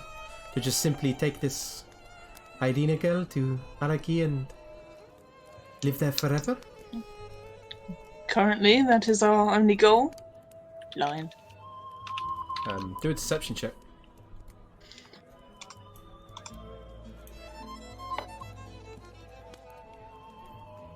Kind of half lion. Yep. Yeah, Damn it. Fucking minus she gets a one as little well. sense and she just kind of winks at you. And it's our only goal. Well, I'm sure to have a lovely time. I'm kind of sure says, she will. Enjoy the merriment and the music. My husband is a fantastic viol player. I hope you would agree. He was very talented, was what I heard earlier. Does he always play like that every night? Usually, yes. Do you share stories each night? We do indeed. Like I said, the story is part of who we are. And what of your other story? Well, perhaps I can gather more from your friends, and then I can regale you with another one. Thought this was a story between us. Very well. What kind of story would you like to hear? Well, you could, perhaps a continuation of the story earlier. Well, she kind of leans in. Some rumors have it that the mage did not die. Hmm? Perhaps not. he retreated beyond the mists, but I don't think so. Perhaps he simply found a cave somewhere to live out the rest of his existence. Perhaps he found a tower to hide his magic in, like many mages do. Perhaps he made his way into the mountains and now lives as a hermit. Who knows?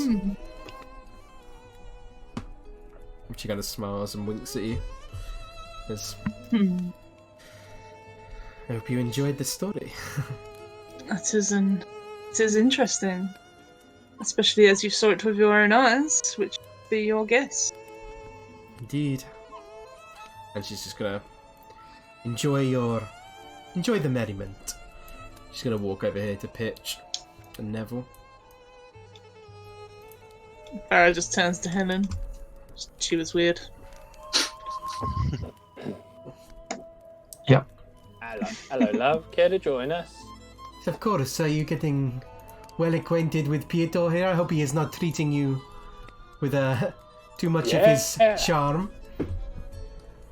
And he kind of no, not at looks all. up and he's like, "Oh, Eliza, don't be so. She's such a nosy one, this one. She'll try and, she likes to know everything about everyone." She kind of looks at him like, smiles, but slightly kind of coldly. Oh, that's not a problem with me. She wants to get to know me a bit better. We Vistani love to, as you saw, share our stories. Did you enjoy these stories? Yes, yeah, you're a lovely storyteller. Beautiful voice. I have been gathering stories from your friends over there as well. I'm sure I would love to tell more of these stories across our travels.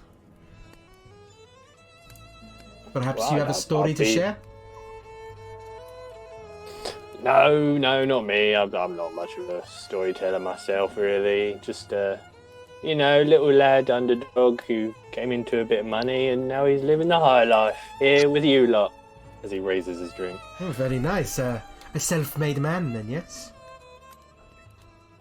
Yeah, you could say that. He also once beat back an undead being with a candlestick. Oh, fantastic. A Oh, man well, of many who hasn't talents. done that? And what are your intentions, Mr.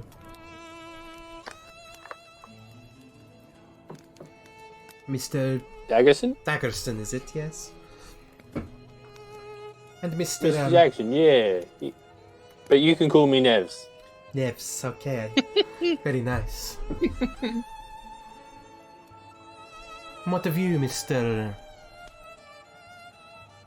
Peach, was it? Yes. My intention is to find out exactly what Madame Eva knows. She needs to tell me more. Perhaps, one of... She kind of looks at herself for a second and... Perhaps Ludwig will know. Although he is sleeping and is not one to be woken. Perhaps I can do it for you. I would be grateful. Or Either that or in the or- morning. Alternatively, you could ask Ursula. And he points to this old woman over here. She's been around a number of years. Thank you, I will. He stands up and heads straight over. Mhm. Let's go.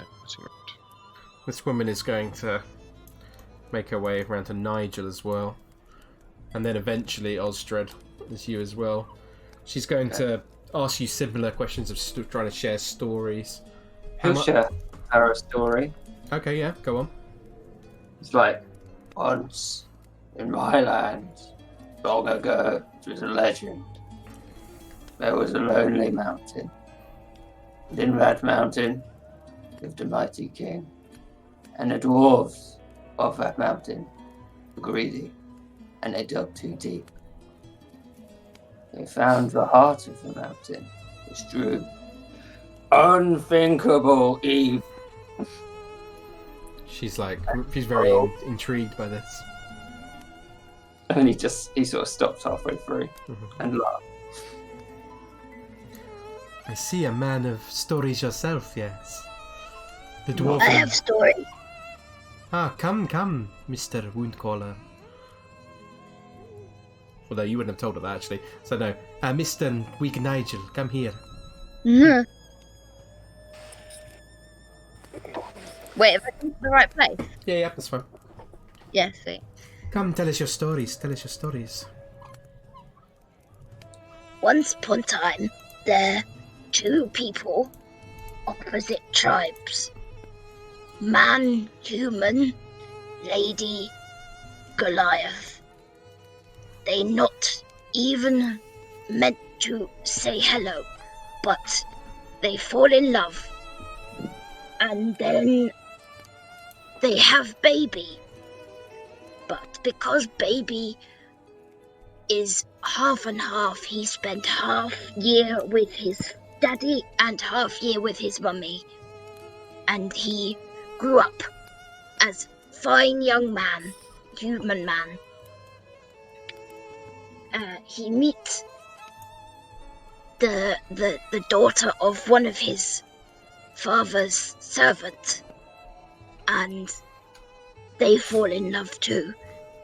They secretly marry, but because her father angry about her marry half Goliath man, he kidnap woman and man, and he torture man and lady having baby.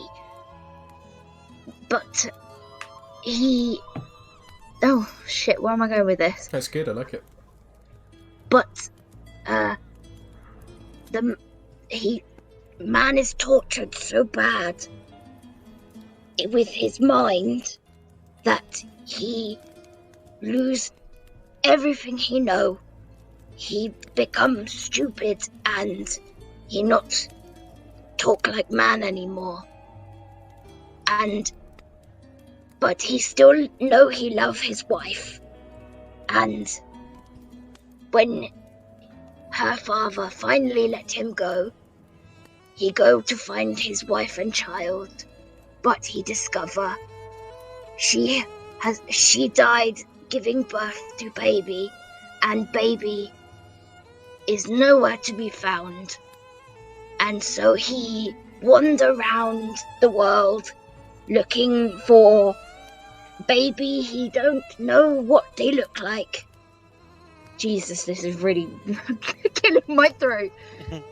He don't know what they look like, but he look forever for his child and for the remnant of man he used to be.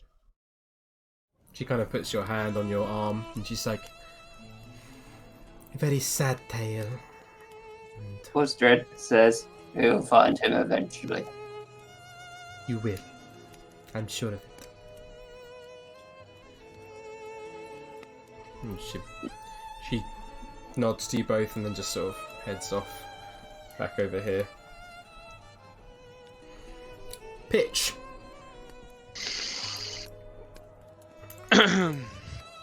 You walk up to this woman who's sitting on the edge of the cart, and two younger men, kind of one leaning against the cart and one sort of sitting off on a bench slightly to the side. Yeah, he's kind of lost his strident thing now, so he's slightly more sheepish, but he walks up to her. Excuse me, madam. She turns around, she's like, Yes, dearie? Lovely. I was pointed towards you by the storyteller. I have questions. I just saw... Bloody Eliza sending you over to me. Why is she trying to bother me? I can only apologize. I saw Madam Eva, but I fear I have more questions now than before. How do you expect me to help you? Eliza said that you might know something about... Well, Madam Eva said that I was touched by the mother. She kind of scratches her chin. She's gonna do a check, see if she knows what this is. Come on, you beautiful old bin. Ooh, interesting. The mother.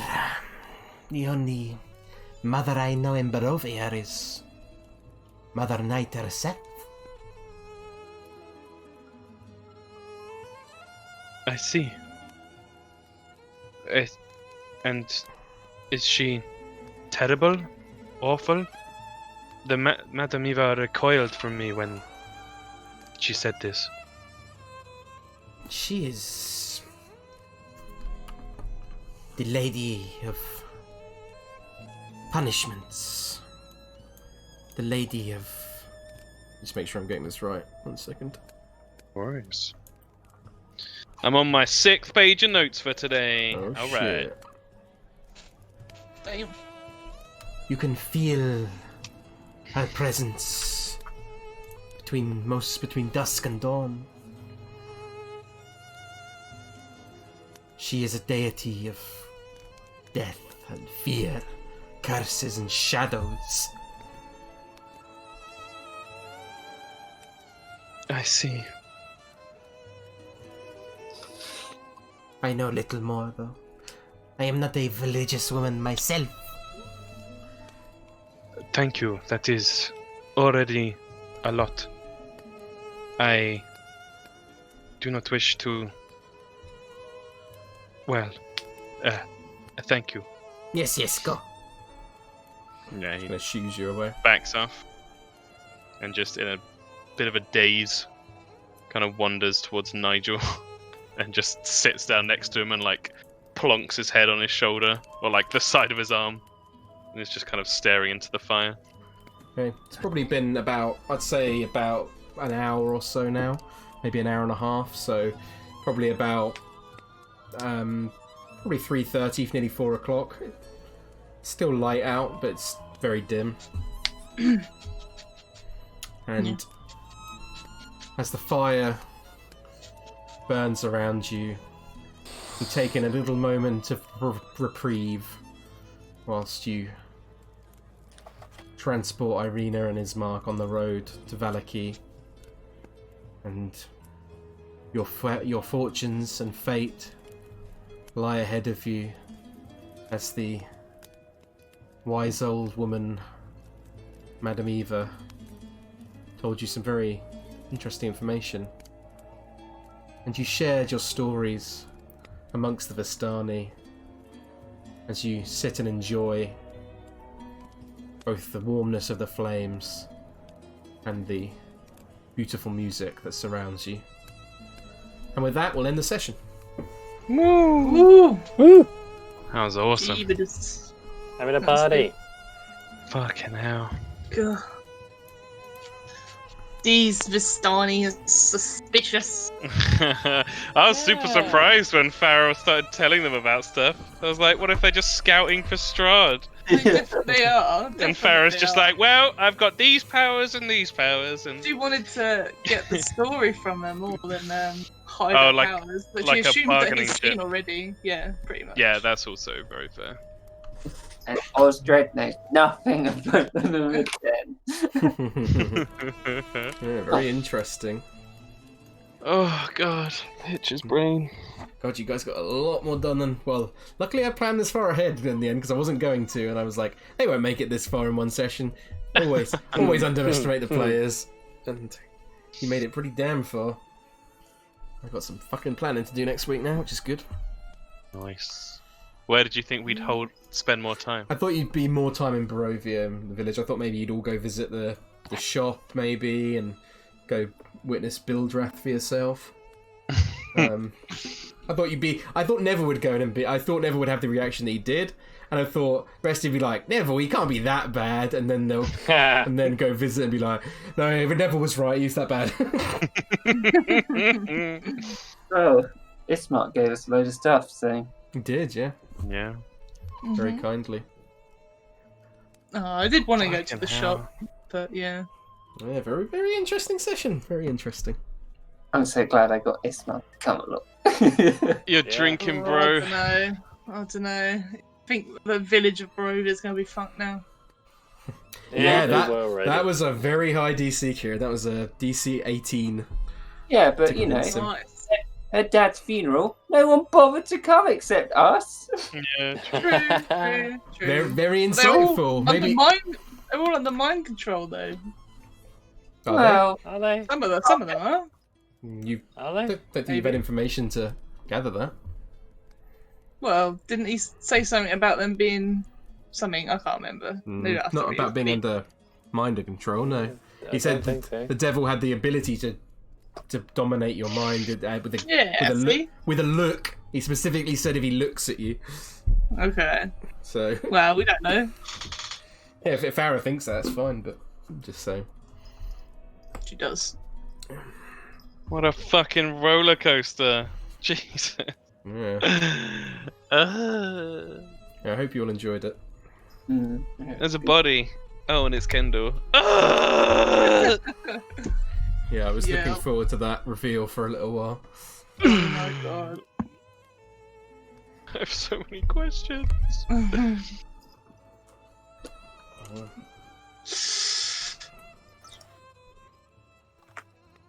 Pitch is just gonna curl her up around Nigel's shoulders like a cat. I was curious how you guys Go were going to to react sleep. to the church, and I was like, are they just going to charge in there straight away? And I was like, it's happening! Yeah. Yeah. someone was screaming from the basement. No, It's yeah, like, totally legit reaction. I'm not trying to downplay your reaction. I was just like, what are they going to do here? Are they just going to be like, nervously walk in and be like, or are they just going to be like, let's get fucking in there and smash it, wherever it is? I'm just all the time, and in every session, I've just thought to myself, if I'd gone the other route I was gonna do, which is to play like a proper paladin person, Yeah, fucking hell, it would be so different already. yeah. yeah, they need to have the paladin enabling Austrian. He would be dead already by us vampires. 100%. My paladin probably would have gone after Arena. Oh, really? Damn. Yeah, because it was like she was taken by Strahd and was under his influence or whatever. Paladin would be like, nope, she's a goner. Time to die. Yeah. Touched by evil. You're dead now. Poor Irene. It's the only way. I think our whole party could take a vampire spawn. One vampire spawn. Maybe. Yeah, probably. We've got way more, Man, Take a lot of damage in the meantime, but still, yeah. but we'd output a lot of damage against Oh yeah, one. definitely, yeah. I wonder what would have happened if I'd gotten that Vistani. I was gonna cast sleep on her Yeah. and then take her in for interrogation. That I would've think been that's interesting. Pretty diverse though. Like if they roam in bands, it probably got their own like culture going on or something between Yeah. Have you Pitch got... really likes them. Ostrad thinks it creepy. Yeah. Right. Dinner. Alright, yeah, see you later. Yeah. If you Thanks very guys- much, Lewis. Yeah, if anyone's got any Bye. questions or anything, then feel free to message me or whatever. And Mhm. are we all okay for same time next week? Should be. Yeah. Yep. Awesome. Yeah. I will see you all then. Thank you, Lewis. Thank you, Lewis. You beastie Bye. boy. Thank you. Bye. Bye-bye. Have a good evening.